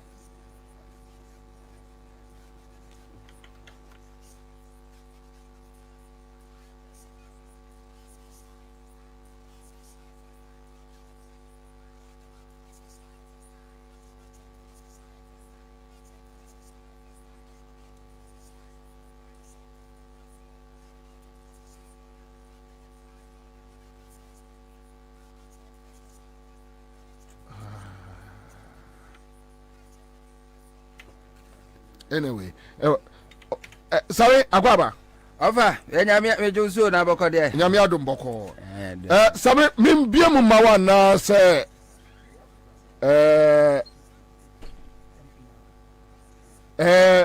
Okay, so maybe 2 tapes now, but I think we are looking at a Akufo-Addo statement, a for a Kumfi, hono. But also normally I know one yaman kitibia, me restrictive. Ya na person clear free ho. Timpacho 422 yantin na me we no. And I meant we need and I need 3 days in ba na me wa IGP hu nkomo bi na me we fie. So last week ba na me kase me call police headquarters. Na nyame anim no krani. Oko. Ya me call police headquarters. O ma say pie. So we na bo be me da obetuma ka nsa me na. There be say okosra obi. Yeah, me kodi mi juma bi wo ho. Me dem ko mbapa me. Company bi na bu me brother fa so. E na ya court ni adibem. E na nti ye pese e koye execution of the judgment. Na no, ye see e free bi 5 nti se court ma kwan we also call police headquarters. Kane no nanka ti sa Accra se wo koji wi a judicial service ni wi a obekọ Greater Accra Regional Police Headquarters. No ma assign a police officers account na ma ko execute a judgment se nipa na ntua wo kwose sane niama ba yewra kufu dam pare say you saw the bar headquarters. Okay. And sana headquarters is why ho adwuma ansa na push dia ko opeka credit no back to Greater Accra Regional Office. And na dem ko ho na nyame anim no krani so we obi a we fan of John Dramani Mahama obi a fan of John Dramani Mahama bia ade efe enfe o ko he said ne police headquarters. The view of Messi Honoa Nana a wire fair. Car park one public car park one more Nanka in shooter Ukopako car cries who see from now with Tien Sumuno and ne were going na was CC or more entrance na to me say Ama just say what then age of Mama. That be mean Cassage or Mahama may say so we be a Messi me quite me who and many so. Na so you be a fan of John Dramani Mahama DFA your fa. Okay. Obekamfo eye. Na adia friend Akufo-Addo fa enka Akufo-Addo time no ma ye police service e ho no kama sa. Na say Akufo-Addo ba ye no. Say nye dampare nkwa ne IGP of fa no. Dampare to say on to so be se miensa asenai. Enti say yo wako police service na say how see ni your fa. Oh Akufo-Addo aban. Dabi. O ma ya. Dabi. Say Akufo-Addo aban. Dabi nana tie. Akufo-Addo aban a. Wo bai wa fa IGPs do saying. IGP bi o de bi bai bia on adwuma de ne bai. Okay, so o person ka say dampare aya de ba Akufo-Addo na de. Enti dem pese me kire ne say dampare pensi as IGP no. We see headquarters so amenne Ghana Fire Service kure suesua. But o person obeka say na nya Akufo-Addo bia. O person obeka say Akufo-Addo sika na mo de ye no. Enye Akufo-Addo ho free buy eye police for internally generated fund o musika o mogije and o mo de aye enye Akufo-Addo nti so oni ho Akufo-Addo be president Akufo-Addo nya president and na Jubilee House obi se bi obi ko gina Jubilee House o edwe ne to ejane na gu ho o Jubilee House awunim dawe connect no so se ade obi ko duro no ho dwe ne to ejane na gu Jubilee House honoma bebia dabe osidabe kwale obi akwani yes Jubilee House obi are ya bon crofo didi onu Akufo-Addo na kata ka se oba beye rehabilitation Jubilee House enye Indian government and my $1 million and o disisi ho mi se Jubilee House obi kokoto wo de just konisi ho oh yeah me wa me say obi konisi okay wo de in the course of the show I'll get you the picture so that we see na make sure specifically so African Odonwa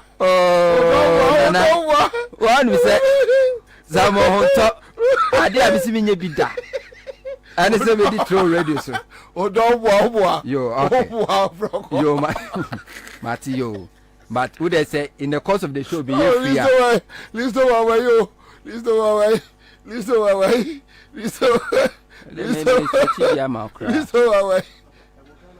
oh Ghana Mfanto no Messi Akufo-Addo be president. Obi su oni ba gudi ku ba jagwasa. Una oka. Ti so ni mu wa obeho onu akasa ne de. Na da hai. Hwade enie. Man openly defecate at Ghana's Presidency Jubilee House published. Ba nya inside one is here. Na hoya dan. Ena for na da ho ne je na we. O se meboa. Ena me yama o je. Ahoya Jubilee House pa. Baby akwa no kutu a wa dwe ne program. Eye he. Bela chira. Baby eye he. Enya Jubilee House. And it has been published everywhere. It is a coup for the Mercy. And the Jubilee House na confederate a bomba. Akwa na kutu ono. Ona kutu ono no. And the Facebook. Etu enya Akufo-Addo asem. Amene Ghana National Fire Service Force so ashase a omo so dan parade wire headquarters wo. Obi say Ghana oyebodam ni nyese bia. Obi say yes Akufo-Addo papa ebe president before akunya yede ni besi so no bodam ni kokotena so. Enti ne ba so aba be president a mampani atena ya bodamfo ede hwa ya jana bia. Omo ne ni siwo. Omo ne ni siwo. Nyaram kana ka. Ode ya jana bia. So you see it means Akufo-Addo. Oh no, bana mamodi a omoni abodanfo. They have something in common. Obisi akwari security amo. Anyway, na mamin kama se. Any. Agako na. Oyene zen krakra no. Na ifri so na se we dia dey. Empenisi e kanfo du afro no. Na e kanfo achacha. Yes, you Akufo dampare. We see police headquarters. Ama ne fire service for cross wash asia. Almost so okoya is almost was CBA when ho no ma painting kama. Na you Akufo dampare we ye no to nchen a. I think say obeye IGP ka so be ye petty pa. You go down in the history of Ghana Police Service IGP say we ye petty. I'll see. Ade. And niama enka eye below IGP no wode ne ho fore mu woni mboache mattress kumase se ne ba ne na bi na you know asam wo ho nti body to aso udu ope bia ya from ope bia dan no before we bedu 37 sa Sheffield station no un se hasibi di da ho san hasi ne papa ne dia I see na ye ka say ni mamienu etwe ho manso ba ko de Gerard ba ko de Boache na Boache no chese ne papa eton asase ne man cause ono a businessman ne papa ton asase ne de man no Ansah no wo free mu no ne papa trust fund o mote ye no o mo pese o mo je asase no enti e ka si asase no nsem o Supreme Court a court crown for a year judgment mai na papa ne mana o mo aka trust fund ho no o makoto fence wall e dey fast asase no ho too bad ana Boache ne se da bi on ti ase no nso ko bubu fence wall no enam se Gerard no obey IGP no ni IGP wa yonkufa tunim se IGP asoma posi 4 amen na anaju da suma posi 4 ti asase ne so omoka omodo on what basis omoka omodo call me woni pictures ni na wa ha eti asase ne so say because a brother no ne brother na etwe no oni IGP e wa yonkufa enye no nko a sa papa no ananu list we bo ni din a wo se on na IGP disi kama no yes on fan ko bribe police ni on IGP twi delegate no no your adweso no yes sa branch no bo ni din na your bo ni audio no a wo se ono na Baumia on na Ghana Post GPS map e ma Baumia free of charge o kan sa kwa yeah wono nso so ni nyonko pa any IGP wono nso so ni papa awu a ni papa ejapade e ma etwe ho ma sa guy no na dan na ye abusiafo de omnyina de ano wono no pese ode ho ye ni personal office enuano no mo nti ase essence wo ye ni nyonko pa ni IGP nti no wasoma police for mo bodyguard fio. How can he be so petty? Damper is video. Oh, you was Jimmy was and the details no ha. Abusiafo ni bi ko share na asem o kan me kan oti radio so a mobo. Damper. Yes.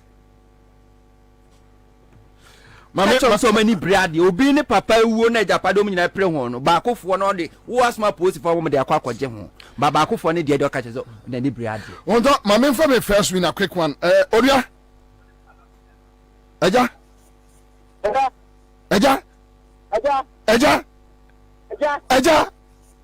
Abom Afa your friend say Robert who are in for? Can it defense like? Wow. And who did he say? 25. No, like what did he say? 500. And we are a dumb.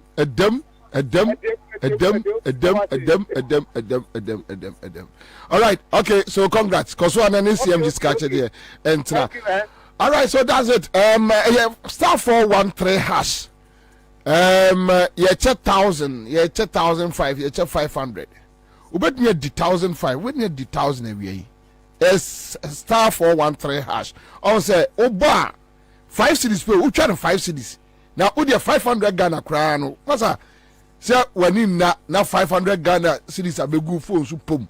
Hey, everyone. And see, my next draw no the next 30 minutes.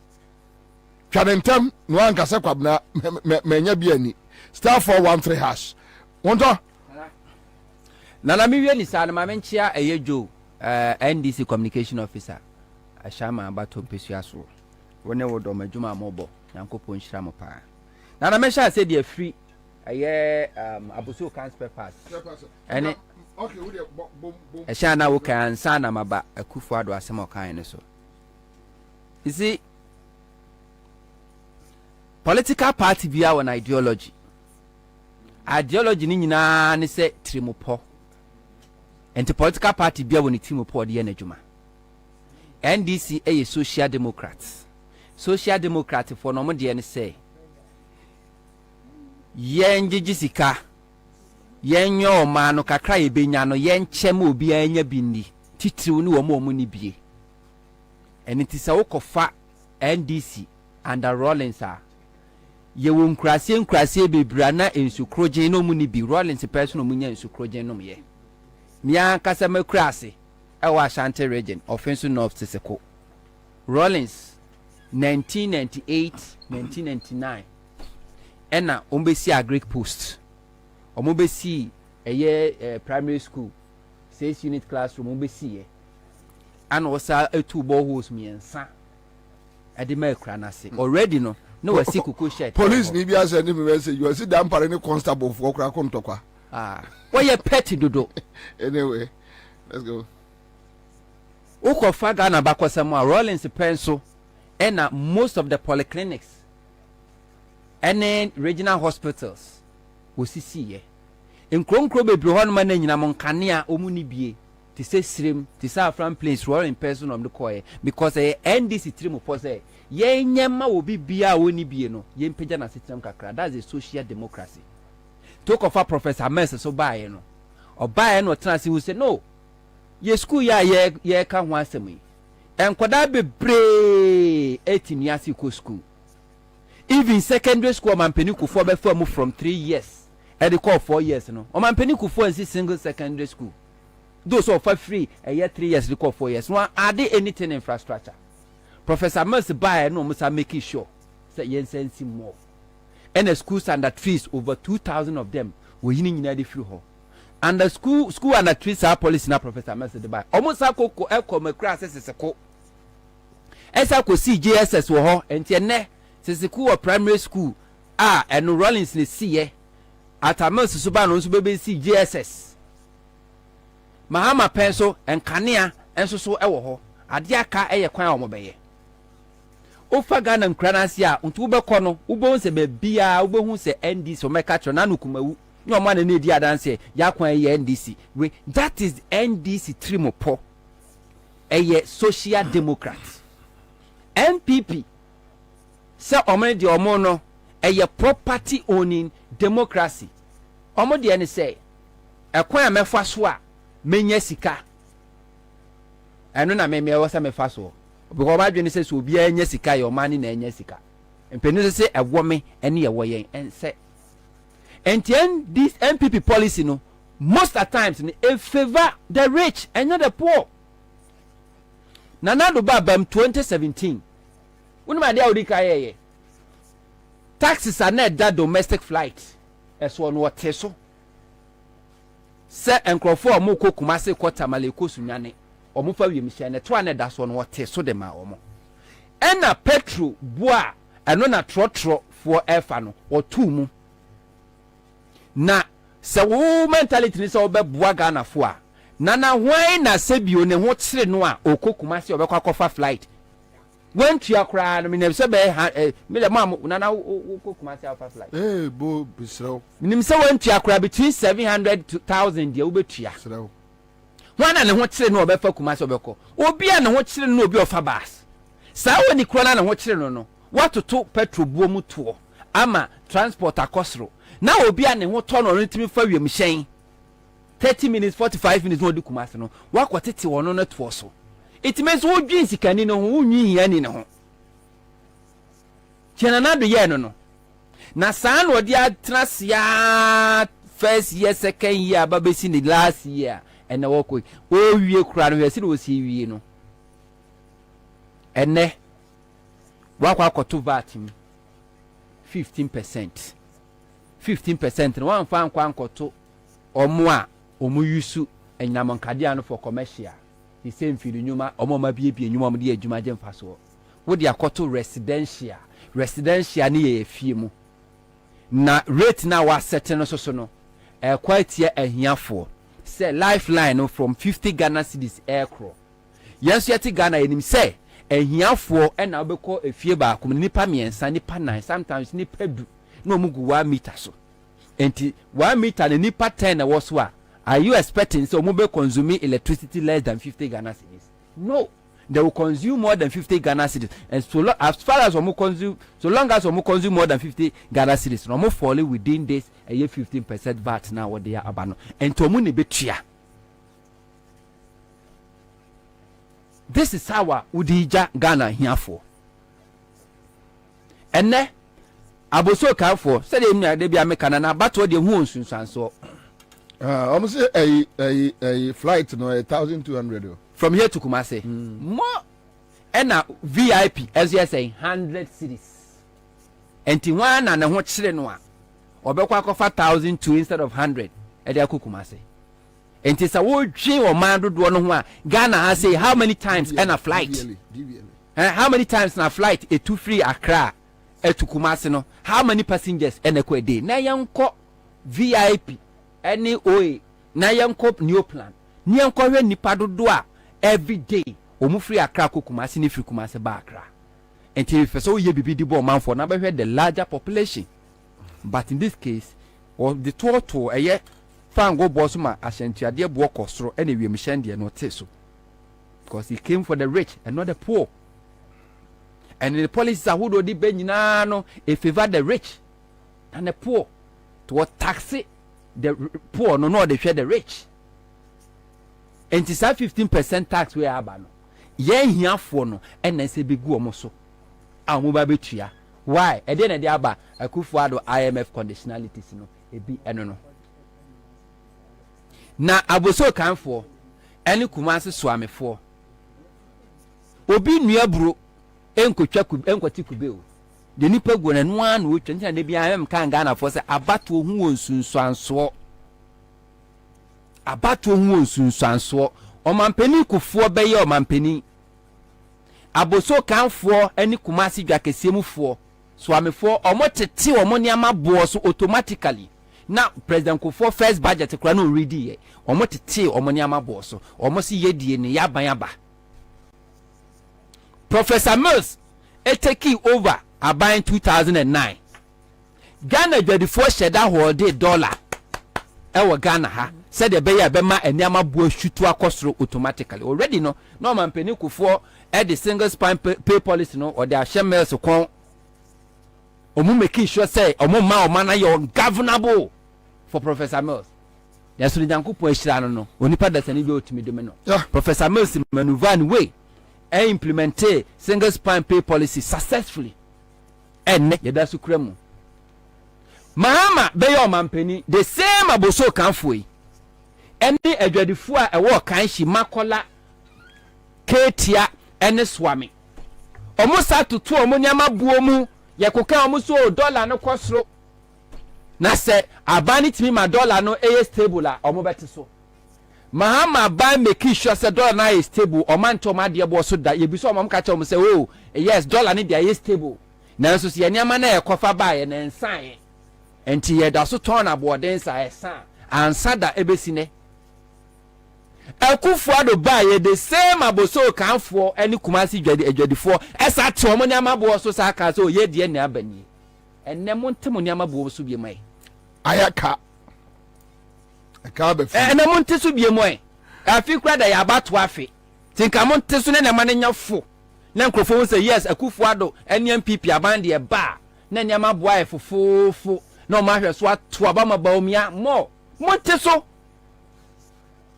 Ene Mahama na motutu nyama buom mezi na motutu nyama o man from akromfo and MPP for na from some akromfo keti amo some akromfo do why some akromfo adwadi for some akromfo nti na nyama bo wosro sa no mamimra DVL na memfa ehwo no so asem no mmow ne ne de eche kuri ayi Richard Ampadu Anson Richard. Yes sir. Okay, so Uko DVL co pair services, right? That's right. Tell us what is happening there with DVL. Tell us. Last week Monday, and I'm a reporter because of my license. So me call na my replacement. Me call I check if be my call me I test say I feel there. Almost say just here upload. It's me call headquarters. Now me call 37. Achieve on cantonment inside door. After Uber Kwabena say Uber Marie process and I feel yes IT4 because woman be upload no. Omo general fault binti omo call rounds. Maza fiti last week Monday basin ne. Yen na yen me be school. Ya wo force so ya hwema. Me nkwad ma metifi nkran bra bo ya trankan no ma yen adwuma be 2 weeks trafi. Oh okwa Cobra, even fair in and out cries.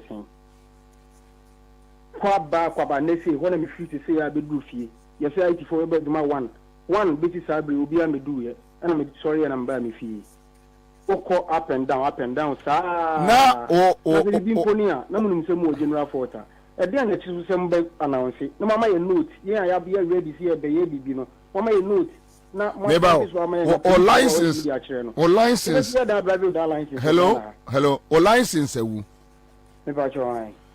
And I will call renew. Because when you renew, we replacement. Okay, to call replacement. Okay, no. I for office now call. Medical call. But the our license is can. The first time I make a license, me call. Nti me call far process ni mu no and almost say almost check almost say the license ni ain't belong to me nti me call headquarters and I me dey call and almost just so me upload and the process almost dey mama me from no upload ni so a almost say IT phone ni on be upload am me almost 2 weeks ni. I see 2 weeks ni. Yeah, me call last week Monday. Inti say share from last week Monday. E be sim na 2 weeks mu ni e master. 2 weeks mu and you ready. Because and Wednesday watching Thursday and Thursday watching Friday. Weekend me nya sure so mo yejuma. Inti na me san retina fi next week masa ko start biem akwa sa ana. Oh, a general problem and I say a bibia there. According to almost front desk, almost a general problem, almost call rounds. Into IT phone in the office from a hall, the almost canon. Into almost new office, into me between into a China don't buy almost when you may have more China, they hoping. just almost sure say almost bad that's what more than. But busa mun apart from omo the omo catch no, what do you think say e dey na esi? Me dey minim almost say dey almost online almost almost here online dey ben nyina company issue. It is up almost say IT ni side name why almost for system name any adwuma and I know so more to egu abra almost hu say adwuma na ye say na ye say. So foforo na e ba ne yehu so a ye fa dada no ye nye ne kakaka replace man na ye nye adwuma na sakura sa nso dia dan we dey bone ne yaye wow okay Richie, but Richard what you say obi so me no ka say obi send me message you say good afternoon Bobie, I've been at the DVLA since 8:30 a.m. trying to register a car. I'm still here. They said their system is down. The manual system is faster than this digital one. So which means they should know say assuming say a company work na me ya medi. Masa sanya say me amaduma na me dey and a company work and medi na me got na fi. All right, you better get in touch with the DVLA and California at the Cry Koso. Kafra. Right. All right. Yes. Okay. So another issue from the DVLA side. Yeah, IGP asema bossy. Nya bossy and na message eba. Ya bare dey open one smart here. Me message papa obeti. Also no the Pentecost. Me Pentecost asori no am hu ade kra. Bank enya kra. So ko di polo. Hey. You know bo. Oh my goodness, that you polo. Mame beer 2 days be mau. Okay. Mame beer 2 days be mau. You go to Akufo-Addo on Ekumfi. Quick one. You go to Akufo-Addo on Ekumfi. Let's go. You go to Akufo-Addo on Ekumfi. Christian Council for Nunya Omo. Please Council for Nunya Omo. Omo why no omo na so wan fra na so omo so omo nkasa. O fe omo afa. Fra omo ama de anche. Ekufiolo. Na me na ye sha se ba kakra atukujo. No, yeah, MP war. The man be a minister, or a deputy minister. They need to say when you say a Namson, so no, so be shall say BB, Amamo, a Kufi. Now, unquestionably, election for by a year of free hall. The new now can't be like a crammet, I can say, Miss Me, Manica Crass of Freedoms. Man can't cry there. Yes, so mobile, material worker. Yeah, I feel so. Something I feel as I say. The work was here, I feel maybe see, very bad. Now, what they don't so much. Now, I feel so. A Kufiolo, I mean, yes, I say about Kakra. I took Kujo. No, yeah, MP war. The man be a minister, or a deputy minister. They need to say when you say a Namson, so no, so they shall say BB, Amamo, a Kufi. Now, unquestionably, election for by a year of free hall. The new now can't be like a crammet, I can say, Miss Me, Manica Crass of Freedoms. Man can't cry there. Yes, so mobile, material worker. Yeah, I feel so. Something I feel as I say. The work was here, I feel maybe very bad. Now, what they don't so much. Now, I feel so. A Kufiolo, I mean, yes, I say about Kakra. I took Kujo. No, yeah, MP war. Man be a minister. Bobie don't want it too. Oh, honorable, bra, meba.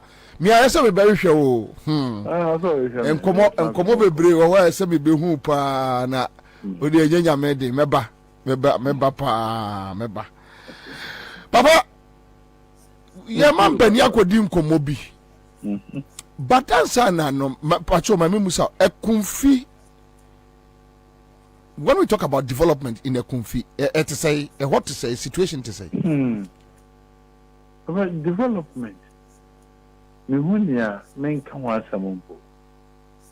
It's like for the past few years, and Nanado, Danko, Akufado, One Mahmoud Baumia, or Fagana Kitaizi. We confused on other friend development, I will hand to them a Jones Abu Akukono. Really?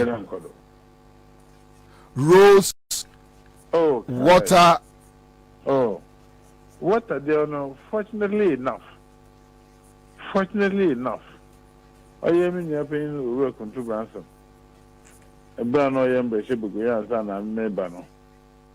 That time, and this a man you could, John Dramani Mahama Kuyara, an ambassador. Into some donor, Adonanko Akufado, His Excellency, our tree. Into some donor, into something. What about health facilities? Health, previously, you were health facility, but on shutdown, hospital type. I can hear head post, yeah. And should they need hospital? They can attend hospital. Whoa, I'm fancy man. Oh, yeah, man, Kituna, non quado. I came for an unquado. I am fancy man constituent. I promise so. I had. Say, yeah, can development. Now, what I mean, they made these, honestly, a confused on it. Yeah, mobile. Straight to the point. What's your president ne comment on the Kumfi? Honorable, tell us, how do you feel personally? Unfortunately, Master came with tea, and I'm not quite an enemy. Mirror away. Me who are missing Fananka. The Kusibu Yibuchin is a very unfortunate comment. The Oman paying the power.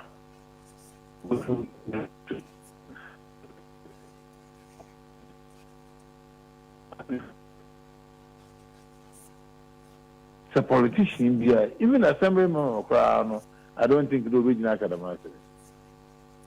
I'm not paying part to academic. The baby many, Amamo, and Puntujuma, and Padamazaba, all because what 2 are bit of a candidate in Bobie are listening for. Very unfortunate comment. Like I said, I don't know.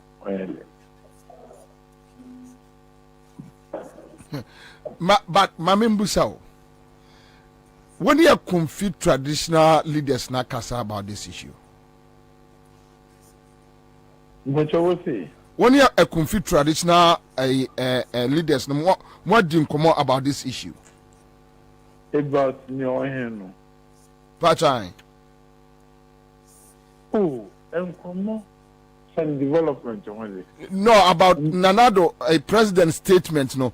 What discuss about, because definitely a Kumfi a crony a bedroom the same way, whether MPP, whether NDC, mobile drinking, what do you come almost say, a man force say? And no clear Masterson, Namini Ubima Casa. Never be waiting about the president's comment. Nananum is the one call one Abuano, but Masterson. Na many be akasa. And now one saw also a summoner also were friendly. The young president and like I say easy. Oh, more to get crack. Entry ye, Cassan in your day. Fantafull Cassan Yacho. Cassan Yacho. Oh, one. No, I say. Any action be how be take and as I won't be joining, sir. Nika no crying any. We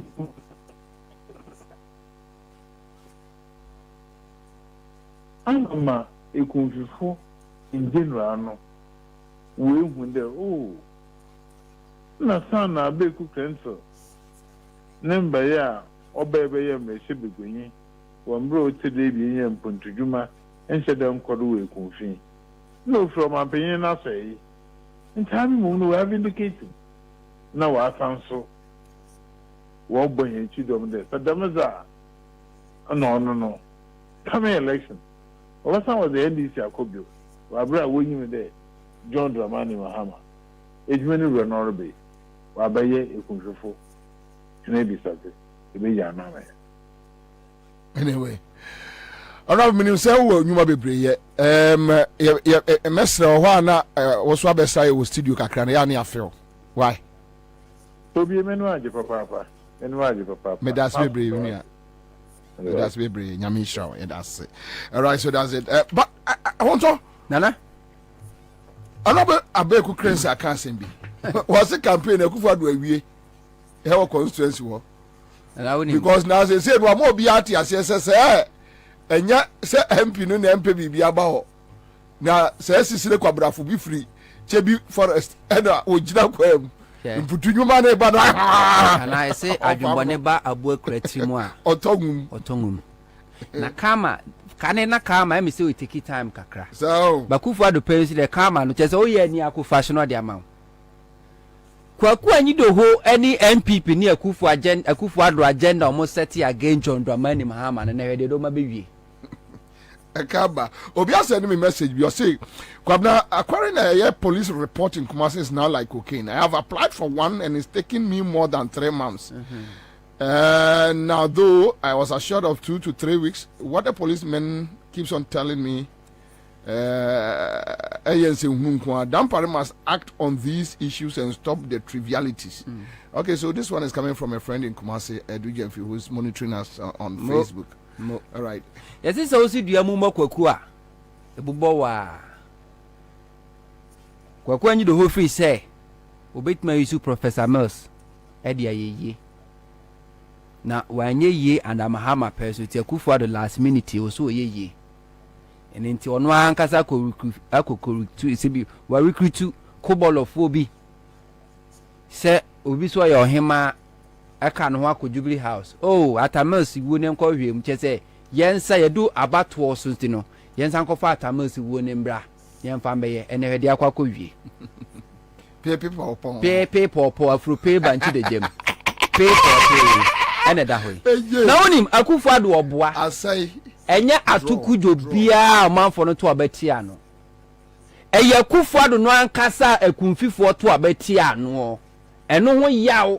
And the name of my nya to kudo bia hu nana obua Akufo-Addo boa Akufo-Addo oboa Muhammad ni Pioto Sanwia 2020 what the quarter cross to mu o man gap 3000 and the she no enya to kudo bia hu say ya to kudo dia enti na puntujuma nko akumfi constituency a yenko Kumasi Ashanti region ne nko bisa se bant ma vote sen ana omede ma MPP candidate all MP so mo we ni wa Ashanti region including was HM na say ni nka say joma mo kokuma ko tu ni kejeti free home mo enti wo da we nya Mahama Akufo-Addo na ni yemfo no ankasa na dwen say ekumfifo anto aba ma atukujo nti ena we se me sheda yi mani se sa na tie dia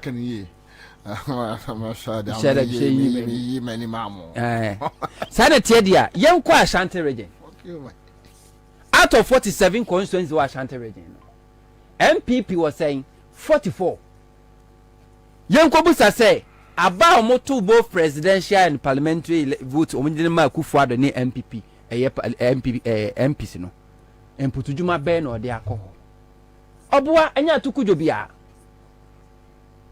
eyene ya so ma to obetia no ne nyankopɔ adaroma ba omia de obebro ba omia bebre papa Solomon Wusu and oye movement for change me say the last statement to make here by Akufo-Addo Ansah na o cross carpet MPP for antias o catch him say omomo Akufo-Addo omomo ne nkasa bio omomo ne nkasa nipa mu bio Solomon Wusu yes Solomon Wusu futo de Akufo-Addo no o free you know before mo be kwa mi akobu omo be to omo ho no o ka say Akufo-Addo omo ma ne nkasa woni pa mu bio Nenum de bowa na. Omo number. Afutu ade man no. Ene abedadi amobi ahudie ntia empotu nyuma nkoso. Ya hunafo ekoka ye. Yese e hunafo e kire Kufuado. Ne ye de tribal politics ne ye. Kufuado minister can offer to go redeem budget. More than 3-4 hours jinane naso. 16 regions ni nyina wo kire mpuntu djuma akwan ya yekoye all the 15 regions ye voter region film. Kufuado about me ye whole region voter region film say ye baba ya akwan ye si ya off road. Na ya off road ni ya bobo register region bia akwan ya kwa akoye region bia ne de number of kilometers aye kwa kucha. Voter region was omitted. Ye di free mu ye koka omusi o ye ni paso nanu akosombo ensuo amuko bie mani yiri fa de hye ofra mantamu Akufuado de sakoko gina kan say mukura monto aba mame enti kanse say ha se nkranka me ba ha because monto aba mame enti kanse say hampo no me ba ha enne MPP4 ena twintwiri mokomu se yanto aba ma atukuju ntina manfa mponto djuma amfa anko ono Akufuado omoto abati ano ntia ena ye na bufu upon the region Rego Ashanti region as a parting vote over 300,000 they count Akufuado ni nyina nso nani Akufuado free say ohia bibia wo Ghana say Ghana for the man because any birthright. Akufuado doesn't even understand why I was so contested election crowns in your position. Because who say any birthright. And to do pebiano I was sending Saka. Said na mamumu Sebio awade fu ewo name mayo enwa obi send me a friend be send me message you Obi asked Akufuado whether he has seen or spoken to Atukujo for the past 3 years. Ato has not been well for 3 years now, but Akufuado has not made time to see him. So what is he talking about? Enipa no de ne politics against the confederation so yarebe. Yeah, you soon know de ne keke na maka no kra na maka kire no. Enya Atukujo bia. Enya Atukujo bia omanfo no to obetia no ntia. Eya Akufuado no omoto obetia na presidential vote wa wenya ntia. Woni ma Atukujo ba bia. Na se wo se odo Atukujo. Na so we man position deputy minister na de be man no. Deputy minister na de be man no. Atukujo Yanko go to 2020 election kra wo kono constituency ani ehuro no. Ehuro no ye pamo no. Ene di free honum tinya Atukujo bia ye ono Akufuado no a. Na Akufuado na Akufuado hu ni say eye ne birthright. Said the enu anama chimfo hu ni say eye omo birthright to lead this country. Because omo free say Ghana no eye omo dia. Tinkensesi ye to abampo no omo na babelidi enti se mocho the more moto abetia omo no the more mo prolong omo way to become a year president and as MP so mo take a position and they use that time no just to punish you because I don't know mama bressa ade media asembe na Akufuado before 2016 election chebia himfie omo ko yi apaye no empire ba no mo boye so was a video no Omkogu nsa kankan bi no omo se akunya ne omo dia na kodi awoho nsem video no mamo ongai is their mindset and they have no respect for any Ghanaian so you vote and I say why they have no respect because omo say ade ne de omo dia na apart from no bibia kwa kodi omo nsem bia no ya hoho nsem enti ye de ade eninti ena eslow so beka say ye GMI. This is their mentality. Nanso so Ghana enam tribalism na friendly penninti no. U bie ni penni kra na wo hu. O ka no kra kire nipa no hu se etro na wudi because no kra na wo ka no enye de ewo na sum en confirm the beliefs and aspirations, and they will go ahead and vote.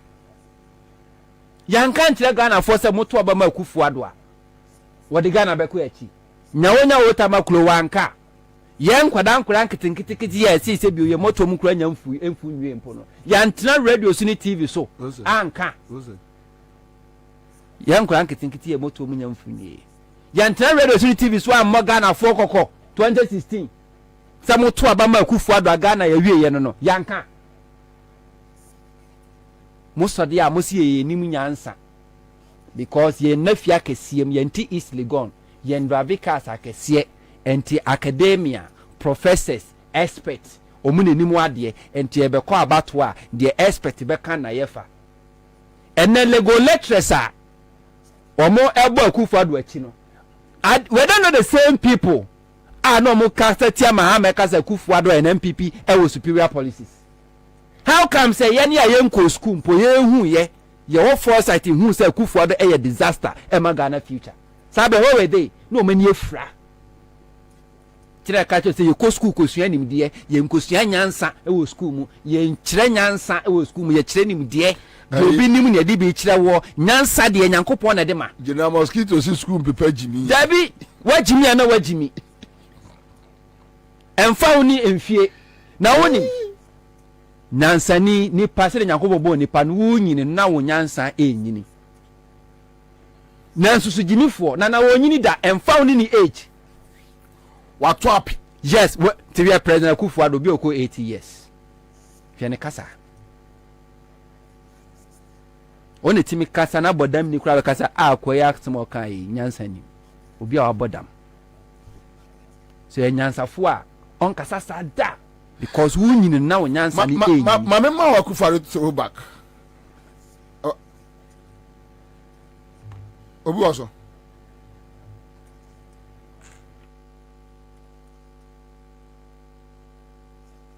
all right hello Aja ye lady work me afa edem kei ye feel say the seven na Y2K was synthesis kai enya blaster match no ne hwe ba ye de ye ne hwe ba ye de Allah bibi be gu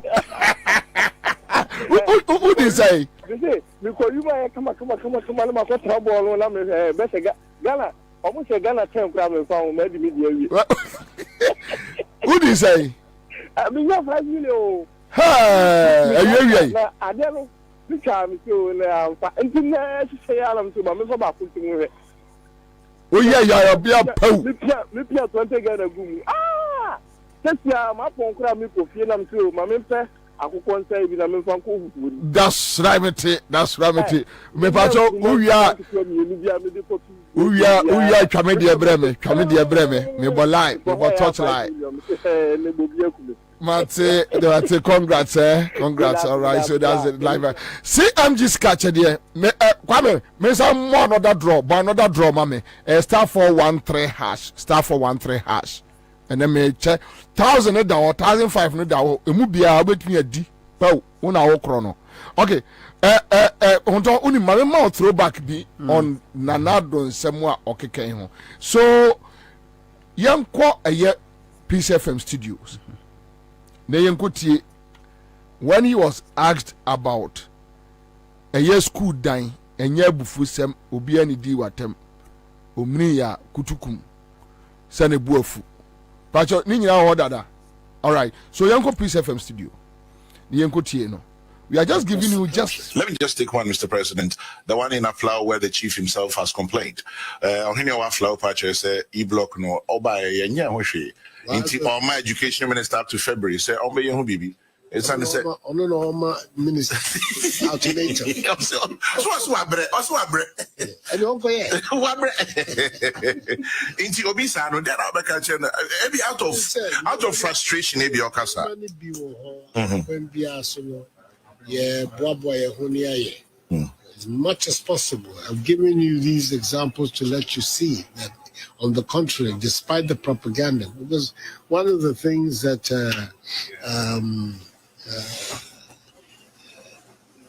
I suspect there's a deficit on our part is our ability to counter the propaganda. The propaganda takes over the reality of so many aspects of our national life. It's a pity, but we will continue across the country. Let me just take one, Mr. President. The one in Aflau where the chief himself has complained. On here, Aflau Pacha say e-block no oba yenya hoshi. Into all my education minister up to February say oba yehu bibi. It's on the set. No, minister. Alternator. Also abre. And don't go here. Into obisa no then I'll be out of frustration maybe okasa.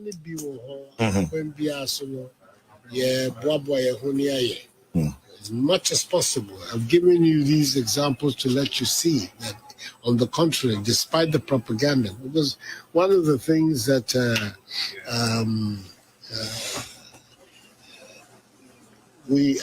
I suspect there's a deficit on our part is our ability to counter the propaganda. I know to kokosa na sante hene. When Timian complaining about Confanochi, Nemondo any so la sulala because on so kwaka this response in tia. Obedi natem. Ba hwe obi ti se Kwame Sifa kan hwe ya waye adwuma ya che. Hwe ni mfie. But who se president asem okan ye no. Se bi wadi o hene natem. Edi ono Kwame Sifa kan oye anwunani no. Wadi natem. Edi nkrofo mo fra mantem watem. He was laughing. That frustration. Maybe out of frustration. Cause Akufo-Addo tinanim. Who as a president. Sometimes and like when we talk, people say, "Oh, and I'm not radio so na mudia." Enya 10 yo nana. Because Bible class what in sempana hinta nyansafo no we ya kire nkokwa ye nkokwa yi. Ti na ye nko university ye modi. Ya ye moto mumfu ye. Ye moto mumfu nwie ye. Enso etimi hwe ni panim kasa akwa we ni suba we. De oye ni nei do be ni ochinani. Nana ye ne atie ye mu wan na akwa asofo school.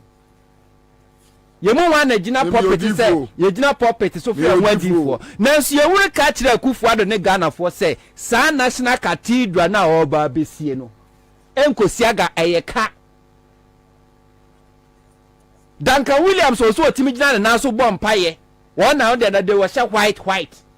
One na Nyankopɔ bɔ hwema wo te ase Duncan Williams.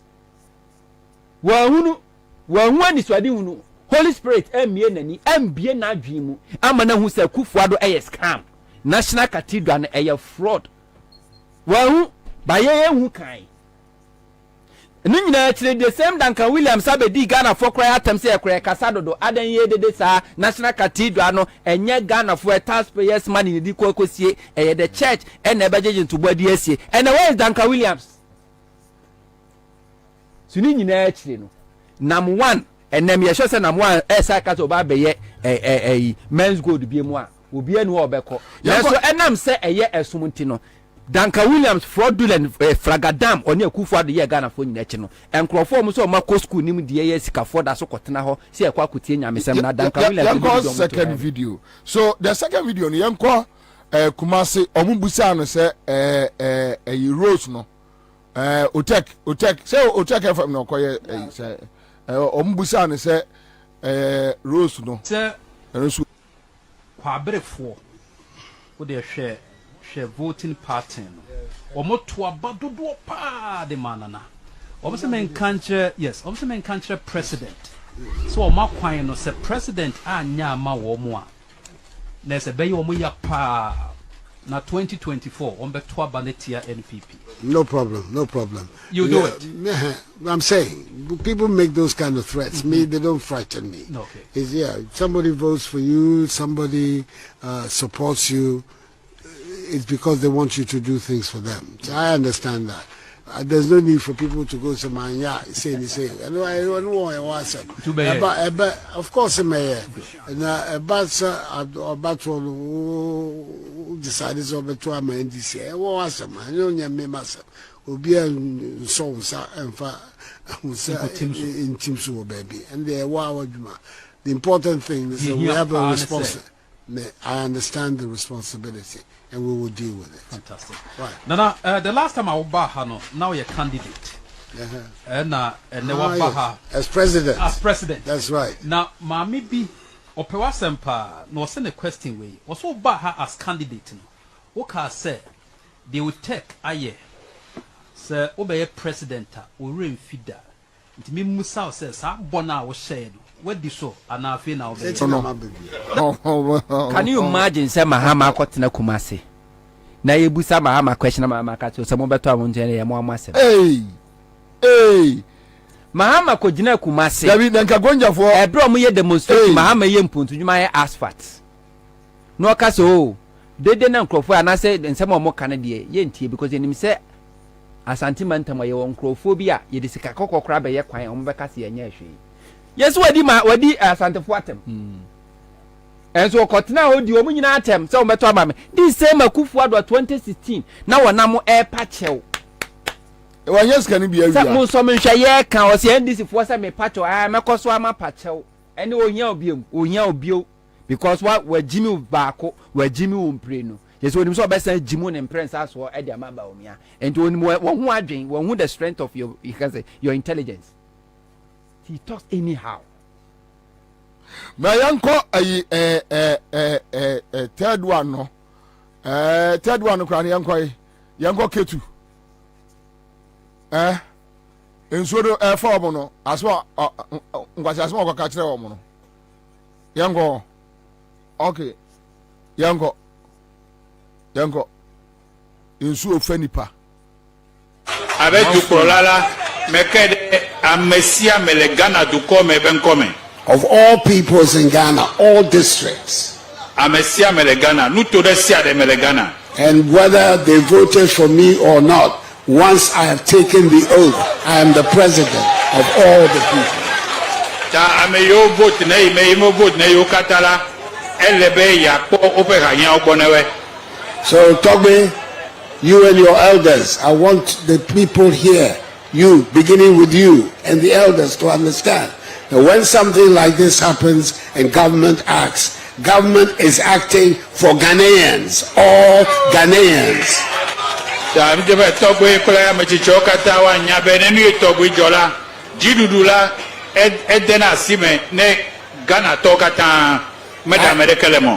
came here because Ghanaians are having difficulties and are suffering.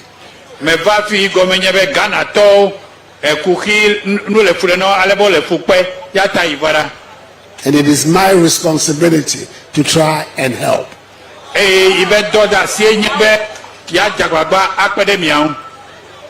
Because if it's a question of counting who votes for me and who doesn't vote for me, I shouldn't be here because you don't vote for me.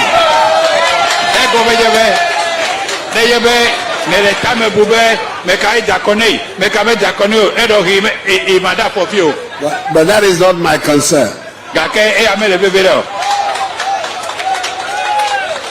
And in any event, one day you will vote for me and my party.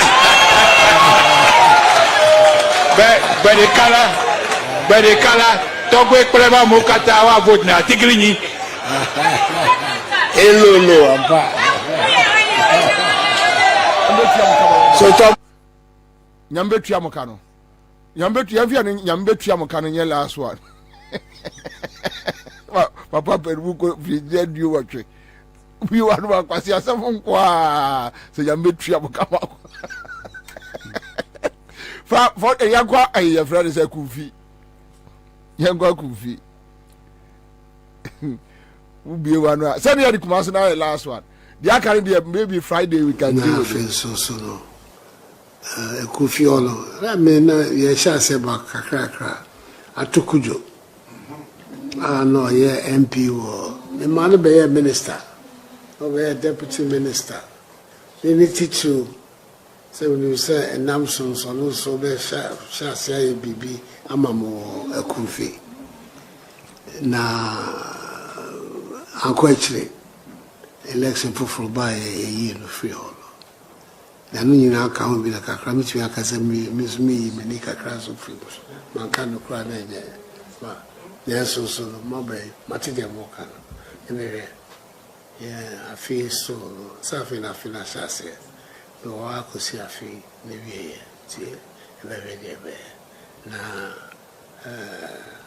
o de no so mate na afei so no ekufiolo na me na ye sha se ba kaka ye jam betua mo kama akoma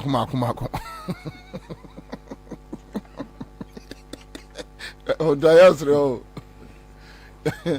jam betua mo kama akoma in spite of our present difficulties, which I know will be overcome sooner than later, I continue to be excited about the future prospects of our nation. And I urge all Ghanaians to join hands in building the Ghana we want. We can realize this if we all work at it. And I want to number Enkekans and Papa and family who was at Jemelu. Baku, when you know, and him able to blessing, every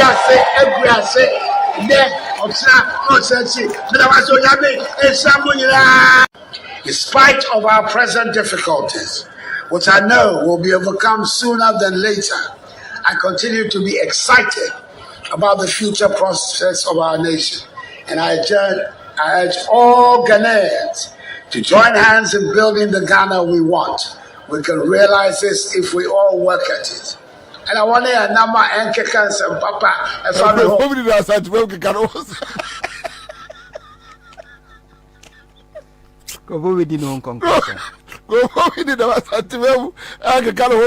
Democracy is the weakest link for any idiot to lead.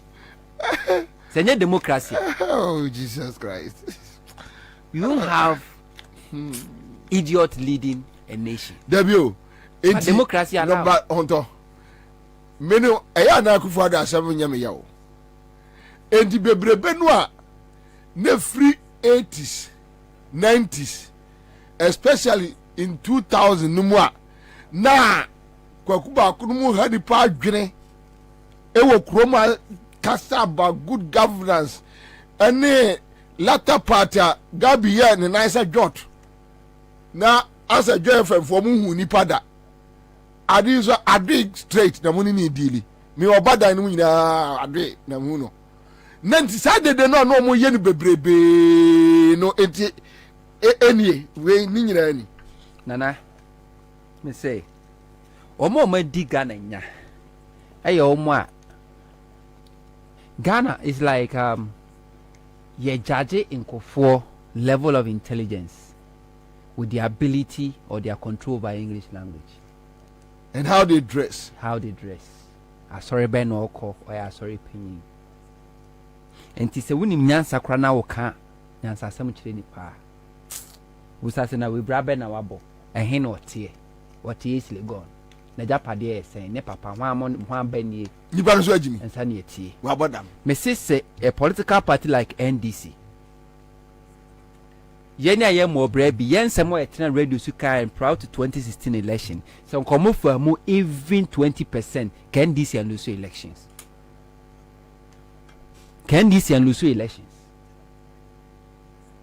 ya bese scam and crofo so mo nkwana mo nkoya research aben ena wo betimi ahu de yekoso Ghana more than a journalist or show host or eye konso eche or political show a obi phone lines to mo a obi across the country obi afre research aben go to NDC headquarters or any political party. Is there any political party in this country or what to free number? So party member be an so be who here no inquiry call this number. This number will take you to NDC headquarters or MPP headquarters. Say the bear obetimi and who the cost. It been what's or more my boy now crack party headquarters call say the Ansah crack no. You receive you more. But who be our producer one kasa with you every day you can't count number of calls and crofobia from messages and phobia from any information what grounds at the amawo. But when you say information na the man penyimfo no a ye hwe atade e hye wo car wo drive de ba ye ehemfa na wo tie wo kreska be se wa bobra ben wo papa ne ho ajapade be na wo di mu ansa ne hu se de wo ka ne nyansa wo ma na se nyansa ni ye nyina se kwa sorry si nyankopon nim di ode ma nipa hu ade na wo ka osofo bi di se bi onsamfo na akoka ye se touch not my anointed ebi ni wan ya yes obi di Lawrence Tete ono see anointed so touch not my anointed say ni frafo fragadamfo we mo say omo na ye nyame nipa when we were telling Ghana for ne Kufuor aban say priority Ghana ehia national cathedral entimenfa Ghana for sika ayeni binu nkosi cathedral Lawrence Ejata teba be katre Ghana for including yeni ani make suggestion say Kufuor de pekro break Ghana wo mu bu ada won kra nyina no break Ghana account on fan nkosi national cathedral na no to aka na num sem say na onim sesei na be ko oni friendly way atrofo we nom people believe them because almost sorry tade the reverend atutu omudi ho obi onu nim say asori dan na ya de papa na so te Ghana ha your friend ho sofo a na be boss atwa Ghana enkran nyina hia no obi nche ba bia Lawrence Tete na sorry si so free say asori dan any ade so nyankopo ani na mom nye se de Bible ka say ni padua ne nyankopo aso dan tie ni no a mumusa Lawrence Tete say o ka kire say yemu Ghana enkran dan nyina ngunu emfansi national cathedral say because nyankopo aso dan yemu Ghana futuo no na yan hwie sika nyina emfansi kosi national cathedral mumusa Lawrence Tete udu enkran ha se ya junction bia na billboard si wo say Accra ha ehimfa na sorry dan sie Ghana ha ehimfa na sorry dan sie atrofo we nim na when we telling a Kufuor ne PP about say don't waste taxpayers money on national cathedral they were telling and ginger and Kufuor pushing so do it because the Nyankopon pen no and now where are they dark he would mails Mensa water best on all these people say you mu din some phone now what na radio so call them out somebody will call and say warn you say touch not my anointed or mu Nyankopon crop for the Nyankopon no ye Nyankopon no since when and the Nyankopon cast mo sesana no the Nyankopon no si enkosi cathedral sa so fo poko nya mu nyina di akire so kokosi ye beboa Nyankopon for provisions ama monkonko bisa monko Bible na monko we Solomon sha se wo si Nyankopon aso dan monko e be onyinya resources ni di free o si ye one beg but because of stupidity jimienti nana uni Ansah sometimes enemy just adwuma we ye because who can kwatse unua no fa obese di watem kra but ebekwa baba be bono ya bogana fokoko say don't vote for this lunatic or a special child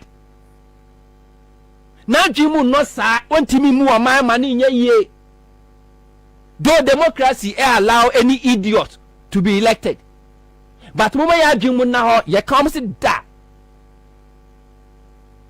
and na mu amosa to aba man no we say dimu atem because fidie yi abo ani sunko eja no so ani sunko do hwe no wanya wie odi atem sa de akọ and this foolish born again Christian voters and they will still go and vote queue and vote for this political party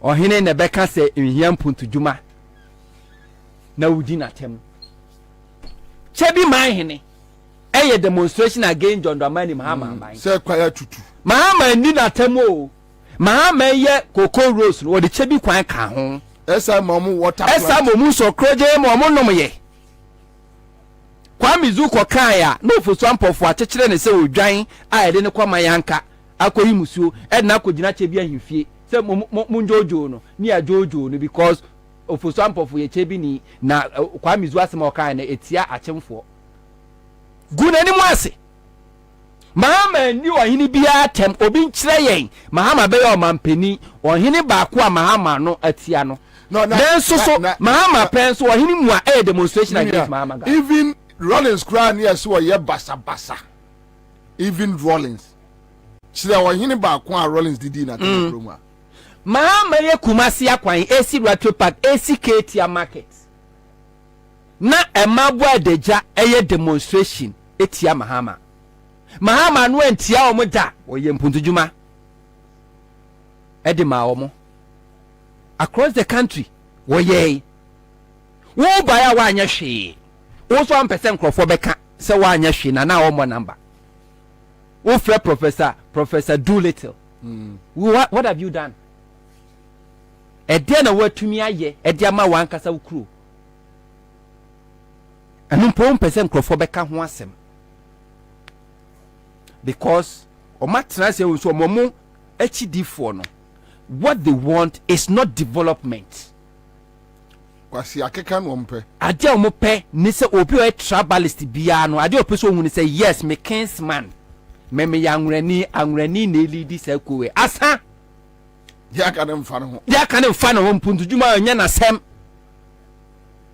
enti mahama kogina manhia so ko bu akonta kire sante hini a wosenana konta me bebuwe ajana bia anka ho because an India assembly adwuma me na me see Ketia market we efe pa abibrem ha nyina na number 1 retro park me na me see ye mamponsuo no ananya ne mama ade hye nsuanom akwa we maye no de nsasisi so akufo adu kogire okobu akonta no wa frɛ napo na begina nana wo fasi mama na dwuma so afọ nya de Greek minister begina ho nya de alantremante aba begina ho because when him said the nkrofo no pen said they want to see their kinsmen say ye trap men say ye nso so ye ne wa bam wa ebo asanya mpuntu dwuma and he did succeeded.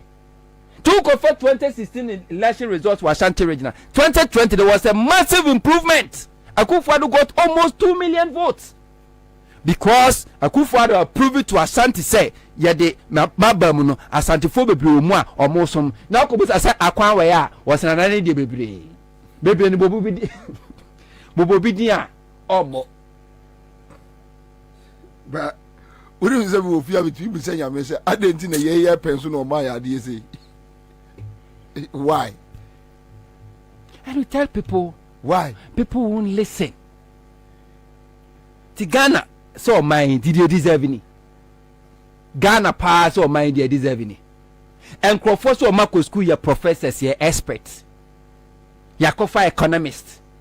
One in Ghana economy more than some amidra did not take Makola.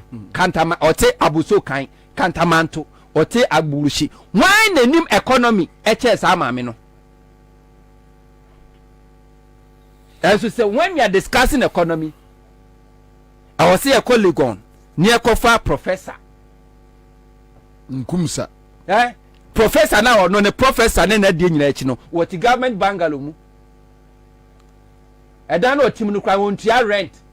We need economy na economy na bitino and on what the government bungalow.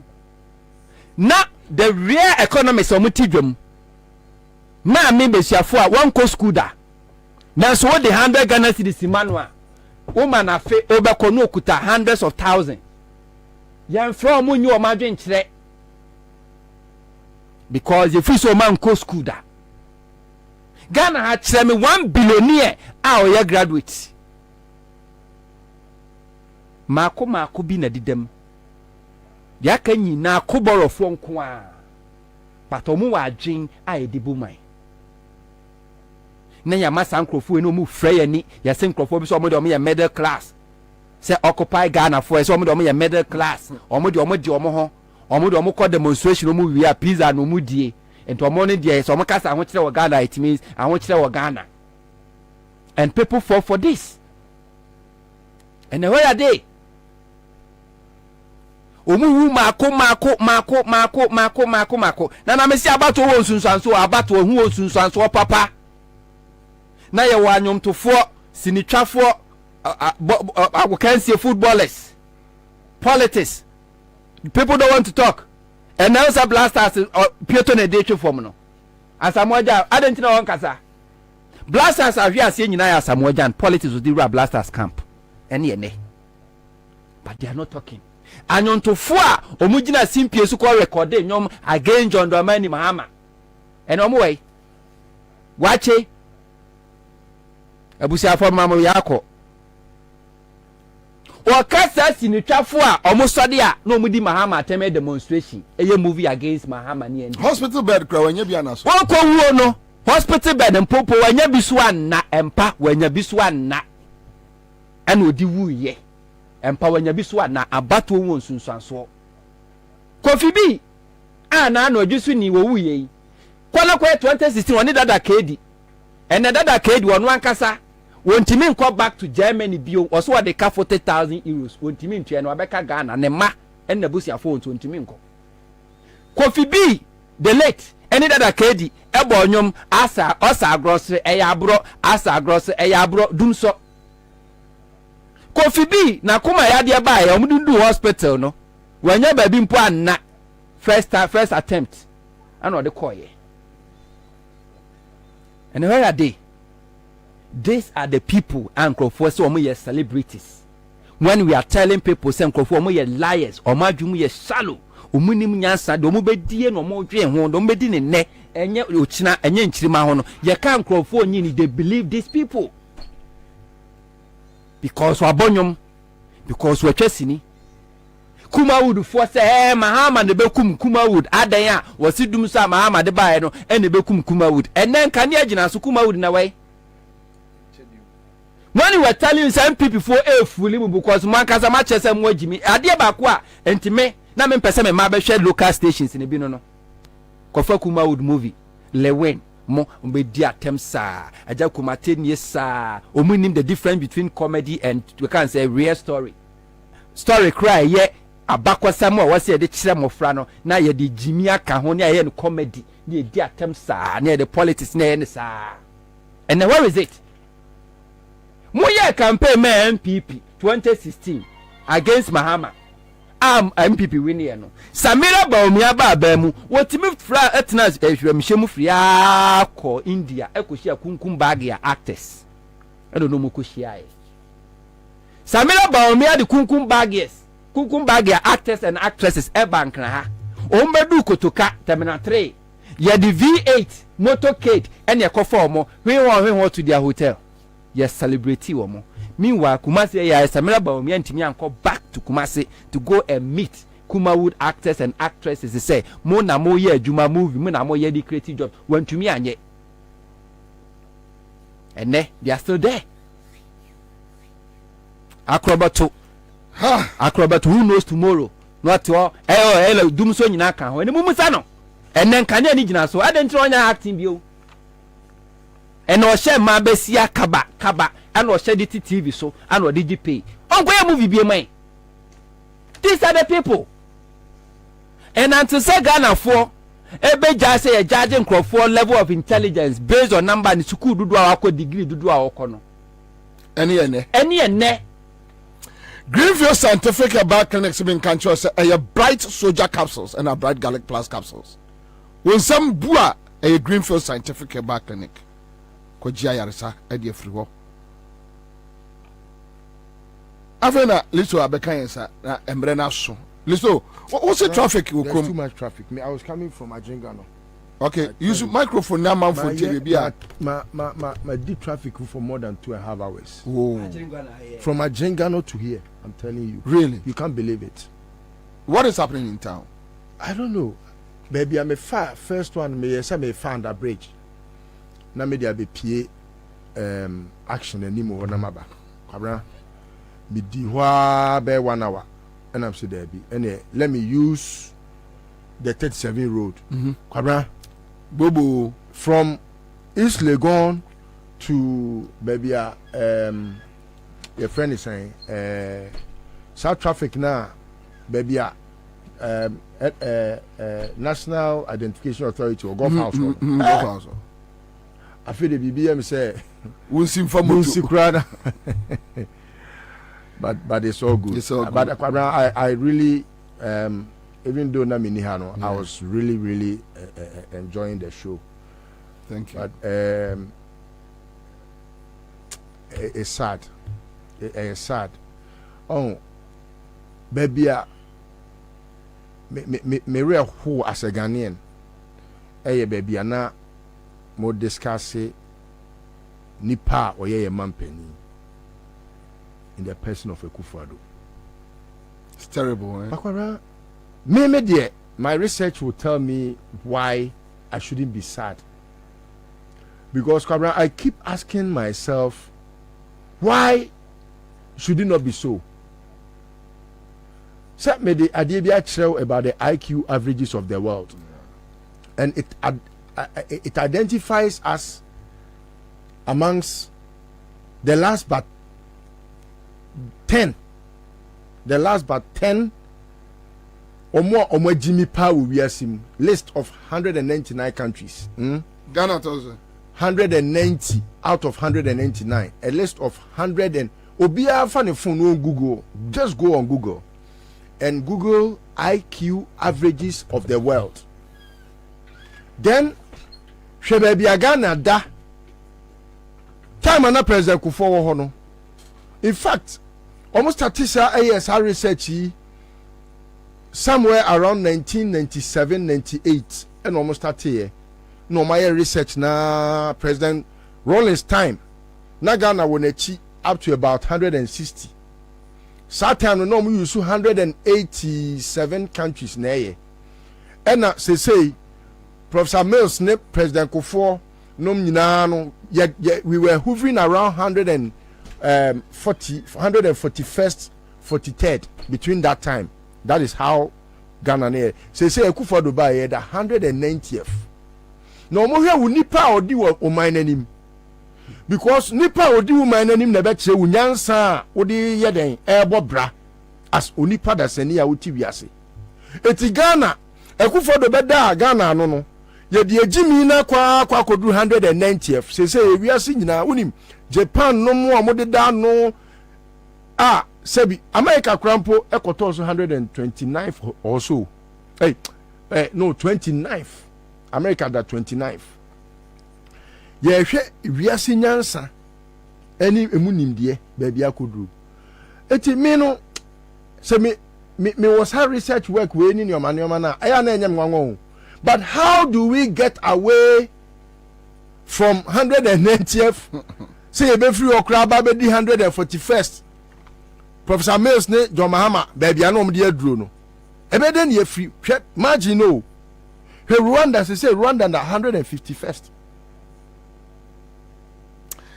There's no countries are ni nyasa chamo kitwe bi makuma 9 countries 9 pe na wo wiase ma Ghana fo ni nyasa chamo. Yere kura ba ye kura no na bia Togo kura ni nyasa chen Togo. Unfortunately our time is up. Media Emma who say me Ghana ni at this time say ye wo omampani say. But how we got there no enye wo enye me eye Jimmy no na di yakọ ho Jimmy ya